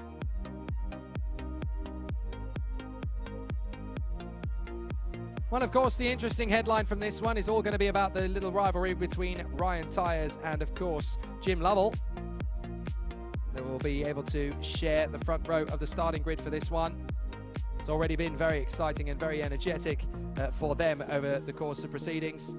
Great to see people still cheering on the Hamilton clan from all the way from Northern Ireland. They're the most vocal on social media at the moment. And of course, you've also got Ali Dorr, who's been cheering on Billy Carter. Great to see everybody put on a great show. Mark Lathrope watching along for Harvey and Will, of course. A shame that in these current times we're not allowed to have spectators at the side of the racetrack just yet. Or certainly a reduced presence. It won't be too long, folks. Let's keep our chins up. Won't be too long before there's some semblance of the new normal, or whatever you want to call it, where we'll get to be able to join these race events all over again. Obviously, the competitors are here, and they're ready to go racing again, and it's been great to see everybody put on an excellent show here at Clay Pigeon Raceway in the beautiful Dorset countryside. One of the most underrated circuits in British motorsport, this, where many competitors have grown up in their racing career. It's mainly known for 4 wheels, of course, this circuit, rather than 2, but it's great that the Rich Energy British Minibikes come here, and they put on an excellent show for us. The riders just going around. This is going to be an interesting formation lap for them, because obviously they've got a little bit of reduced grip to play with now. And these are the riders that will have the best opportunity to deal with rain should it come during the course of the race. It has actually abated again, so the rain is not actually falling down as hard as it was during that heat. But obviously we're now into the finals for a lot of these competitors. So Minibikes 160 final is on track now. So this is the race that everybody wants to win. Group A in Minibike 160s here at Clay Pigeon. And it's the 2 riders at the front end of the field that we want to keep the biggest close look at.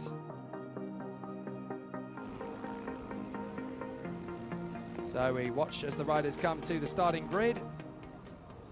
And it looks to me as though there are 14 of them out there. There might be just that the timing screen needs to update itself a little. The competitors getting themselves ready in position. Jim Lovell making his way down the straight. Dan Pearson is in the mix there as well on the 77 bike. So all of the riders now getting their way to the grid. And is Ryan Tyres going to be absent from the field? I think he is. So there's no Ryan Tyres for this one. I think he's obviously decided this isn't really his class for today. He's not going to take his position on the grid for whatever reason. Anyway, we're going to go racing without. Here we go. Good start from Lovell. Watch Dan Pearson. Watch Dan Pearson. He's going to take the lead. Excellent start from Pearson. He gets through and breaks away. Oh, and there's a rider down. Rider down in the middle of the pack.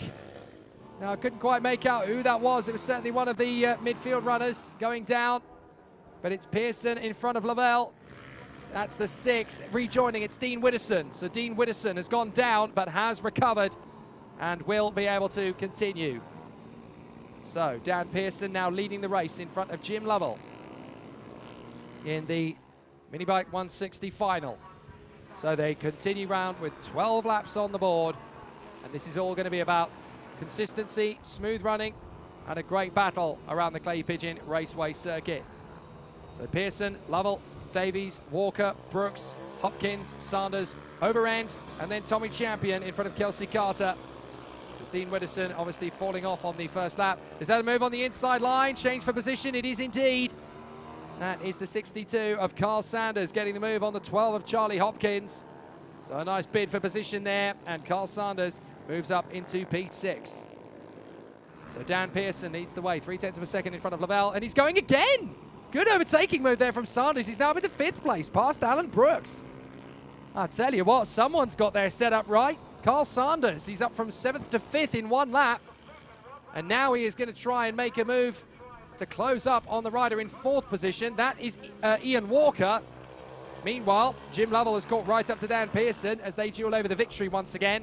Through the chicane, right, left, onto the Sterney straight, down the climb up towards the hairpin. And is Jim Lovell going to go for the lead? No, he's not quite there yet on Dan Pearson. 3rd position is Matthew Davies. We'll be a bit surprised that he's letting them go this far away from him, to be honest. And then in 4th position, I want to say that's Carl Sanders, you know. It is! Carl Sanders has got into 4th position. Lavelle going for the lead on Pearson in the top end. And he's got him. But now they're side by side. And Lovell trying to shake down Pearson. Pearson is going to have to succumb. So Lovell gets into the lead of the race then. Excellent work from Jim Lovell. Dan Pearson now 2nd. Matthew Davies is 3rd, and up to 4th is Carl Sanders. Sanders is having an absolute rout of a race here as he charges his way forward in 4th position. And I wouldn't be too surprised if Carl Sanders is able to catch up with Matthew Davies the way this race is going. Side by side again. Lovell holds on in front of Pearson. Dan Pearson has a look this way, has a look that way. Lovell is still there, leading the race. So not a bad run at all from Jim Lovell. But Dan Pearson has a run on the inside line. Are they going to be alongside him now? Phil Pearson a try. He thinks about it. Has to back down a little bit. Still keeps good momentum though. So there's another opportunity for Dan Pearson as they run through Billy's blind. Up towards the S's. Into the right, into the left. Stay off the curbs. You've still got plenty of traction. A little bit of a wobble from Dan Pearson, who is pushing very hard. Jim Lovell is still in the lead of this race. Dan Pearson 2nd. Tucks through Hans Hairpin. And up towards the horseshoe, in they come. Dan Pearson still hustling in behind Jim Lavelle. And now there's an opportunity as they come out of Buttons towards top end. Dan Pearson still swarming around behind Jim Lovell, but Jim Lovell is the race leader just in front of Dan Pearson. Then Matthew Davies, side by side. Is there going to be a chance for Pearson to get alongside Jim Lovell? No, not quite, because Jim is again putting the bike exactly where it needs to be. 2nd place for Dan Pearson. You're going to have to count a few seconds now for Matthew Davies to appear. There he is, 3rd position in the 110. And where's Carl Sanders? There he is, 4th position. And he's stretched well clear of this battle. That's Ian Walker in 5th position in front of Hopkins, Rowland and Brooks. So a very exciting battle so far. But Jim Lovell and Dan Pearson still very close together up at the front end of the field. As they come up towards us once again, we've got Jim Lovell still there from Dan Pearson. Pearson trying to make his way through as they come through on the far side and up towards the position once more. Excellent to see them as they come through. Dan Pearson gets quite close to Jim Lovell along the straight. He's got good top end speed, but he just doesn't seem to have that same amount of traction going in through the rights, in through the lefts. He doesn't quite have that same spirit of ability and that same raw pace off the bike. I'll tell you who is carving his way back through the field though, Dean Widdowson. He may have lost a couple of positions at the start and he may have lost a couple of problems earlier on, but he is absolutely charging his way through the field. He's showcasing what he could have done in this race had he not had that earlier fall. So Dean Widdowson is carving his way back through the field. Excellent run from him. Now this is the 115, that is Walker and Hopkins in front of Rowland. So Hopkins, Rowland, Walker as they battle away over 6th position downwards.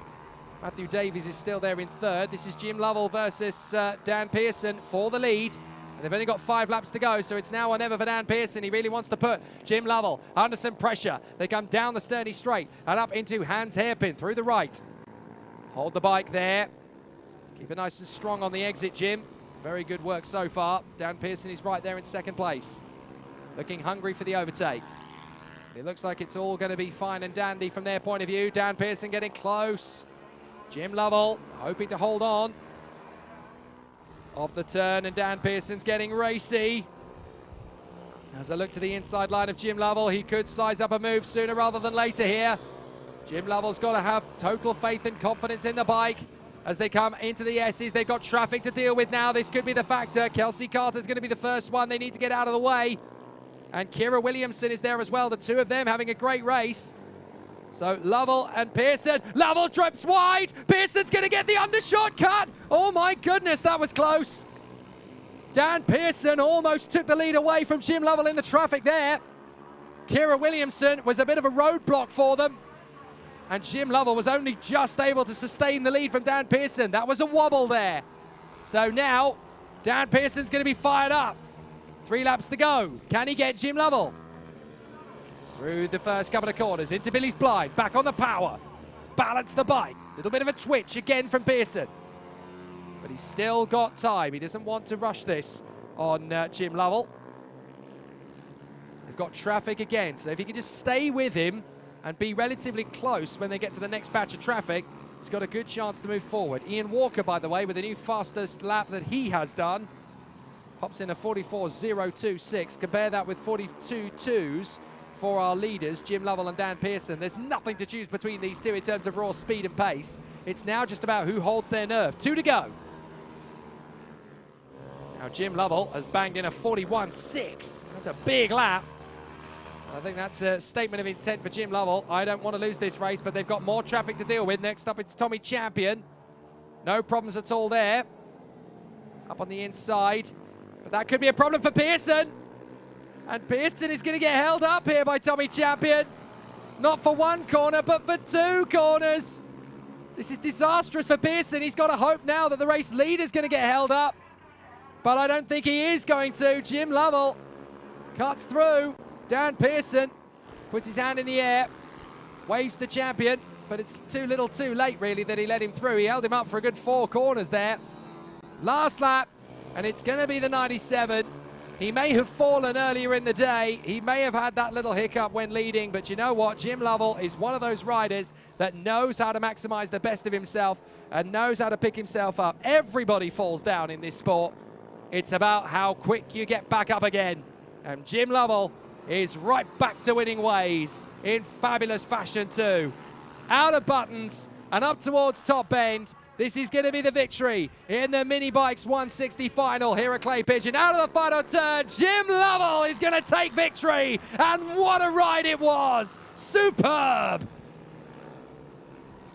Dan Pearson has to be consoled with 2nd place. It'll have to do today. And Matthew Davies will take the 3rd punch on the podium. Nice run from Matthew Davies. Carl Sanders, what a ride in the early stages to get himself up at a 4th position. A great ride through.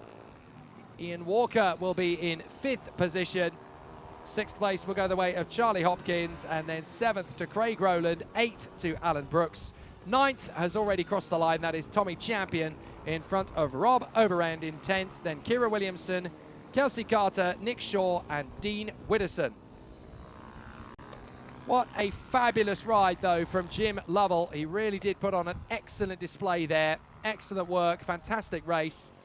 And when the chips were down earlier on, he must have been feeling very sorry for himself indeed, but that's the greatest way to bounce back into contention in fabulous fashion. And a wonderful, wonderful ride from Jim Lovell. Very well deserved, that victory. And hopefully there's going to be yet another well-deserved race in the Super Minis final.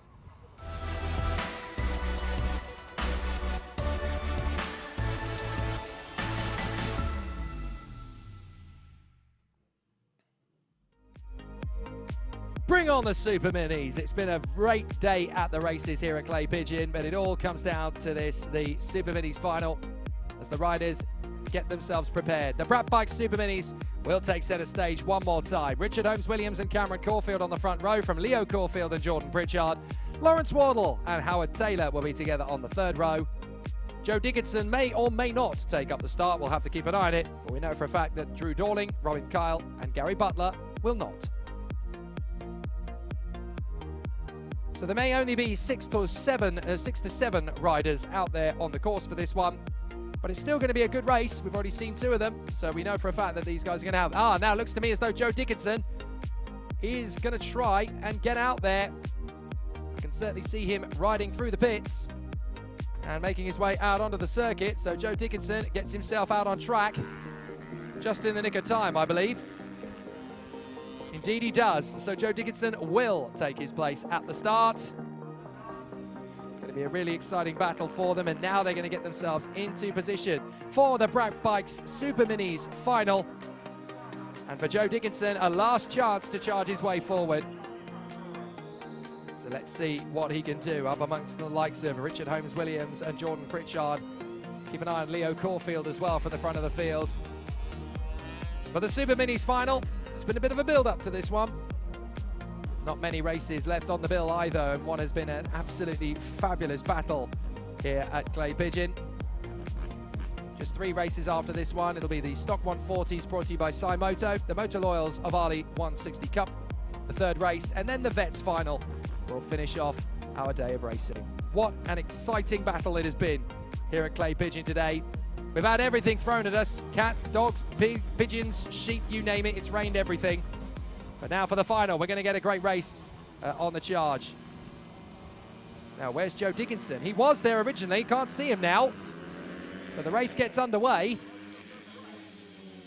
Minus Joe Dickinson by the look of it. Can't see him out there. He certainly went out onto the track. Maybe he's been ordered to come straight back in again. I'm not sure, but whatever.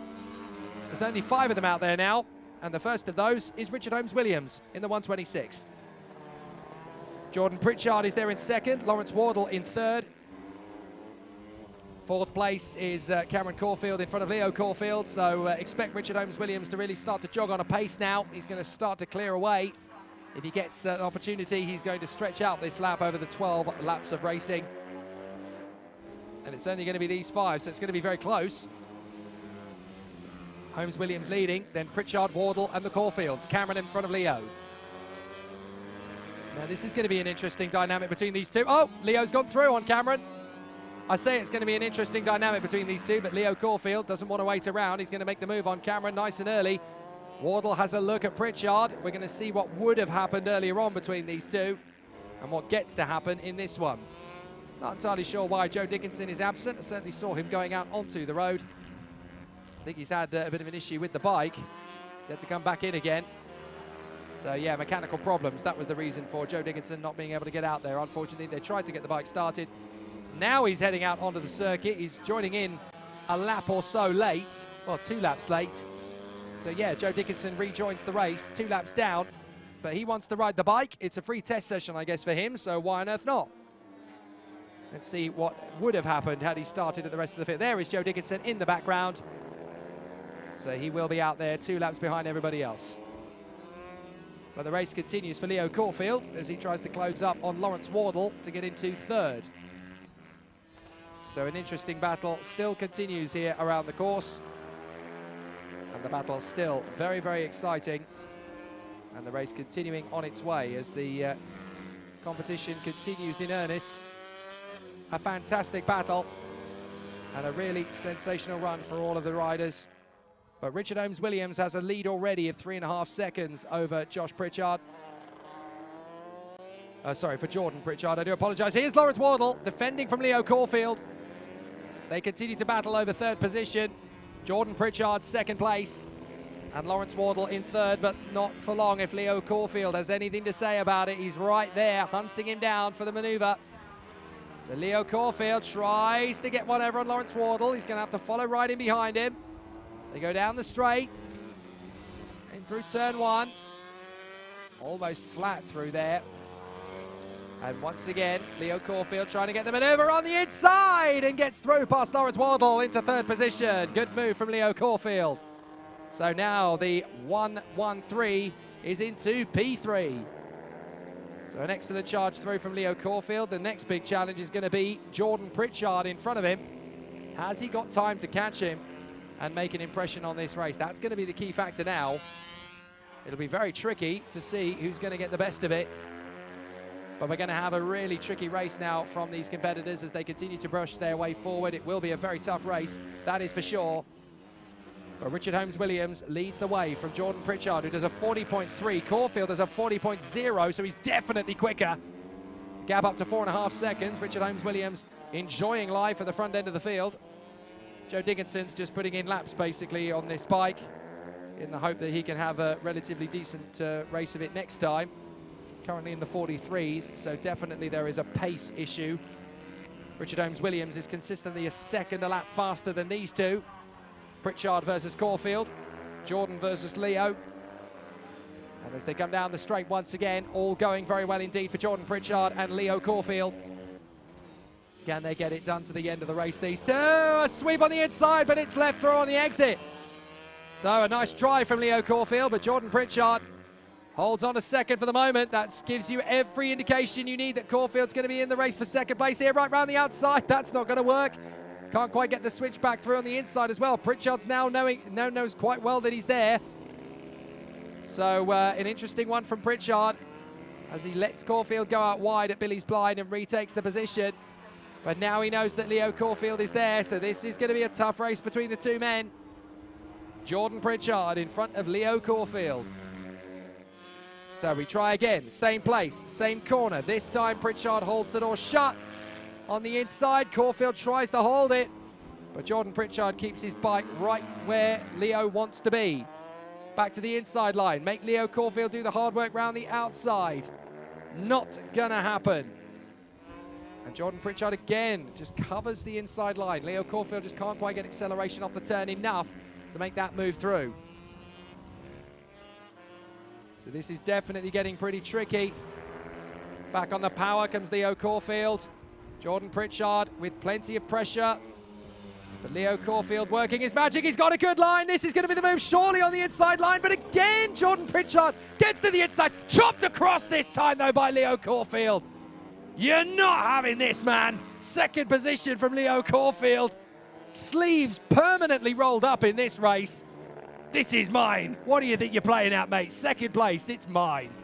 I'm taking it. Excellent work from Leo Caulfield. Ruthless efficiency on the exit of Billy Blind. He knew that Pritchard was going to come back at him because that's what he managed to do 2 laps prior. But this time, chopped right across the apex. No chance. You're not losing. I'm not losing this now that I've worked this hard to get here. So it's up to Jordan Pritchard to find that move to get back into second place. There isn't much to choose between these two. And I just wonder if Pritchard's got a little bit left in the tank to push after Leo Caulfield. There might just be one more push. Caulfield expects Pritchard to be there to his right. He's not. He went left. And now he's trying to chop back across in the hope that he can get a cheeky maneuver. But it is definitely going to be pretty tight. Very technical for the rest of this race. They come through once again. And is this going to be enough for a tight battle? We're going to have to see how tight it can get off the corner. 151, Jordan Pritchard, right in behind this man, Leo Caulfield, the 113, 2 to go. And I don't really see anybody touching Richard Holmes-Williams. He is absolutely on his own out front, just dominating proceedings. He's got it absolutely his own way. No real concerns, no real problems. And I noticed that Joe Dickinson did a lap or 2 out on the circuit and then pulled it in again, so he has not continued. All sorts of mechanical gremlins, unfortunately, today for Joe Dickinson, rather holding up his charge of racing at the sharp end of the field. It could have been a much better story for him, but here's the man who's going to take victory in the Super Minis final, Richard Holmes-Williams. Fastest laps of their races for Leo Caulfield and Jordan Pritchard in second and third, but it is going to be Leo Caulfield that takes that second place run. But in the Brat Bikes Super Minis, it is going to be this man who gets it done. Richard Holmes-Williams in fantastic style, leans into the left of the horseshoe. Perfect application of the throttle, through buttons, named after the Formula One world champion, Jenson Button, of course. And around they come in the top end. It's a brilliant run from Richard Holmes-Williams. Excellent stuff and a victory for Richard Holmes-Williams. Superb in the Super Minis final. No worries. Caulfield second, Pritchard third. Their battle went right to the line, but Caulfield had it nailed in fantastic style. Lawrence Wardle in fourth position. Cameron Caulfield will be there in P5, and Joe Dickinson sadly out of the race with mechanical problems. So a fascinating race and a great run to the line for Richard Holmes-Williams. He can be very happy indeed with that display. An excellent race for our race winner, and in Fight Style 2. He will return to Super Minis again, of course, next time out. And he will have a wonderful day at the races then too, no doubt. Riders making their way to the pit lane for the next battle, and that is going to consist of the riders in the Minibikes 140 final.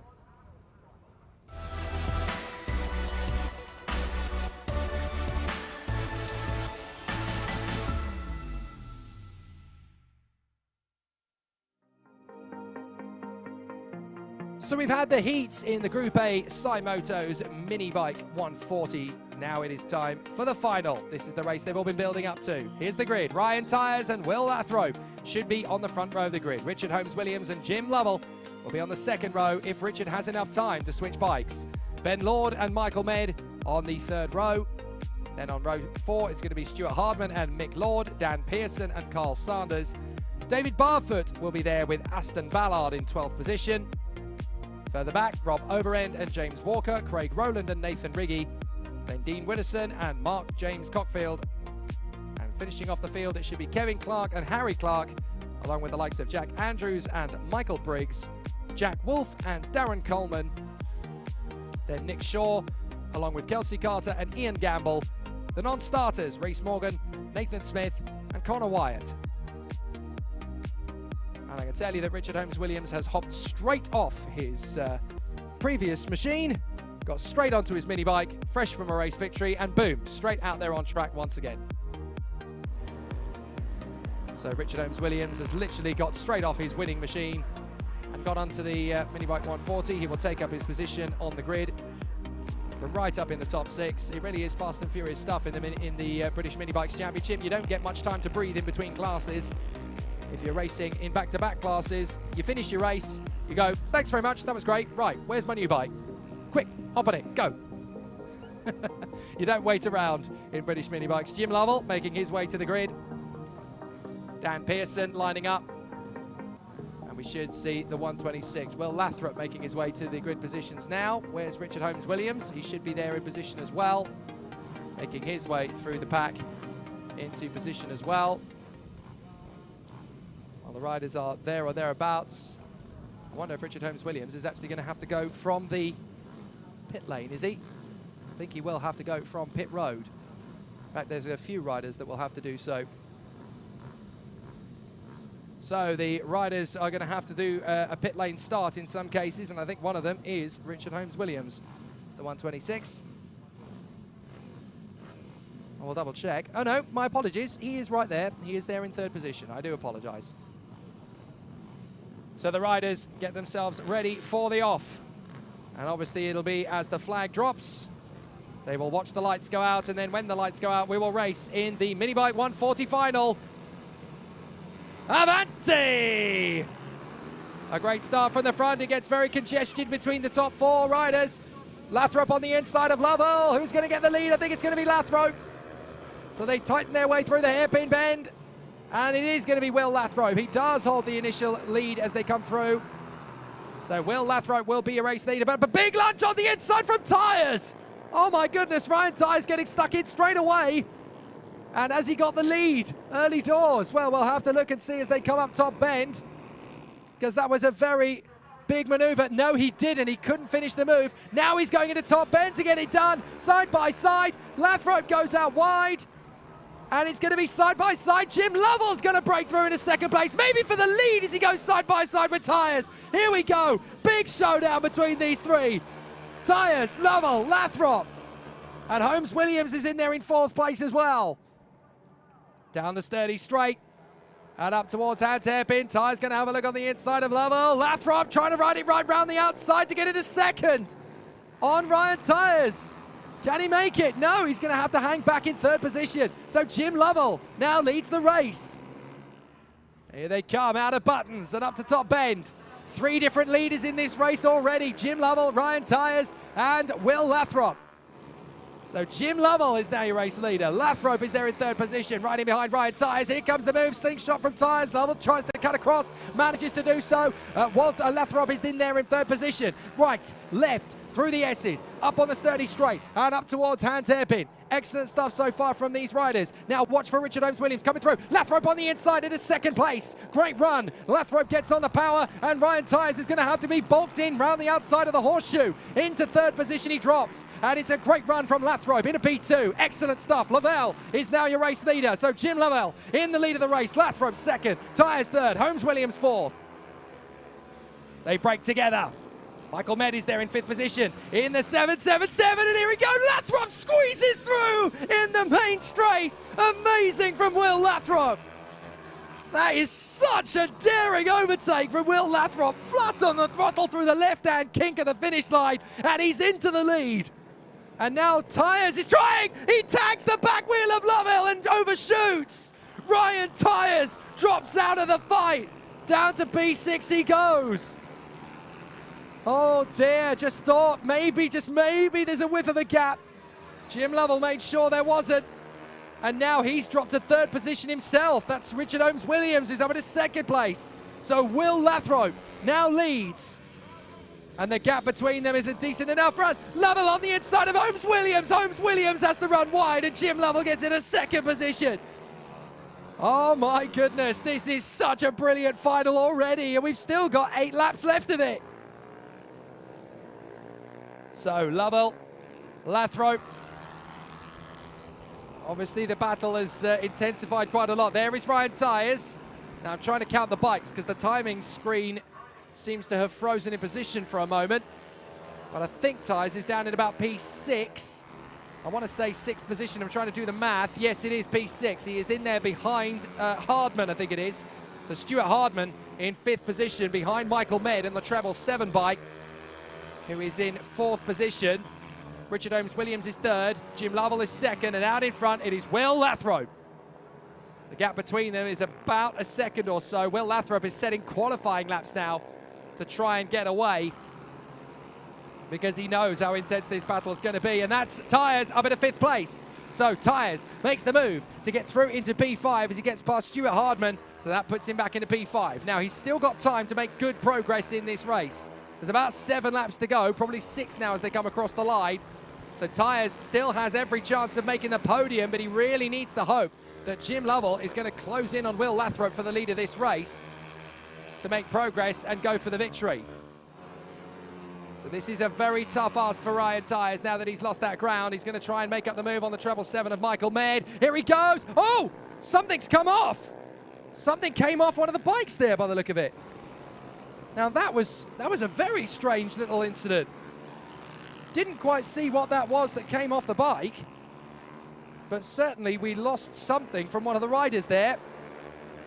That's one of the back markers, I think, just getting out of the way. Yep, there it is. There's the piece of bodywork from the bike. Oh, and that's a big moment. Oh, Michael Med's gone straight into the side of Richard Holmes-Williams. They've taken each other off in Billy's blind. Oh my goodness, the treble 7 Michael Med cascades into Richard Holmes-Williams, and they're both out of it. Oh dear, Michael Med. Just the easiest lapse in concentration. He basically did an endo on the brakes and couldn't stop the bike, and he just cascaded straight into Richard Holmes-Williams. I wonder if there is actually a reduction in grip at the moment from the Tyres, because obviously I think the rain might have started to come again. Well, I'm sorry, it's a bit hard to keep an eye on the race at the moment because the timing screen has gone down completely. Now hopefully it's going to come back in a moment. But the yellow flags are out obviously for Michael Med, whose bike is still there in position at Billy's blind. Now Richard Holmes-Williams has got going again, there he is. He's managed to get back on the road in front of Carl Sanders. I'm not sure whether he's a lap down or not, that's the only problem. So the race is absolute chaos now. There's Ryan Tyers. Now I assume, because obviously we've lost Med and Holmes-Williams, he must be in about 3rd place in front of Stuart Hardman. So he looks like he will make the podium after all. So where is the race leader? This is the midfield battle. You've got the 107 Kevin Clark in front of Harry Clark, the 118. So the race leader, oh, red flag, red flag. Red flag is waving. Well, that's it. The race is going to be stopped. Now, I'm not entirely sure what that's for because it's not raining heavily, so that's not the reason it's been red flagged. I think we've had an off on the main straight. Richard Holmes-Williams, I think, went off again. There is Michael Med. Very unhappy indeed. Sat at the side of the road. Well, what a shame. And I think that is going to be a race that's declared. So Jim Lovell is going to miss out on the win. It's going to be Will Lathrop that takes the race victory. Well, unfortunately, the race here at Clay Pigeon has rather ended in confusion. But I'm fairly sure it is Will Lathrop that has taken the victory in front of Jim Lovell and Ryan Tyers. But unfortunately, my timing screen can't confirm that because it's still stuck on about lap 3. There is Michael Med. Very unfortunate. A race that had everything there. Big overtaking maneuvers, a big battle in the opening couple of laps with multiple race lead changes. Bits falling off bikes, bikes crashing into opponents, and even a little splattering of rain, but it's not heavy enough to have caused the red flag, so I'm not sure what the reason for the red flag was on that one. Well, we'll just have to drop that one up to experience. It is what it is, and Will Lathrop takes a rather curtailed race victory. Now, because we've completed a fair number of laps, that race won't be restarted, so Will Lathrop will be confirmed as the race winner, I'm sure, in front of Jim Lovell and Ryan Tyers. To get confirmation, you'll obviously need to head to the website later, BritishMinibikes.com, when the results will be made official, and of course you can check them out. There is a rather sorry-looking Michael Med bringing his bike in. What could have been today, could have been a podium for the Treble 7. But unfortunately, this sport is always full of shoulda, woulda, couldas.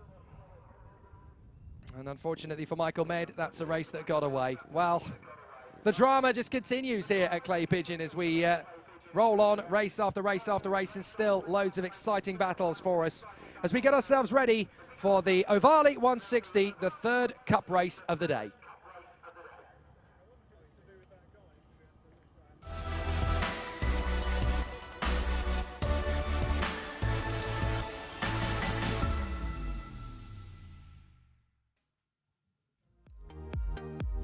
Bring on the noise, bring on the flavour, bring on the excitement. The Motor Oil's Ovalie 160 Cup will once again continue into race 3 here at Clay Pigeon Raceway. And we'll get plenty of suspense and excitement as a result of their duels. Harley McCabe and Sam Munson will be on the front row of the starting grid.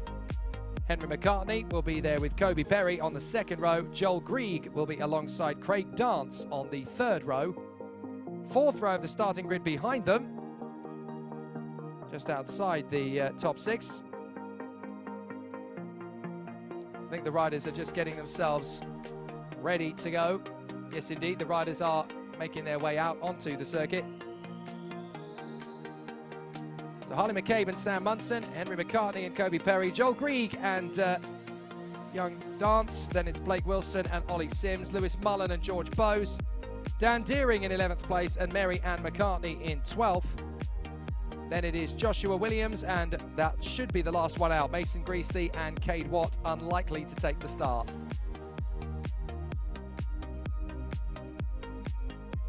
So the Motor Oil's Ovalie 160 Cup, the third race of the day for them. Running a little behind schedule because of the various stoppages and various runnings, but that cloud looks particularly ominous, doesn't it? As the riders getting themselves ready for the off. We've only got 2 races to go, so we really need to hope that the weather just stays as it is for the last 2 races. We don't need it to get any more spicy than it already is out here. But those clouds, those are Clay Pigeon clouds, aren't they? They're definitely looking pretty ominous. The Dorset countryside, once more then, reverberating to the horsepower of the Motor Oil's Ovalie 160 Cup. A great class this. I've been watching this whenever I'm physically able to. You can't watch everything, but fortunately I'm one of those many people that's got the like, subscribe and notification bell firmly welded to my YouTube account, so whenever the Rich Energy British Minibikes goes racing, I get a message, right, I'll put that on my watch later if I can't watch it right now, and always get the opportunity to come back and watch how the races have played out. And there have been some sensational battles around here through the years. The last time I got to be in the commentary box at Clay Pigeon for British Minibikes was back in 2018. So it's great to be back again.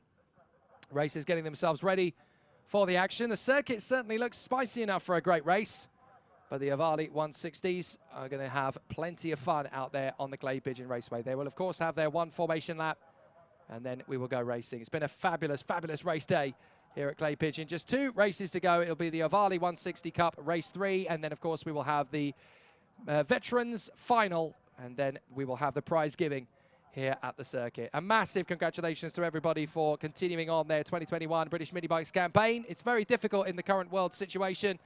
Obviously, not everybody's going to be in the best frame of mind. Not everybody's going to be the best case of circumstances with everything that's going on in the world, but we continue to race. We love it. We absolutely adore it with our whole hearts, and we want to keep racing because we are just racers. That's who we are.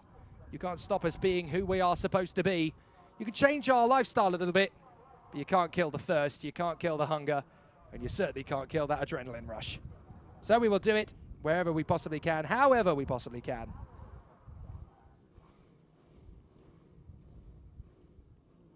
So now the final race of the day for the Ovalie 160 Cup will take us out onto the circuit. A slight delay before the riders come out onto the circuit. I have a feeling there is a little bit of work to do out on the circuit as a result of Michael Med's problem. I wonder if actually there might be a slight issue with some fluids on the surface as well, which could be why we lost that component from one of the bikes. So that's obviously something that might need to be looked into.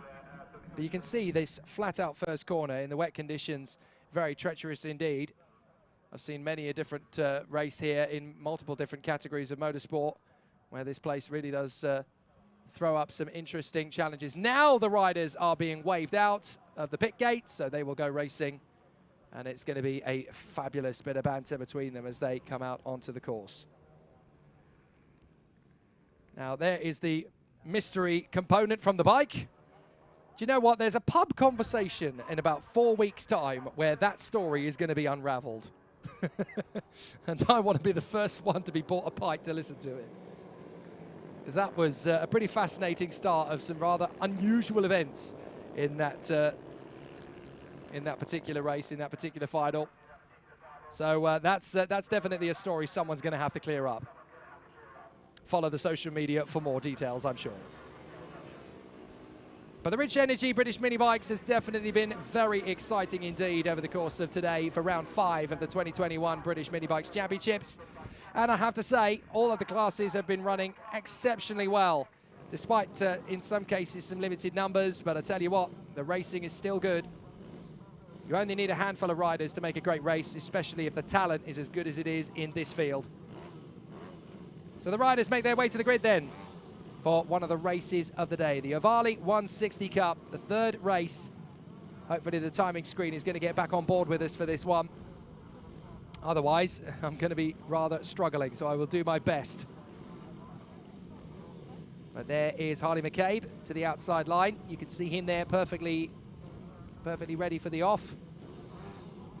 The competitors getting ready for the race start. This is it. This is what they've been waiting for. Ready. And we're racing. Excellent start off the line. No problems at all for our competitors, but it's not an initial getaway for the lead of the race. Excellent start then from Harley McCabe. He loses ground initially and then manages to get himself back into contention, back into position.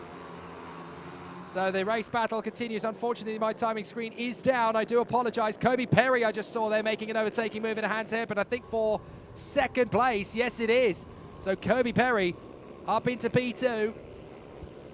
Excellent racecraft from the competitors there. So that is exactly what he wanted to do. And it's a great start for Harley McCabe. He is out in 1st position, exactly where he wanted to travel to. So that is a good start from his point of view. The riders continue around this Clay Pigeon Raceway circuit. And the Ovalie 160 Cup race well underway for race 3. But Harley McCabe just wanting to stretch out that lead and take that advantage on. Oh, a big lunge on the inside line. That's a good move for an overtake to gain the position. Now, who is that that's come through on the inside line? I think that might be, well, it's a very tight position for 2nd place, actually, now thinking about it. As Kobe Perry is under pressure from the 31, making the way through onto the inside line. Now, that, of course, is Henry McCartney. So Henry McCartney trying to shape up a move. McCartney on Kobe Perry. Is this going to be for second? Yes, it is. And McCartney gets through, but the door is still left open. And Kobe Perry storms back through on the inside line. So that is nicely taken care of from Kobe Perry. The pressure is there and it's high, but he's not going to lose the position to Henry McCartney, just like that. So Henry McCartney takes over the position once again, but then unfortunately loses out to Kobe Perry. So Perry working hard to hold on to this second place. There's a good little travel in the bike behind as McCartney puts pressure on Kobe Perry into the pit bend. Doesn't manage to finish off the move. A great race from the riders as they continue on the far side. Some great battles in the Motor Oil's Ovalie 160 Cup Championship for riders aged between 10 and 14 for any Supermoto or Mini GP frame. And the engine is, of course, the 164 speed. Here's the battle for McCartney into second place. Gets through on Kobe Perry at Hans Hairpin. And that's the move he was looking for. Excellent work. So now Kobe Perry's going to have to work hard again to try and get back into position. Not so easy. A tough fight in the offing for the competitors. So they continue to travel forward. And it's been a truly sensational battle for the competitors as they continue to run through. So the run for the riders as they continue to push on up on the sharp end. Sam Munson is the one who's in fourth position trying to hustle Kobe Perry. But look at this. You've got McCartney having caught right up to McCabe. I don't think McCabe realises just how close he is. Kobe Perry is there in third, Sam Munson in fourth, but McCartney has caught right up behind Harley McCabe. So Harley McCabe is under some serious pressure now. This is the opportunity for Henry McCartney, and he knows it, up through top bend, and he gets on the power. Is this going to be an opportunity to run forward? McCartney side by side with McCabe. McCabe is still holding that line on the inside up towards Billy's blind, and still Henry McCartney can't quite make the move stick to get into the lead of this race as they come into the S's. Right, left, don't hug the curbs. They will spit you out on these bikes. And up to Hans Hairpin down the Sterney Straight. Is McCartney going to get his run? No, McCabe shuts the door quite firmly. So Kobe Perry, has he lost the place there to Sam Munson? I think Munson's gone through into third place. Yes, it is. Sam Munson, the Munson burner himself, has gone through into third position. So a good overtake as McCartney again tries for the lead of the race, Harley McCabe. But McCartney's got a good exit off the turn. He's going to get alongside. He's not quite going to have the inside line. So he's going to have to try again. Comes from a little bit further back. Goes through Billy's blind. Back on the power and through to the S's.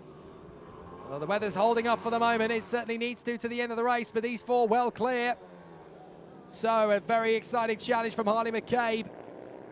But Henry McCartney is giving him so much aggro. In through the horseshoe. Sam Munson, they're in third position. And in fourth place, it is Kobe Perry. Here's the opportunity for McCartney. He gets close again, but he just can't get close enough to Harley McCabe to make the move. Now he's getting a good exit off the turn. This might be the best chance he's had for a while. Runs the white sideline. Goes high side. Tries to tuck back in for Billy's blind. It's well cut and executed by Harley McCabe. So Harley McCabe holds onto it for the moment. Look at Sam Munson. He's caught right up to them. It's now or never for McCartney because he's got pressure from Munson now. They're going to come through together on the far side of the course of the Hans Hairpin. Here's McCartney's chance. He can't get close enough to McCabe. You can't make that big a risk on the inside line because you know that McCabe is just going to shut the door firmly. So there is the chance again for McCartney. Munson is just keeping it nice and tidy. This is a great run in the Ovalie 160s. Here's the run for McCartney. He's got a good chance, but he's not close enough yet. I'm just trying to keep an eye on the marshal for the last lap signal, because obviously without a timing screen, it's very hard to know how it's all going to play out. Now the bike in front is in the worst possible timing for these riders to catch it. It's not the best timing at all for the 80 to be there, and this could be perfect for McCartney. McCabe is a little unsettled as a result of that change in rhythm. Munson is trying to come around the outside of McCartney. Watch out for Kobe Perry as well. These four riders very close together as they come up through buttons. McCabe, McCartney, Munson, Perry. They come through again out of the final turn, and it could be any one of these four. McCartney's got the speed. He's not quite going to get alongside past McCabe, but Munson is right there in third position, trying to make his move executed. Kobe Perry is in there in P4, still looking for a chance. 1, 2, 3, 4, right, left through the S's, down Sterney straight, and it's McCabe, McCartney, Munson and Perry. McCartney has another look on the inside of McCabe, can't quite get alongside. Almost banging wheels. Out through the horseshoe, back on the throttle, getting close to McCabe again. This is the opportunity. McCartney knows he may not get a better chance than through top bend. He's got to keep working it. Down the straight. McCartney's got a good exit. McCabe still hanging on in there. McCartney is absolutely throwing it at McCabe at the moment, trying to get through. Still can't make the move stick. Still can't quite find the opportunity. What an amazing race. Still, this is absolutely sensational now for the riders as they continue to charge forward. Still they battle. And McCabe is down a second. So through has come Henry McCartney. He seized his opportunity into Hans Hairpin and he's taken the lead. So McCartney gets through. McCabe in second. Here comes the Munson burner. Can he get into second place? Sam Munson alongside McCabe. But he can't make it. Not yet anyway. Oh, a bit of a moment for McCabe. McCabe's got a problem, I think. Munson goes through. McCabe shaking his head. I think he knows that there's something wrong with the bike. He's dropped into third position. Kobe Perry is there in fourth. It is, I think, the last lap of the race. So we've got McCartney and Munson have got through into first and second. Can Kobe Perry get into third before the end of the race? McCabe's chances thwarted by some kind of mechanical failure that's creeping in. But out of the final turn, Munson's going to try, but it's going to be McCartney. Henry McCartney takes the win in the third race. Just in front of McCartney, I think it was. Well, McCartney taking the victory in front of Munson. Then in third, I think it was McCabe just in front of Kobe Perry. What a sensational battle it was between them. And I'm just getting a look back again at the maneuver from Henry McCartney, who finally got that move done on the inside of Harley McCabe. I'm worn out, and I wasn't even anywhere near the bikes. An absolutely fantastic overtake in the end from Henry McCartney to get the overtaking move done. There was just a slight little issue from Henry McCartney into Billy's blind. I think there was a slight wobble from the bike. Something was not quite right with McCabe, and that was what allowed Munson to get through into second position in the closing stages there. One more lap, and I think McCartney may have had a bit of a job. But McCabe just hangs on for third position there in front of Kobe Perry. I'm afraid I can't talk you through the rest of the positions because I don't have the timing screen to hand. So again, it'll be BritishMinibikes.com for you a little bit later, so you can see how it all unwounded. However, the battle is going to be very, very exciting indeed for the competitors as we go into the last race of the day, which is for the Veterans Final.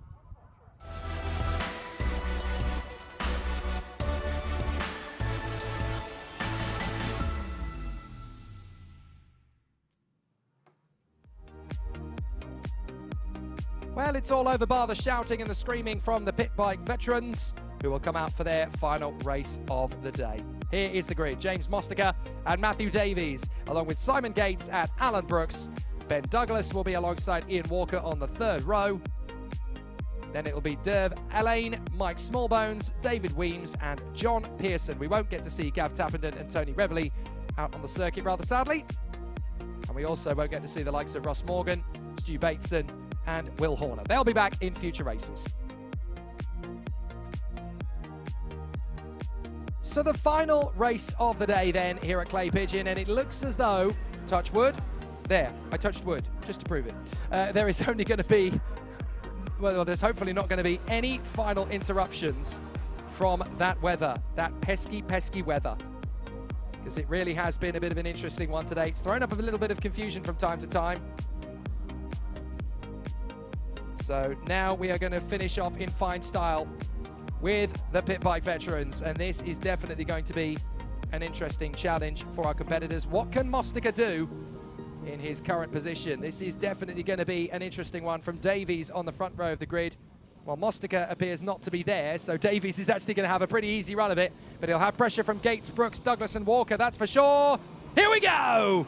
Great start from Simon Gates. But it is a good start from Davies. He's going to have no problem at all holding that one to the first corner. Oh, a bit of a twitch there from the 13. That is a very nasty moment there for Tappenden, who does actually get going again. So Tappenden is in the mix there. But as they head up to the hairpin, Matthew Davies and Simon Gates having a wonderful squabble for the lead of the race there.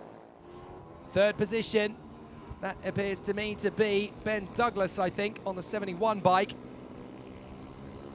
Again, unfortunate that we seem to have lost timing. I think it's a weather-related issue. The wind has been very strong here. So it might have something to do with that, unfortunately. But Simon Gates, that's definitely in second place, chasing down Matthew Davies, who leads the race. You can see that for yourself on the road. Ben Douglas is actually in fourth position. Now, who is that he's hustling in behind? I wonder if that's Ian Walker. And the treble 9 of Alan Brooks should be there or thereabouts.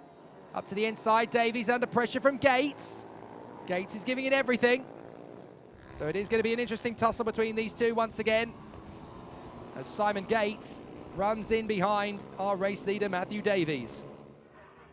Davies comes off the turn, and a very tricky one. I think that might be Alan Brooks actually in third position, the treble 9. I do apologise.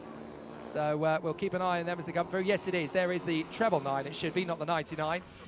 But there is Alan Brooks in third position. For how much longer, though, because you've still got Ben Douglas swarming around behind him. And they are going to have a very interesting tussle if things continue the way they currently are. 13 is in fifth place. That is Tappenden. And Davies, again, just covers the inside line. He's been so good at this today, as Matthew Davies has just held on in fine style to every single inside apex, keeping things very busy and having a wonderful race of it. Just keeping it nice and easy. So the battle is definitely going to be a very exciting run for the competitors. The battle continues. Gates has dropped back a tiny bit from Davies, but I think he's just giving himself a little bit more breathing space and then going for a better attack, because he knows that Davies is being ultra defensive in the S's, and he might get a chance up towards Hans Hairpin now. He looks pretty racy round the outside. That almost worked as a strategy there, Simon. You almost got that one nailed. You just need to come back and have another crack at that, because that was a very good idea initially. So let's see if this is going to happen again. Alan Brooks is there in third place. Fourth is Ben Douglas. Fifth place, that looks like Gav Tappenden still in the 13. Simon Gates pops out behind at the 110 of Matthew Davies. Here comes Douglas trying to get alongside Brooks. So can Brooks hold on to third position? Well, for the moment, yes. But for how much longer? Again, Simon Gates just decides to hang back a little bit from Matthew Davies. He's figured out what Matthew's doing, where he's placing the bike, and he knows where he might be able to get a better run at him. Comes from the outside line.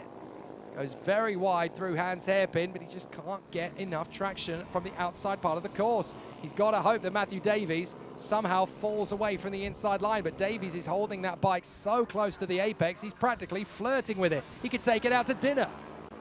Out of the final turn.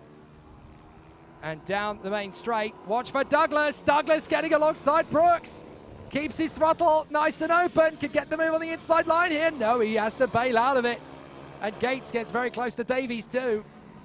So Davies and Gates run through in the lead and in second place. Oh, Tappenden. Goodness me, that was close. Tappenden almost came off the bike. Round the outside. Gates is there and a spin for Davies. And there's nowhere for Brooks to go. Tappenden's going to get past them. And up into third place goes Tappenden. So Matthew Davies is second. And oh, there's a little bit more.